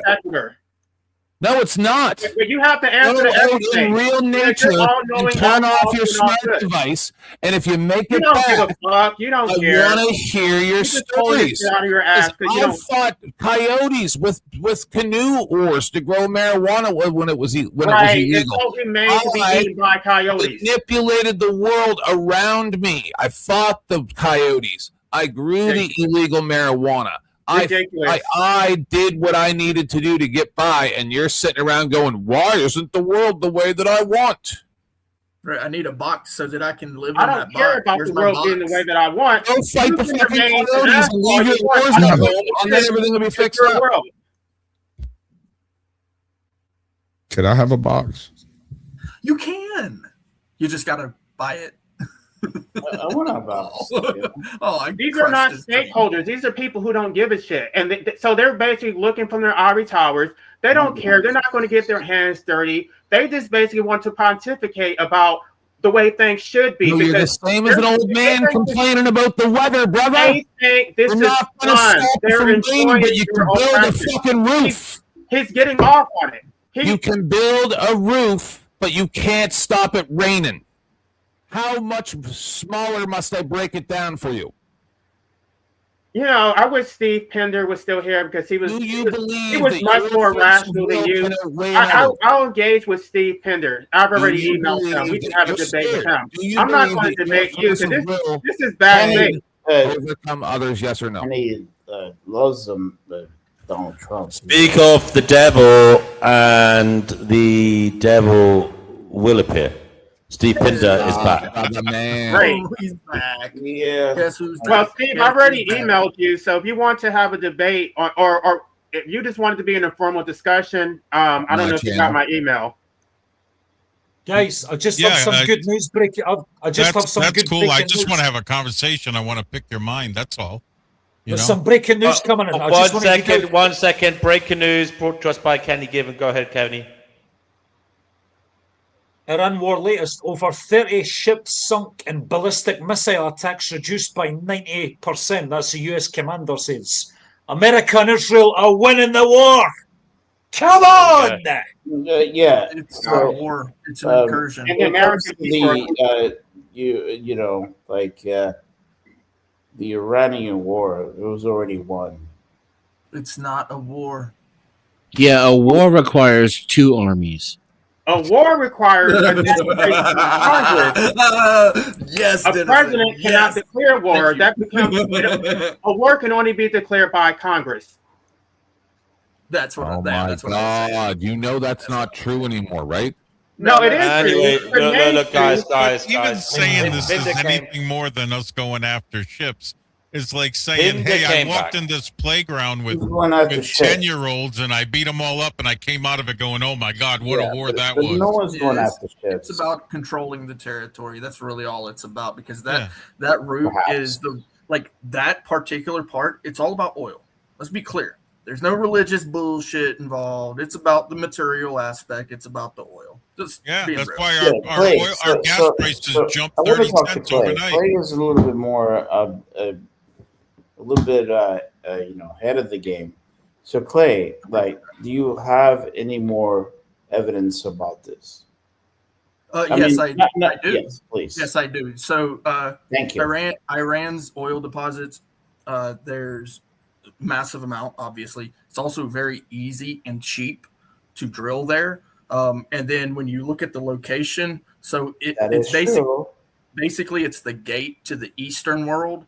But when you talk about the Mediterranean, that strip of land where Israel and Palestine is basically the gate to the Western world through the sea. So essentially right there, what it's really all about, it's just location, right? Location. This is why Route 1 in the United States, if you have a location of a business on Route 1, you will make money. You will. It's a fact. Yeah, and it is correct. recognized that that strip of land and the oil deposits where it's super easy to drill, that you don't have to sell around Africa if you have that route. So it's really just about control of the land. I really like that you pointed out that it's easy to drill there. That's one of the reasons those deposits are so desired, is they're so close to the surface and under pressure. And so you just tap it and it goes where you put the pipes. Yep. You don't really have to put a lot of effort Agreed. into it.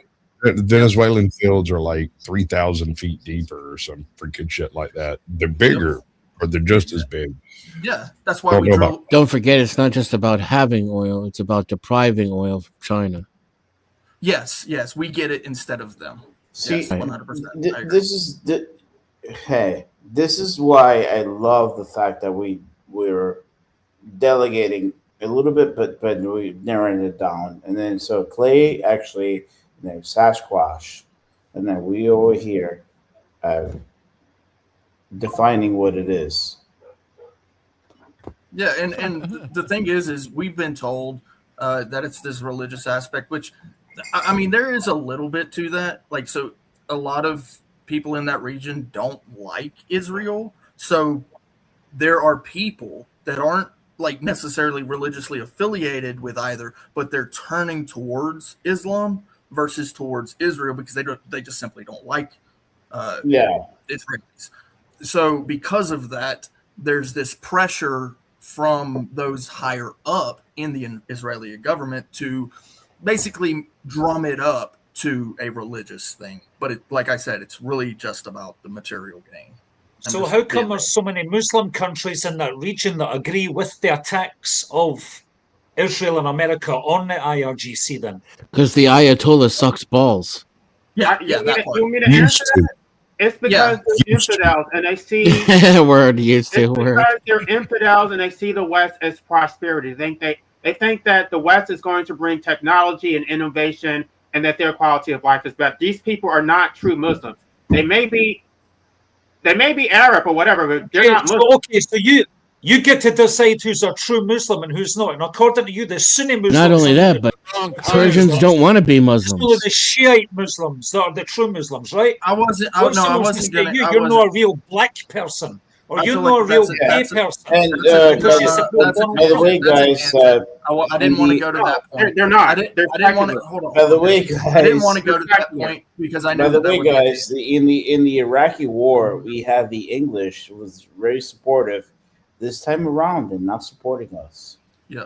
So I want to be very clear. So when people get into you know what? Fuck you guys. I'm sorry. So when people get into a religion, after a while, certain individuals down the line getting turned up. They don't want to be part of it anymore. And it works the same way in Christianity, Israel, Buddhist, atheists, all of the different religions. Eventually down the line, someone along the line say, I don't want to be part of it. Well, Islam is a very strict religion where you can't actually leave. And so it's very strict. And so there's a domineering factor about that. So that's why the oppressed people are saying they like that the West is stepping in, because they don't, let's be real. They just kind of don't want to be part of it, of this extremist version. Just the same as like the Crusades, there were people who were like, I don't want to be part of that extremist version of Christianity. Right. But Kenny can't address the fact that I'm American and I don't support democracy. So who's going to liberate me from democracy? Who's going to topple Donald Trump? That's oh my God. Like can I, before we get too far off subject, we had a discussion. When I had a discussion with 10th about the Crusades, so can it be possible that I'm not, I'm an ignorant person, I'm stupid, but can it be possible that you guys, like, when you talk about like the history, can please like know the time frame and then I'm okay with it, but I think Steve was really trying to get some. If that makes sense. Yeah, let's let Steve talk for a minute. I don't know if he had anything to say. Yeah, and I'm stupid. I don't mind you guys telling me I'm stupid. It's okay. No, you were right when you said ignorant. You're not stupid. But Steve I'm did just saying, come back up. He was here earlier, and he and LA wanted to. I'm just an ignorant person, but if you could have. But that's just like me talking about like the Roman Empire and then comparing it with the Spanish Empire. It's two different story. You have to compare. Two things can't be the same if you're going to compare them. But different time frame. Irrelevant. Well, like you wouldn't compare an ice cube to an ice cube. But I might compare an ice cube to an ice trapezoid. Right, exactly. Yeah. Go, Steve, quick before someone jumps in. Okay, so you look at the time frame. I mean, still call it an ice cube. And like the Muslim nations. Mike don't give a fuck. Hey, Steve is trying to. I thought I was the only one Mike did this to. He don't like you either, Steve. Can we let Steve get word in it's nothing personal, but. But yeah, don't get personal. I don't give a fuck about any of you people. but apparently I use pills and then My pills. Steve, what were you trying to say, Steve? You're really hooked up. You're really hooked on the pills thing that I never said. You know what? Like, so that's making me curious, Mike. I'm starting to become more suspicious about pills. I know. He's blue and yellow, purple. Maybe you've sold me those pills. So hold on, Mike. Hold on, Mike. Perhaps it's you. Mike, hold on just a sec, okay? Go ahead, Steve. Okay, we look at the Muslim nations who it's not just yesterday that they've hated America. It's about 50 years that they really can't stand us. Okay, but we have all these nations that have we have all these nations that have said death to America, death to America. But the timing in which we went into all these different countries and did what we did. I mean, think about it, and this will take a second. Let me finish. All right. Okay, so we protected a nation from Iraq. We protected a nation that was run by tyrants. That's why we went into Iraq. Okay, and we used that. Of course, it's all about oil and our interest. I love it when they use this as for our interest. So look at Libya. We were buddy with them until Gaddafi decided to go off the American dollar. Then all of a sudden he's a bad guy. Okay, all these nations. It's not the first time that they've said they hated us, they wanted us dead, but the timing in which we've gone into there is always because it was opportune time to use this situation to do what they really wanted. We went into Afghanistan not because of 9/11. It's because we wanted to protect our poppy fields. And what is it this time, do you think? I mean, well, he's always said he wanted to go in there, but I think it's exactly what Squatch was talking about. It's the oil. Okay, but it's always the oil, right? Why is now the opportune time? Well, I think that everything just aligned just right, and he had the timing to use this to shake the focus off a lot of other things that are going on right now. I mean, we could say wag the dog. That's been used a lot. I'm not so sure. But, I mean, every time that there is a huge focus on something they don't want us to be focusing on, they give us something else to focus on. Happens all the time. Yep, exactly. And there are some very big things that are other than this conflict. Right. We just had the midterms. So you're going to invade a country right before the midterms. And the files being released. Oh, there's a big part of it. Files just got released. Don't forget about that one. That is one of the. What I would like for more people to consider, though, Brick, is what it is that they want to distract us from. Like, I'm not entirely convinced that the Epstein files themselves are not a distraction from something else. Ooh, that's a good point. Yeah. Oh yes. Yes, actually, this is a very, very important part, okay? So the control of this population, of America's population, is always a very contentious factor, right? So because we got internet and information. Can I say something that might? Fuck, man. Information being shared. So when it comes to all of this information that's being shared, the oppression, right, is happening, and we're him sober, right? No. We're actually living in a time where many government actors, not necessarily in the files, are being revealed through press actions of people literally just going out and trying to hold their local governments accountable. This is a very big moment in time where in the past, like, you didn't have your phone on your camera. So yes, I think there's a distraction being produced for that as well. Look at what Hillary said about going into Iraq when she was in our wonderful political structure.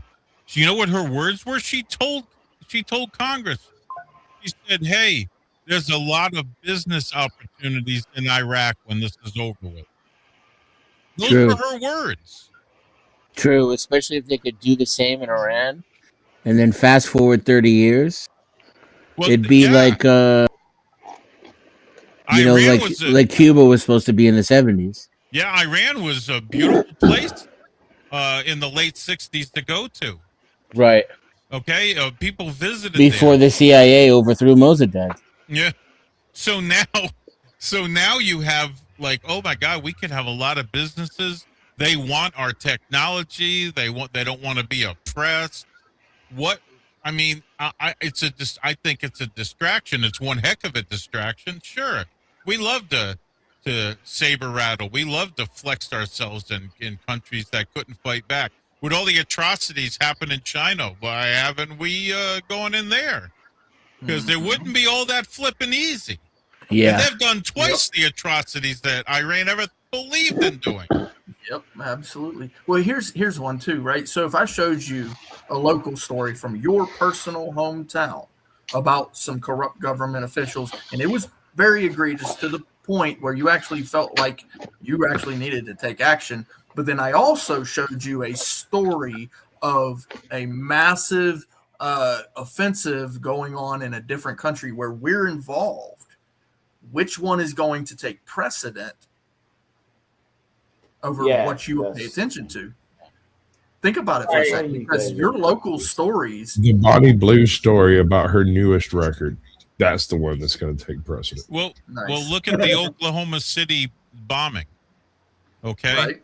So what Bill Clinton said before that was, there's a lot of stuff going on, with his what do you call it? His scandal that was going on, not the sexual allegations, but with Whitewater. And he goes, we need another Pearl Harbor to take their mind off of this. He got caught on tape saying that. Yep. See? They tried to pass the Patriot Act after that bombing too. Yeah. It was their first attempt. It was called the Victory Act. Yeah. And then they renamed it after 9/11 and got it through finally. Yeah.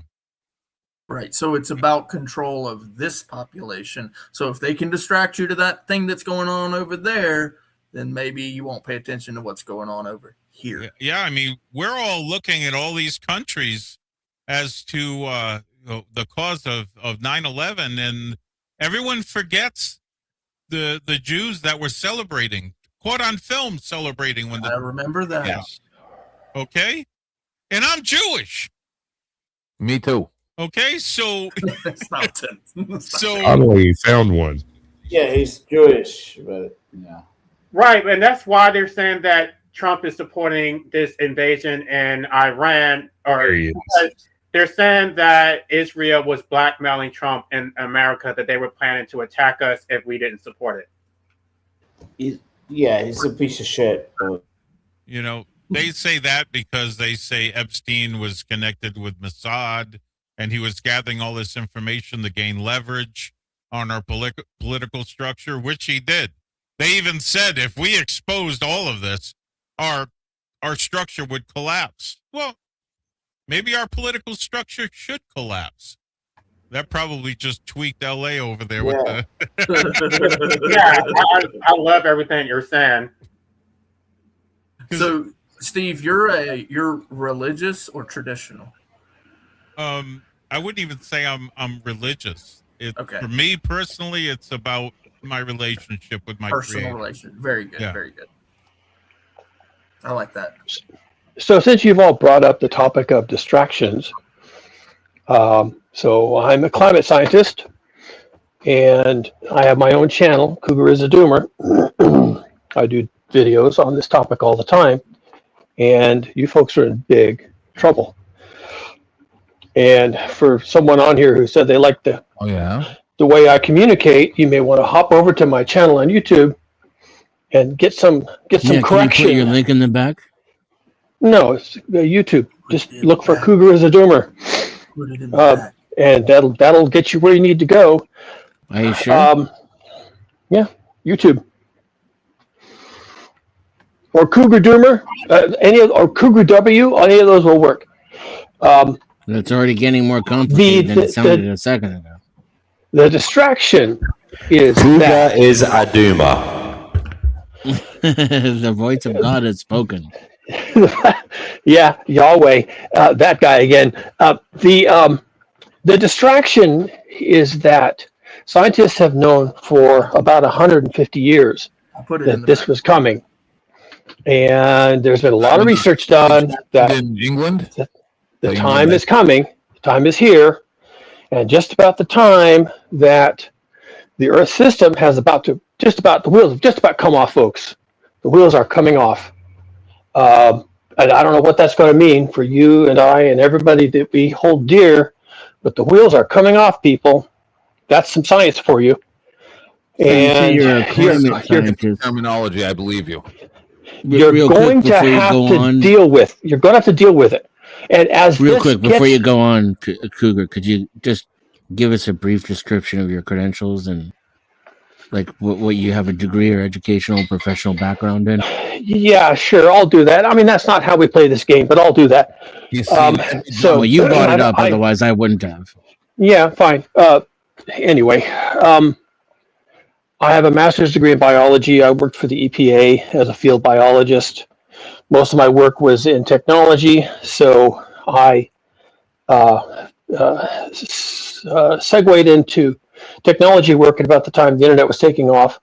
Startups, .coms, the whole thing. A 35-year career doing technology, and I finally retired.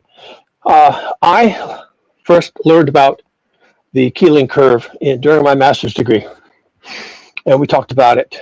And of course, it's been in my wheelhouse the entire time. So the way I keep up with this is I follow the changes, I follow the data. Everything's happened with the IPCC reports, the conferences of the parties, all the ins and outs. There's a lot of people on YouTube and elsewhere that are looking at this and talking about it. The work of James Hansen, Jennifer Francis, a bunch of others. And if you follow these people and you follow the work and you follow where this is headed, then it's pretty obvious what's happening to us. And there's a considerable effort in the science community to sandbag this because the topic is so dangerous to their careers to speak openly that they have to kind of speak in code. James Hansen had to retire before he could actually do some serious work. And the work he's been doing in retirement with other authors is basically bone chilling. We are in trouble. That's the data. Okay. How long do you say we have? This summer. Raffle sauce. This summer, the wheels come off. I'm not going to be able to get to hunting season. It's going to be over before then. Come on. Okay, so none of this has anything to do with individual behaviors or what you want to do. What it comes down to is civilization going to be able to continue in the manner that has done so for the last 150 years? The answer is probably not. We don't know when that's going to come to an end, but that is the topic today, and so I want to throw that out there. What happens if we actually make it to 2027? There's people on here that refuse to talk to me. If we make it to 2027, there's 4 people talking at the same time, and for some reason your mic's lower than it was before. Oh. I'm trying to ask Cougar a question about what he just said. What happens if we make it to 2027? Is that, I mean, because you're making very specific predictions. Yes, this is called a polycrisis. It's a rolling crisis where one thing sort of leads to another, if you rather. My favorite way of looking at it is that the Titanic has hit the iceberg.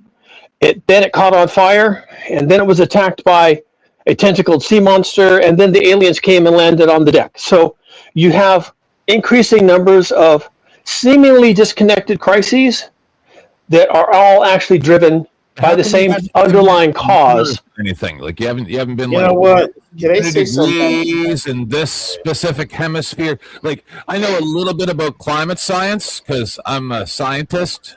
So, I don't understand. Like you haven't given any actual data.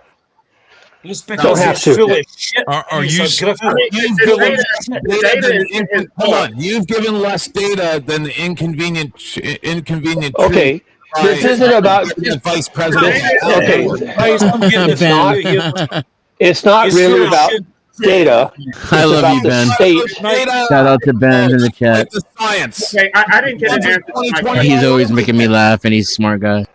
I didn't get an answer to my question. The data is in his book, but for my specific question, I think that you back yourself into a corner because if you're making a really beautiful specific prediction that it has to happen this summer, if we make it to 2027, then nobody it discredits everything that you're saying. I have a problem. Everybody with your should question, give me all their money because hold on, the end is nigh. I could save you. Ellie, I have a problem with your question because your question is just, what if you're wrong? And it serves no purpose. No, it's about the specificity of it. If he just no, said you're not specifying. Yeah, you're specifying about the time frame. No, because he's saying you're it still has to asking happen the this same summer. question. What if you're wrong? That's the only question you're asking. No. Like, I'm is not. the question Wait. Let me clarify why I'm asking that question. I'm not trying to invalidate his entire position. I just think it's problematic that he's specifically saying that it's going to happen this summer. Because if it doesn't happen this summer, then because so many people have made these very specific predictions that it was going to happen in 2012. They said it was going to happen during the war in Iraq.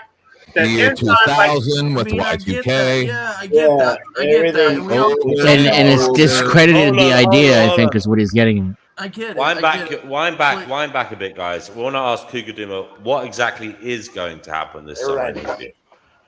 So what we're talking about is the overall health and status of what we call the Earth dynamic system. It's not just temperatures. It's not just ocean currents. It's all the things. It's an enormous machine in which we live inside of. People like you are even more retarded. Now, we have been experiencing since 2023 a unprecedented, off the rails ocean heat wave. Ocean heat wave. All the oceans are hot. Evidence for this is, for example, California has been having an ocean heat wave off the West Coast, and that moisture has been coming ashore and leaving us with torrential rains and massive snow deposits in the Sierras. Really? Now, there's nothing wrong with having a lot of snow. It's a good thing for California to have that, but it was unexpected. It was unexpected. Also, the U.S., and this is my only real basis for comparisons. People have other stories for elsewhere. In the U.S., we've had wave after wave of alternating record cold, and then record heat, and then record cold. We had in 2025, we had the hottest. In 2025, we had the hottest Christmas on record. Now, these are all symptoms by themselves. They don't matter much. They're curiosities. It's the record since when? All these things are symptomatic of what I call. He just got a script. He can't answer nothing. All these things. 20-year cycles. We go through 20-year cycles. All these things are symptomatic of a breakdown of the Earth system. Time frame where those records come from, then you're full of shit. Yeah. Look, we go through cycles of heating and cooling all the time. We go through this. Most of it is due to. 70s, it was going to be an ice age. Please. I also ask you another question. We've known this for 150 years. I said, you mean since the ice age that they said was going to come in England? You completely glossed over that too. I've asked you twice. Time frame questions. Are you Canadian? That's another question, because you sound like a Canadian climate scientist that's getting government money to do alarmist disinformation. That's what you sound like. I don't even know how to read, and I know you're full of shit. How dare you? So anyway, what is happening in the data, in the observation? 1 second, 10th, 1 second. Let Hugo talk. Go on. What is happening? Sash, if Sash, if he could actually. No, sir. Mike, let him finish. Thank you. So, is the problem is that the Earth system is falling apart. In the climate drivers, the motors that drive the climate, are coming unglued. The difficulty the difficulty for people You're just is using words. that You're just saying words. we exist inside this machine. 1 second. Oh my God, you're not Carl Sagan. Cougar, brother. Let him ramble. 10th, 1 second, please, guys. Cougar. You've come on this show before and you've given some facts and figures. Now, you do have, I'm sure, at hand some figures that will show the alarming state of affairs that may support your argument. Could you give us some, please? Sure. Again, it has to do with the Earth system. So we're having a marine heat wave. The heat has made its way into the North Polar region. The surface heat in the water from the marine heat wave is causing what's called sudden stratospheric warming. And the heating of the stratosphere interferes with the functionality of what's called the polar vortex. People didn't know too much about that or thought it was very important, but under conditions of sudden stratospheric warming, it begins to break down, misbehave, and the polar vortex, which is high up in the atmosphere, difficult to study, drives the jet stream. Now, the jet stream in the polar regions, the North Polar jet stream, drives our surface weather. And when the jet stream began to fall apart, and this was some work done by Jennifer Francis about 15 years ago, people even didn't believe it at the time that the jet stream was falling apart, but she predicted it, and it happened. So the jet stream right now is in very poor form. It is not acting as a ring fence at all. It's letting cold air escape from the polar regions. That cold air comes down and interferes with normal weather patterns and causes all kinds of disruptions. And combined with record ocean temperatures, the extra moisture in the atmosphere is interacting with these polar cold air masses and creating massive extreme weather. These are all facts on the ground. The polar vortex has been malformed, basically in decline for a good solid 3 months. These used to be a few days or maybe a week. These conditions would persist for a few days or a week and might give you some strange weather that would be interesting, but then it would go away. This has persisted for about 3 months. I was just checking it again today, and the polar vortex is basically gone. I've been sitting here listening to this nonsense the whole time, and you've not mentioned solar cycles not one time. You know nothing about science. You are a climate alarmist. You are what is wrong with our society. You make people drive cars that can't even drive in the winter because of your imaginary sky is falling nonsense. You know nothing about science. Nothing. So the reason things are going to be troublesome this summer. Decimate you. You know nothing. This is the data that the host called for. This is data. You're using the reason that people are becoming alarmed about this summer is because the breakdown of the polar jet stream, which is now ongoing, is going to cause hot air to intrude into the polar region. See, we also have saying that it's magic and that it's not. Okay, I was asked to give evidence, so here it comes. No, also, the Pacific Basin ENSO, El Nino Southern Oscillation, is about to swing into the hot phase. It does this periodically. There is some evidence, some discussion anyway, that the weak phase, the cold phase, the La Nina phase, has been progressively weakening, and that the El Nino phase has been strengthening. Again, this is because of marine heat waves. So it's not too surprising that the hot phase of the ENSO will be also getting hotter. That's kind of to be expected. So we're going into the summer about, late summer and into 2027. For Earth, where's the heat? We will come from? From the ice mountain? Where's the heat come from? About the time that we get the El Nino phase, which is now predicted for late in the summer.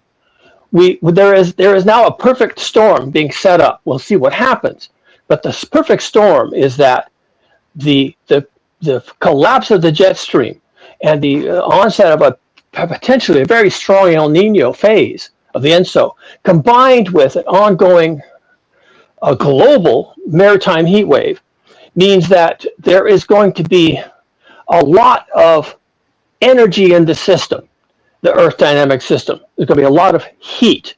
A heat has to move. It has to go somewhere and do work. It has to melt ice. It has to climb mountains and melt glaciers. Where's the heat So where's the heat come from? Oh, that's called the greenhouse effect. No, where does the heat come from?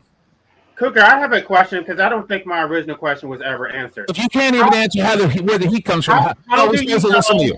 How do you know specifically that it's going to happen this summer and not sometime in the future? I just got to that. You missed it? I'll say it again.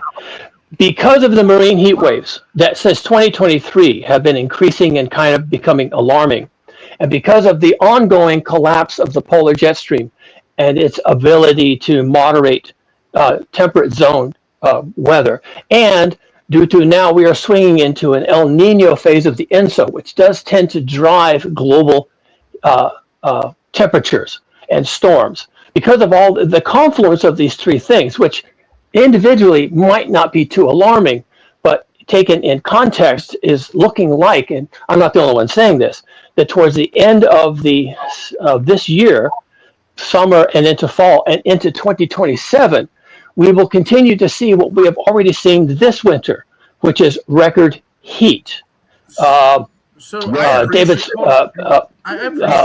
Daniel Swain just made a report. The truth is that people like you set up thermometers and move the weather stations to places directly beside tarmacs and shit. I appreciate to provide climate data for your agenda because science has become a religious cult. I appreciate that is what you're doing right now. I know the truth. I've been spent 30 years on this. You are a liar. Just a quick clarification. Science itself will never become a religious cult, but climate science has become a cult. So anyway, just to stick up for science for a second. DNW asked me to explain. I used to believe people like you. Can you mute everybody? That's why I'm angry, because you're lying. You're lying to people and hoodwinking them the same as what was done to me. Yeah, all right. Hold on. Okay, buddy. Okay. Sorry, guys. We can't have the shouting. I'm going to ask, does Squatch want to say something? Because I think someone said he wanted to say something. Squatch, did you want to say something? I wanted to ask Homie a question, but I know the answer to the question, and I'll tell it since he left. This effect he's talking about is going to have a really interesting effect for the desert Southwest because it's more monsoonal conditions, more water, more erosion, which is what they're worried about. But if that water is managed properly, you're talking about a massive amount of mortality.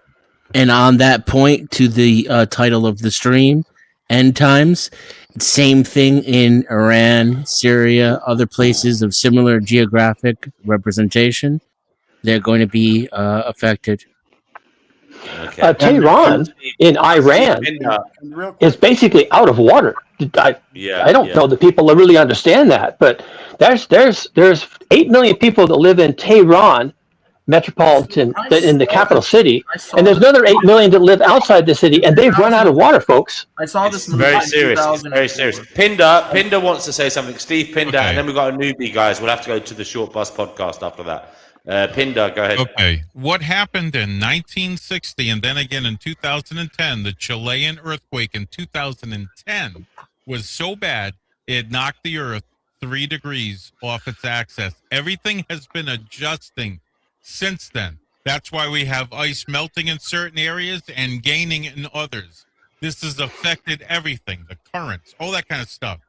Okay, the Earth is correcting itself. There's actually no evidence to support that contention. Really? And so it doesn't. True North has changed. No. Look at your compass. No. The Polaris is still 3 inches, sir, not 3 degrees. I thought it was 3 inches, maybe, but not 3 degrees. Right. You can get inches of change just from that's what she said. melting ice sheets, raising sea You level. can get These inches are of well change understood. just by simply exercising it 3 times a day for 15 minutes a day. Earlier, yeah. And besides all that, there's the Milankovitch cycles, which someone alluded to earlier, which are the orbital dynamics of the Earth. Cougar, I actually saw this movie back in 2004. It's called The Day After Tomorrow. Dennis Quaid. Yeah, I thought that was Cusack. Guys, you better let the new guy in.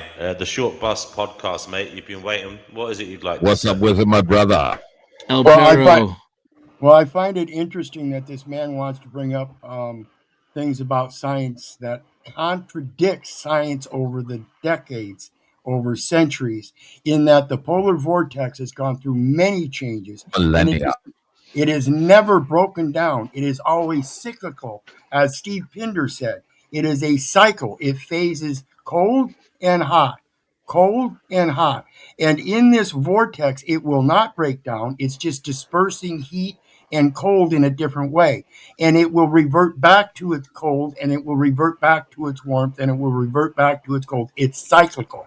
So presenting that the polar vortex is breaking down and the Earth will end is contradictory to science, and that is why he doesn't want to bring up data, because he doesn't have it. It contradicts science.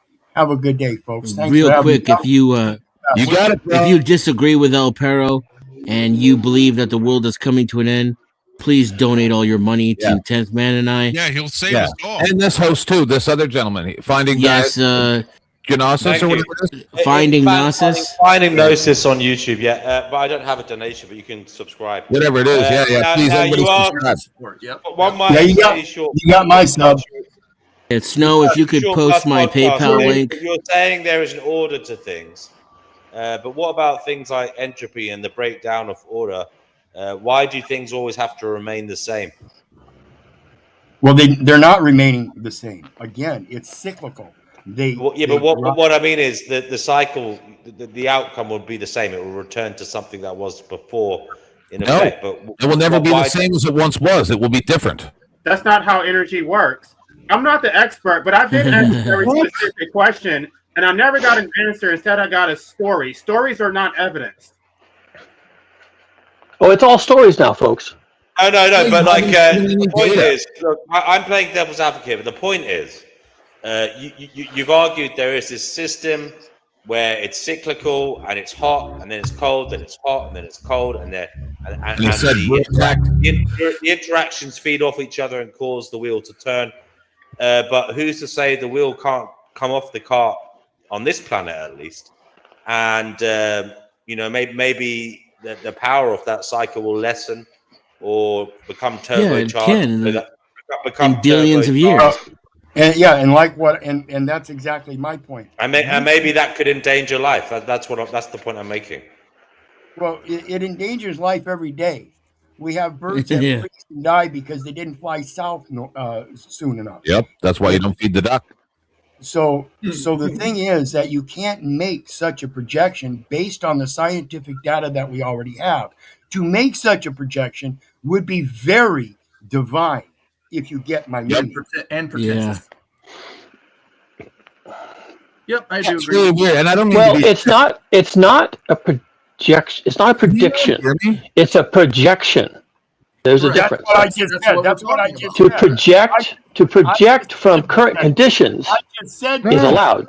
Right. So essentially, you're talking about one body affecting itself so much so that all life on the planet shifts to some catastrophic failure.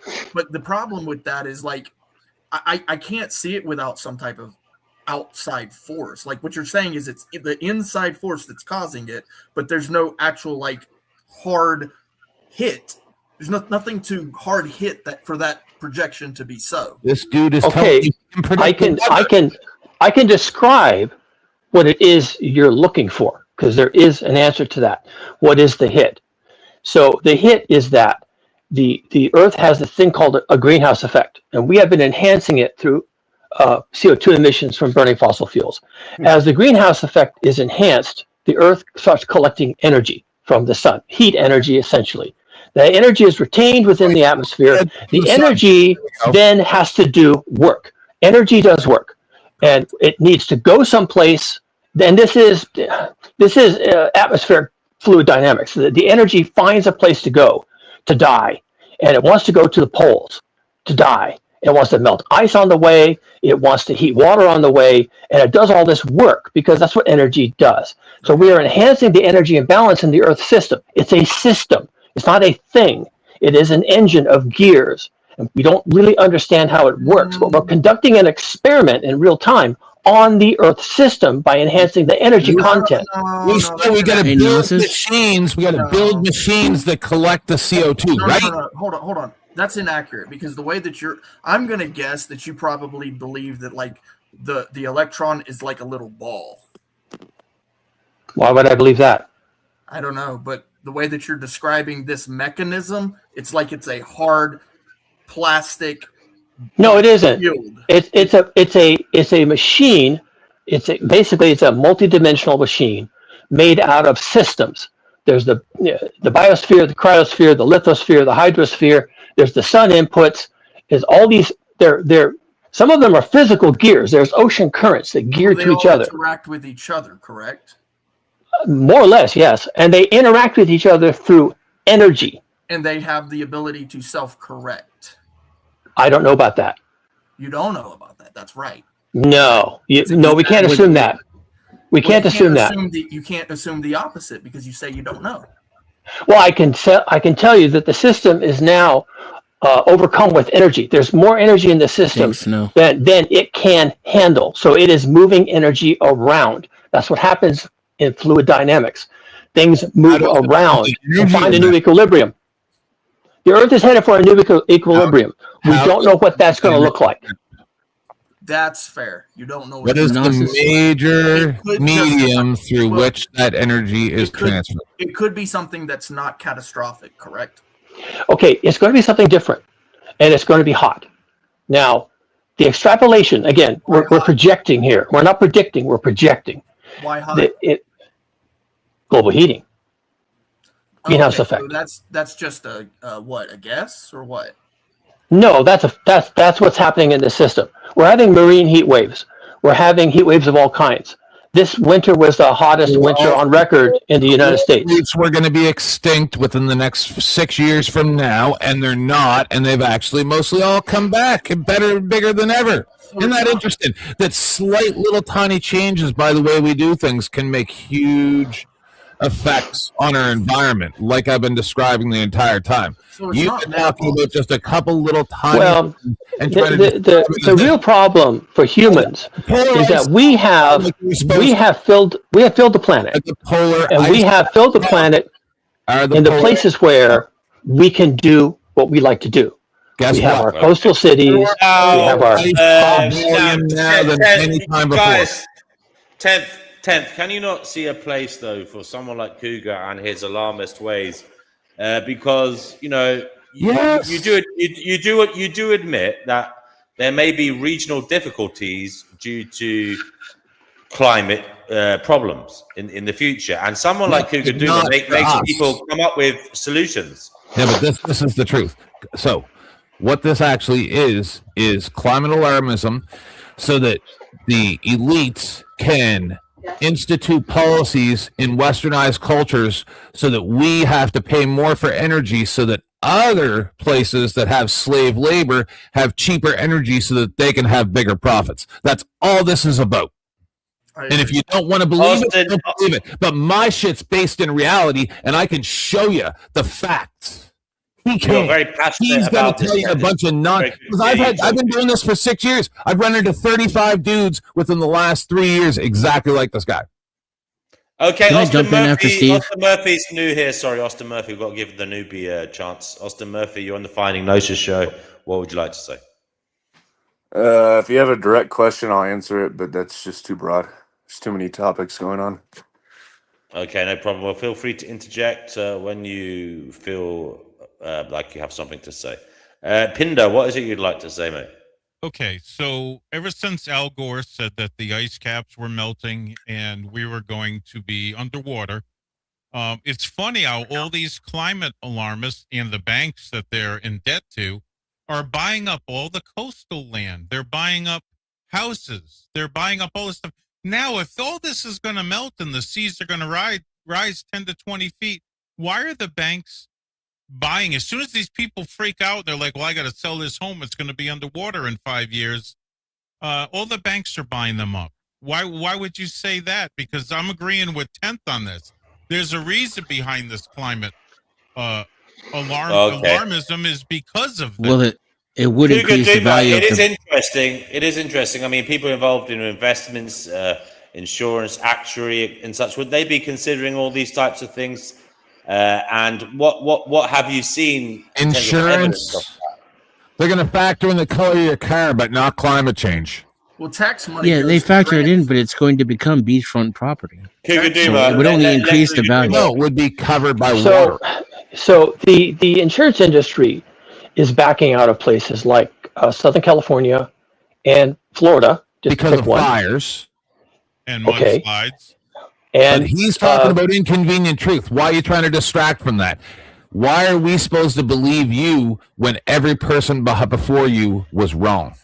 These people that are the climate alarmists are buying up beachfront property. Explain that if it's going to be underwater.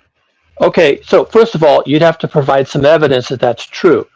We do know that people are fleeing coastal areas in Florida because they can't get homeowners insurance. About 2 or 3 in the last 20 years. Not true. No, people are moving to Florida in droves. I'm from Florida. Well, yeah, but there's also the idea of the greater fool. It's easy for if you're leaving Florida because you've getting hit by a hurricane storm surge twice in a row, then you just put your home on the market and advertise it in Pennsylvania. Look, and it's easier to get somebody in Pennsylvania who's in the snow who wants to go have a home in Florida. You've never been in a hurricane. What you're thinking a hurricane is it's not a tornado. It's just a really big storm. You might get some debris. Yeah, sometimes trees fall down, but it is not. It's not just like some big giant catastrophe that wipes out the entire state's population and all their homes. This is not what happens when in a hurricane. Okay, I was talking about insurance rates in coastal Florida, in particular on the Gulf Coast. They didn't used to have these problems, and now they are. No, and the insurance companies have noticed. The insurance companies hurricanes are making it difficult. Since the beginning of Florida. What? Also, Florida is now suffering from nuisance flooding, so blue sky flooding. The southern part of the state. What the hell are you talking about? The southern part of the state is built on ancient coral reefs, so you can't really hold the water back. But since they have built down there and established southern Florida, there has been this new phenomenon. And they have had to they have to raise the streets and install gigantic water pumps to pump the seawater out of the communities because they are beginning to suffer from what you'd have to call sea level rise. Katrina? No. Okay, 1950 homes are completely different than 2026 homes. That's just the simple reality of it. Now, I'm from a little place called St. John's. Actually, I'm not from there, but I used to work in St. John's County, okay? And in St. John's County, there are golf courses, but those golf courses are literally built in the swamps, but it's also billionaire homes in these swamps with giant yachts in the swamps because guess what? Those homes that they built are massive and they will last for generations. What you're talking about is bogus. No, it's called nuisance flooding. It's called nuisance flooding. They're spending a lot of money to defend these wealthy communities because these people don't want to be underwater. And salt water is really hard on your car. If you're driving through salt water all the time, you ruined your undercarriage. So they're spending a lot of money in these wealthy communities to help to save themselves. Does salt water fall from the rain in hurricanes, or does No, it comes up from the ground. The rich parts of South Florida are built on reclaimed land, and it's basically extinct coral reefs. The land has been lifted because of plate tectonics, and the coral reefs are now on the land. They're extinct. Wow. The coral reefs can't hold back seawater. Bro, so as the seawater has risen, it has come inland. This geology that you're teaching me now, I've never been taught it. and I lived in Florida. I was taught in Florida about the geology of Florida. Right, so you're uneducated. Thanks for sharing. I'm telling you, he's Canadian. I can tell by the way he speaks. Bro, He won't answer. Florida. He won't answer. Are you Canadian? I'm Canadian. Are you Canadian? No, I'm from California. Oh, that's even worse. Never mind. Well, it's good. It just goes to show what you know, which is probably nothing. Yes, the Obama allowed MK Ultra disinformation that is now allowed to be propagated by the U.S. government. That's what you are. Anyway, that's not what I am. Yes, bro. That's why you're scared and you keep talking when you say 85 things. None of them are allowed to be addressed individually, as if we're sitting here at a conference and you're just explaining something to us that we don't get to ask questions of as you go. Let me ask You're just making all these statements as if the people in the chat are calling it out. They're like, he just says it like he's a school teacher and with the authority that it can't be challenged. They're like, this is the thing. I can't nail it down. It's not exact. It's like a magical thing that I can't actually pin down. That's what you're saying. Okay. All right. I was asked a question. That's a bit harsh because he does come on here. He does allow people to interact with him and ask questions. I was asked a question by LA. You may feel that his delivery is a bit patronizing, but he's definitely open to being questioned. And we'll see. And if you don't like his delivery, that's just a matter of your taste. No. That's just an easy way to sum up bullshit. No, I'm saying you're here. You can question him. He won't answer. He finally answered 3 hours later that he was Canadian. Questions. That's your call, and that's everyone else who is watching. Can I jump in? It's an open panel. I have a very good question for Cougar. I just don't like to necessarily interrupt people. What is the closest place? Especially because a lot of them don't give a fuck what I'm saying. Even though you do it. He's talking about Florida's coral reefs and telling people that they were built based upon plate tectonics pushing up. Now, what is the closest plate tectonic to Florida? It's probably complicated. I don't really know the history of Florida's geology. In the Caribbean, bro. That is so much bullshit. The closest plate tectonic to Florida is out in the middle of the sea, bro. It is not even close. Okay, but it's all made complicated. He knows the words to say to make him sound like he knows what he's talking about. That's actually not true. It is made somewhat complicated by sea level rise. We are currently Florida sits on coral reefs, not just the plates, and the coral reefs have been dying at an alarming rate. Since the 2023 marine heat wave caused almost 98% of the functionally extinctiveness of the coral reefs. And you know that's because of global warming, right? Well, it's because of the marine heat wave. The heat in the water is what killed them. And that had nothing to do with it being at the end of a solar cycle? You can attribute that to whatever you want to, but the source for me is NASA. Okay. And while the reefs are still there, their functionality have been greatly affected. Guys, which includes an impact on marine life, the support for the fisheries. Even the insurance companies are pulling out of the area because the reefs provided protection from hurricanes. Everything he's saying is backed up by current evidence and news reports. And they're even putting out extensive efforts to restore the reefs in order to try to reverse some of the damage. I actually wanted, just at the host discretion, I put a link in the back. I wanted to recommend a topic change off of this into something that I think is related to the title of the stream. But at the host discretion, I put that link in the back. I'm not sure what I'm trying to say, but maybe can I add something before we switch? If we switch topic, I'd like to add something. Well, Cougar Duma just hopped off. I don't know where he went, but hopefully he'll come back. The temperatures have rose in the Gulf. They did a story on this last year where they had temperatures of the water in the 90s, but they're also getting a ton of hurricanes coming in there, pushing all this water, the heated water from further south into the Gulf. That is what is heating that water right now. Rocky, you're on the Fighting Gnosis show. What would you like to say? I would say before we restore the reefs, could we restore like maybe the neighborhoods or maybe restore some shit that fucking matters? I think we can talk and chew gum at the same time.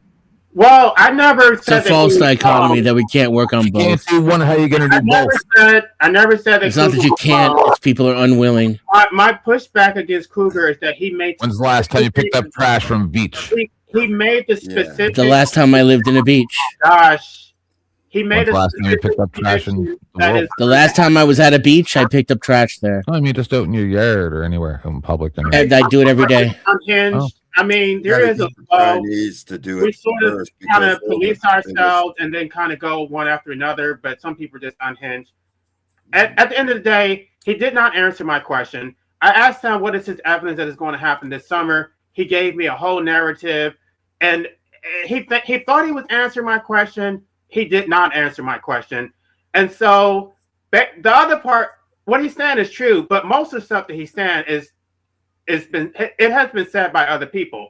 What he's saying specifically is going to happen this summer. That is something that he is saying that is unique, and nobody else is saying that. He needs to provide evidence for that specific claim. Yeah. It's a Okay, Fatima, you came back on. What would you like to say? Oh, I'm in a good mood. Are you guys talking about the weather hoax? Like, Well, it just sounds like he's doing a lot of regurgitating talking points that he's heard. And in between it, we get little bits of facts that we know have been substantiated and proven. And that's what, leads you Like to the dead believe coral the reef? next line. Well, yeah. The coral reef. Pretty big deal, right? Yeah, I believe so. But we know what's causing it. We know that the hurricanes that are in the area, because it's more cost efficient to destroy the Gulf than it is. When I was younger, how they used to go up the East Coast and hit us when I lived up in Rhode Island, we'd get hit head on. I lived through hurricanes. I used to surf them because they were great surfing offshore. But now all of a sudden, there's no money in destroying New England. There's more money in destroying the Gulf. Okay, so he specifically said it's going to happen this summer. So if we make it to the fall, then I get to run these clips and I get to say it was your predictions are wrong. Yeah, we know. Like if I can hunt this year, he's wrong. Are you How about if we find a middle ground where the doomerism is retarded and the complete and total ignorance of reality right in front of your fucking face is also retarded? What reality? I'm down with that, Dennison. We are clearly coming into the end of a climate cycle. A solar cycle, yep. But everybody agrees with that. There's nothing profound about that. Okay, so do you agree that it's going to dramatically change the quality of life for most of the people on this planet? Everybody knows that. I'm talking about his specific. Really? Are you sure, buddy? More than over the past 6 years? That was the contention. Yes, more than over the past 6 years. Maybe I welcome that. Are you talking about global warming? Okay, so what that looks like is more Syrians in your backyard. Catastrophic is my contention. There's ways to deal with that. Because when you say catastrophic, that means, oh no, doomsday and all that. And I never said catastrophic. You know what? That was the doomer. Hold on. I get that he was because he is doomer, right? Which is fine. But that's what I'm trying to suss out is like, what specifically data points do you have? And then when you produce, well, because of the plate tectonics pushing up on Florida and that's destroying the reefs and that's causing more hurricanes and all this craziness. I'm like, no, he told you it was the marine heating, and he was right about that. Here's the thing, though. Some of you guys are new to the channel, so you have not heard his prescription of what we should do. He's basically saying that we don't have a lot of time. We need to go to underground bunkers. We need to be storing food. He's talked about this whole doom and gloom thing. None of those things are bad things. Yeah, underground bunkers flood. Can't do that. No, not inland. They don't. If he's wrong, and we absolutely should be doing things like creating national introducts, interstate introducts, seawalls. We should be mining heavy water. We should be creating underground infrastructure, above the ground infrastructure. We should be experimenting with biodomes. We should do all of these things. None of these things are bad things. We should also unleash all different kinds of energy technology as well, instead of making that a political, hammer to hit over people over the head. Under the ground. I don't want to. I like living above the ground. You don't have to live underground. We're just going to build some contingency in case you people who are sure that nobody's going to be affected, and we need to, have a place for 10,000 Syrian refugees fleeing complete and total, what's the word, a drought in their area. And when they show up on your shores with no food and no money and no farming, they'll have a place where they can live, and you can stay on your coastal line house in Florida. No one's making you move. Yeah, and that's why I've called for indentured servitude right there. That's no better case has ever been for indentured servitude. And if you're stockpiling a month's worth of food, you're missing the ball here. We should. Again, some of you are new to the Yeah, channel. we should have hydroponics underground. Some of you are new to the channel, so you have not heard his specific claims. Yeah. We should Hold on. How are we going to grow food underground? Where are we going to get the power done? Is it nuclear? Because that guy just said that nuclear was the devil. Yeah, we should use nuclear. We should use nuclear. We should use coal. We should use oil. We should use natural gas. We should use wind. We should use solar. And we should use geothermal. That's the one that's really going to blow your mind in the future is geothermal. My stepfather was an engineer. I learned about this stuff at single-digit age. Then you should stop shitting on it like it's fantasy. I know what reality is. The reality is shut up. The reality is people like you are shitting on ideas. One at a time. Sorry, guys. Who was talking there? Clay, go ahead, mate. Yeah, I just want to grift a little bit. So 10th Man and Denizen are going to build us a bunker. So make sure that all your money go to them. I already put that in the chat. Donate to the Denizen X bunker. Also, we're going to have this mods. Please drop the PayPal links. We're going to come over here to what DNW's channel. What is it again? Once we complete the channel bunker, is Finding Gnosis. You can see it in the top corner there. There should be like a little logo there. Finding Gnosis. Yeah. More often. So give all your money to 10th and Denizen. Come over here to Gnosis. Sub up to 10th and Denizen as well. We're going to have this discussion, and we're going to continue to build. We're going to create this bunker. Send all of your money to 10th. Send all of your money to Denizen. No. Once we finish the underground bunker and the above-ground biodome, we're going to build a biodome on the moon. Biodome Luna. That's the third phase of our project. So please donate today. Let me tell you why it's not benign. Because I've listened to. He said, I'm not new to this channel. I've been here. And I had another channel for this person who said that I'm new to the channel. I've been here very long. You knew what he said is that he's making. I don't have any problem with his descriptive claims. I have a problem with his prescriptive claims. Because if we listen to him, we wouldn't necessarily want to quit our jobs, go store food, go form some community. Sounds good. It's all positive so far. It's not positive because you're going to completely disrupt your life thinking that the end is near, and then if the end is not near, now you don't have a job. Now you're better off. You're self-sufficient, growing your own food. You're healthier, happier. I'm looking for the downside. This happened last year. Remember, all those people maxed out all their credit cards and everything, and then they found out the end of the world wasn't, and they were all over TikTok going, "Oh, they said it was the end of the world." That's what we're watching. Yeah. Don't max out your credit cards, people. Increase your portfolio diversity and divest from the government and the system.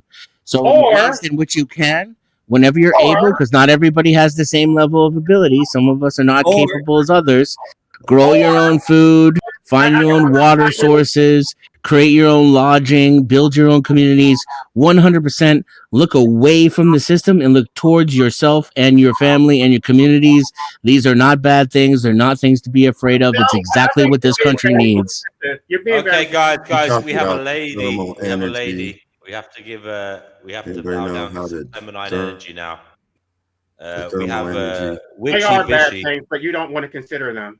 Witchy Bishy, you're on the Fighting Gnosis I show. heard they got thermal power plants. Rocky, hold on, dude. There's a lady on the panel, man. Yeah. Witchy Bishy, you're on the Fighting Gnosis show. Dude, what would you like to say? Show some respect, will you? She's muted. She doesn't want to talk. Okay. Okay. It takes her a Sorry, minute. Rocky, go ahead, Rocky. Go ahead, Rocky. What do you want to say? Well, I heard they have these thermal power plants in Alaska along the they use it. It's a pretty good idea, the thermal plants.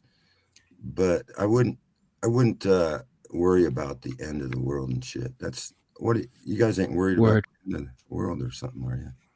The problem is that I think you're, Gnosis. Salute to Vinny. Salute to Vinny. What comes before Gnosis is wisdom. You can't. I mean, that's what the whole thing in the garden was. They wanted the knowledge before they had the wisdom. And you guys are searching for knowledge, but you have no fucking wisdom.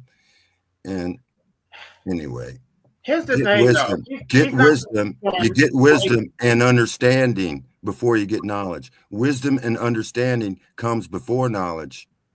So get some wisdom. Get There's some no understanding. difference between the two. I'm trying not to interrupt. I'm not sure. Okay. He's not the first one to make these predictions, right? Because there's been several. We talked about the Y2K 2012. There's been so many predictions. Something happened. There was a prediction made in the 1970s.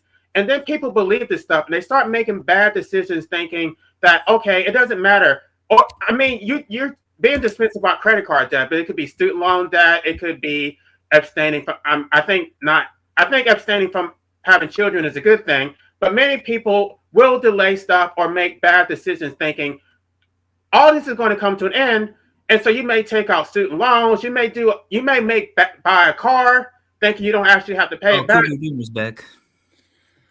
That's not the doomerism that we're talking about. It's very dangerous. I told you to come meet me halfway in the healthy middle ground where there are threats from all areas, and preparation for those threats is not necessarily a bad thing. Right, guys, we've got Cougar Doomer back, the man of the hour. He's having arrows flung at him from all different directions. He's fighting everyone. Cougar Doomer, have you come back with your shield? How can you protect yourself with this onslaught?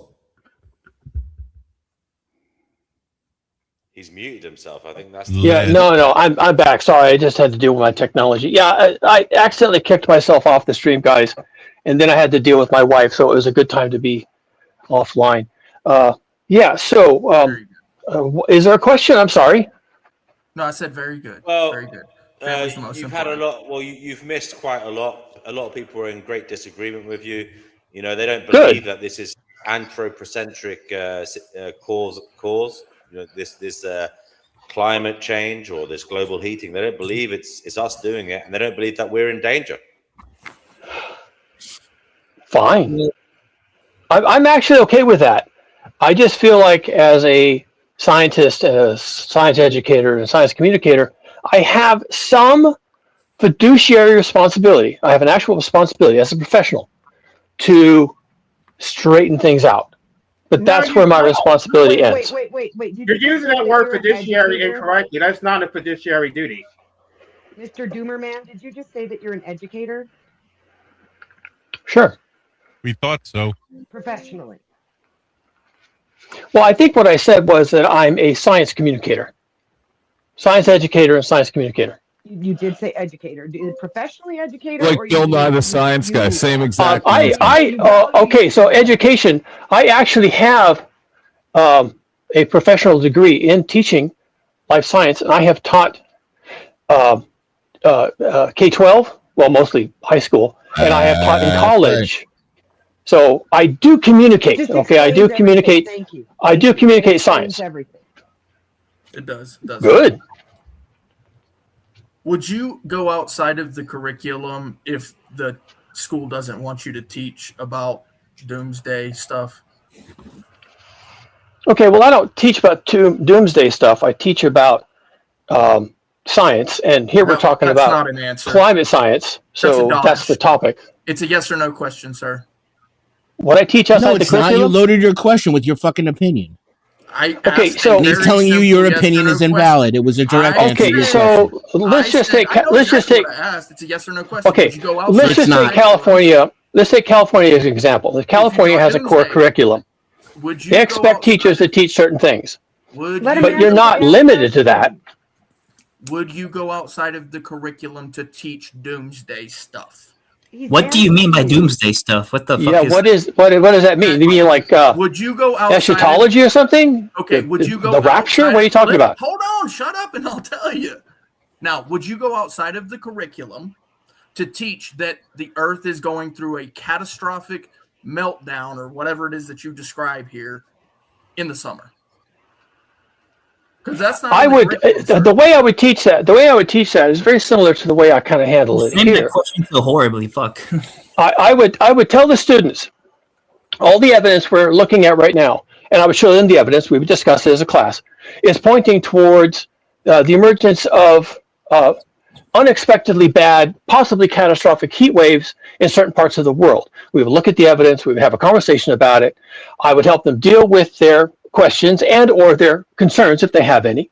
We would talk about preparedness and how to be aware of your surroundings, what you might do in the case of a heat wave, like find cooling centers, look after your elders, look after small children. We would have the discussion that's outside the curriculum because it's pertinent to the information. Exactly. Okay. My point. Okay. You are one of those people who will go outside of the curriculum and teach things that are not on the curriculum. That is a problem for me, sir. What are you talking about? That's science. Yeah, that's the foundation of real education. What is your problem, Stay man? inside the curriculum no matter what? What the fuck? Yes, 100%. Yeah, take that shit to Iran, bro. Take that shit to Iran. We got free thoughts and ideas here in this country. If you go outside of the curriculum, that's ridiculous. It's not a fiduciary You are breaking obligation. your oath. Let me talk about the three ways. Let me talk about the three ways that you can have a fiduciary obligation. You can have a fiduciary obligation based on a contract, which is an express duty. You can have a fiduciary obligation based on a law, based on your status, relationship to your children, a corporate director, an executive of an estate. Yeah, I think he meant to say ethical. Obligation that is implied by fact. That because of your actions, it is implied that you have a fiduciary obligation to help someone. Like, for example, if you're a lifesaver and someone drowns, you have a fiduciary obligation to save them. You don't have a fiduciary obligation to random strangers, and I think that is very manipulative because it basically says, "I'm Captain Save-A-Ho. I'm saving you, and you have a duty to listen to me." And I'm pretending that I'm actually doing this for your benefit, but it's actually for my benefit. Are you hot? Going outside of the curriculum is exactly how we get this tranny stuff in schools. Yep. As he's speaking about a fiduciary obligation, he is a scientist, is what he claims, with an education in science and educating. Based on that, if he has knowledge that affects the stakeholders, i.e. the people and families of those he's qualified to teach, then it is still a fiduciary obligation. Guys, we've got about 10 minutes. To him being a teacher, and that's why it makes sense. We've got about 10 minutes. He has no relationship. About 10 minutes. No relationship with us whatsoever. We are random strangers. Can we watch that video for 10 minutes? Hey, brother, can you let me know exactly before you're going to do it? Because I'm going to raid myself over to another stream with myself. So just let me know, like, 10 seconds before you're going to end it. I'm going to switch. And if he believes that he has a fiduciary obligation, he has to state the basis of that obligation. You guys have okay, guys. I suppose we can do that. What the hell is that? Leave that on. That was awesome. I don't know what that was. That was Iran building the nuke. Hopefully. He said, "Hopefully." Nice one. Closing remarks, then, guys. Closing remarks. Yes. We'll go round clockwise. So we'll start with Denizen. Do you want to go ahead? Yeah. I'll be real quick. Mostly, I just want to say I appreciate this panel. I do a lot of YouTubing, and I've been doing it for probably about 7 years. And I like your style, Finding Gnosis. I'm definitely going to be coming back here in the future. For what it's worth, it got out a little out of hand every once in a while, but there are a lot of stray cats on this panel, and I think you deserve some applause. Mods in my channel, please put Gnosis's links in the chat and check him out. We'll definitely be coming here and restreaming him in the future, hopefully. Do donate to my Biodome fund, please. We're going to save America and the American way of life. The rest of the, places, I don't know. It may end up underwater. And if you're interested in my views or what I have to say, Check me out at Denizen-X, where we have discussions and not debate about ideas instead of people. You can also check out the beginning of the stream. It was just me and Gnosis for a little bit going one-on-one there, and hear basically what my closing thoughts would be at the beginning of this stream. Thank you again for letting me up here. I appreciate it. Nice one, Denizen. Good to have you here, and look forward to next time. Life abolitionism, your closing remarks, please. And everybody, please remain quiet and let Life Abolitionism have his final say for this episode. I think everybody agrees, at least in the scientific community, that the world, we are facing climate change, and that, I don't know, the way of life probably is going to change dramatically. This whole doomsday thing that the civilization and the human species is going to come to a screeching halt, is not backed by science. And it sure as hell is not backed by science that it's going to happen this summer. And if the world is going to come to an end, and only maybe a few people survive, then the right to medical assistance is more important now than ever, because nobody should have to struggle through that doomsday scenario. And I would like to say to Stephen Pitcher, I can't say it's real small.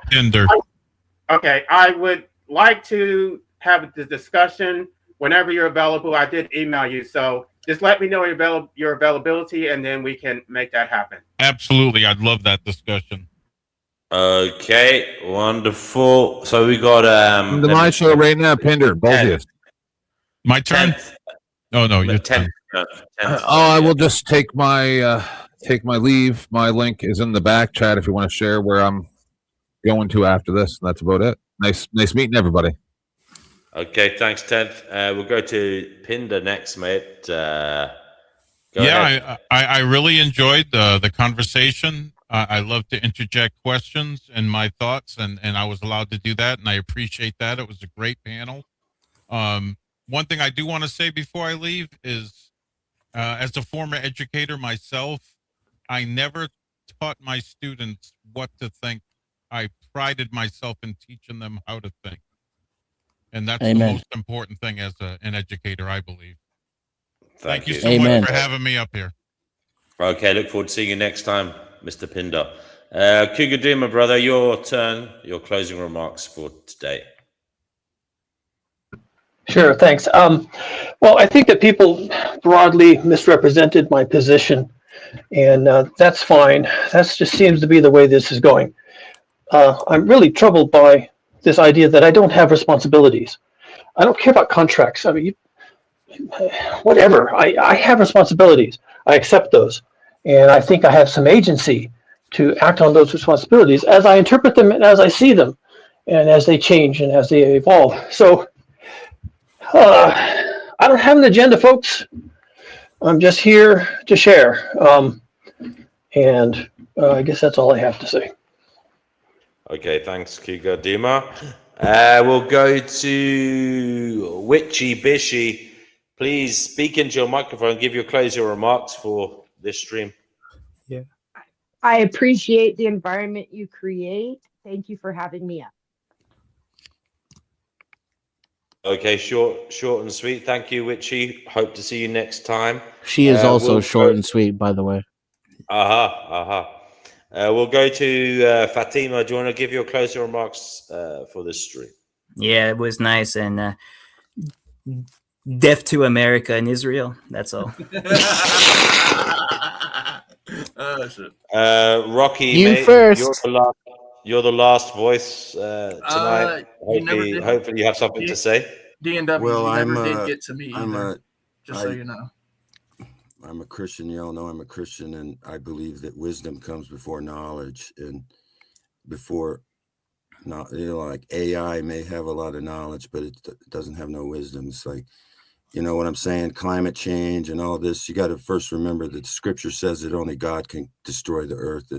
I mean, you may be able to damage some areas, but you can't destroy the earth. Can you define God? No one else talk. Flat, and you can't go to the fucking moon, so don't even try going to the moon, okay? Anyway, okay, Rocky. Thanks for having me, you guys. I love you all. Peace. I'm out. All right, thank you very much. And Fatima, that was bold. DNW. No talking when others are talking. DNW. You never did let me go. Oh, sorry. Who did I miss? Who's that talking? Clay. Oh, Clay. Sorry. Very apologies. Okay. Well, there you go. An unexpected final remark. Sorry, Rocky. The honor now goes to Clay. Sorry about that. I appreciate it, man. Yeah, no, this was a great panel. Definitely some educated people up here. Obviously, we're not going to agree on everything. DNW, you're a fantastic host. This is my first opportunity to be coming up onto your panel. I go to various panels. I know a lot of folks who came up here today also do this. So I got to give a big shout out to you because you definitely are a fine host. So I hope that your channel continues to grow because obviously you're doing very well with that. And just to give a shout out because, there is one particular panel in the Panelverse that I like to go to that hosts a lot of debates. And I want to give as much traction to that individual as possible. Sarah the Raging Tomato. I know a lot of folks here know who that is. I want to just give a big shout out to her because she does also do a very good job, much like we have seen DNW do here. So big shout out to her. DNW, thank you, sir. 10th Man, thank you for restreaming it. Wouldn't have found it without that. So you guys are awesome. Thank you.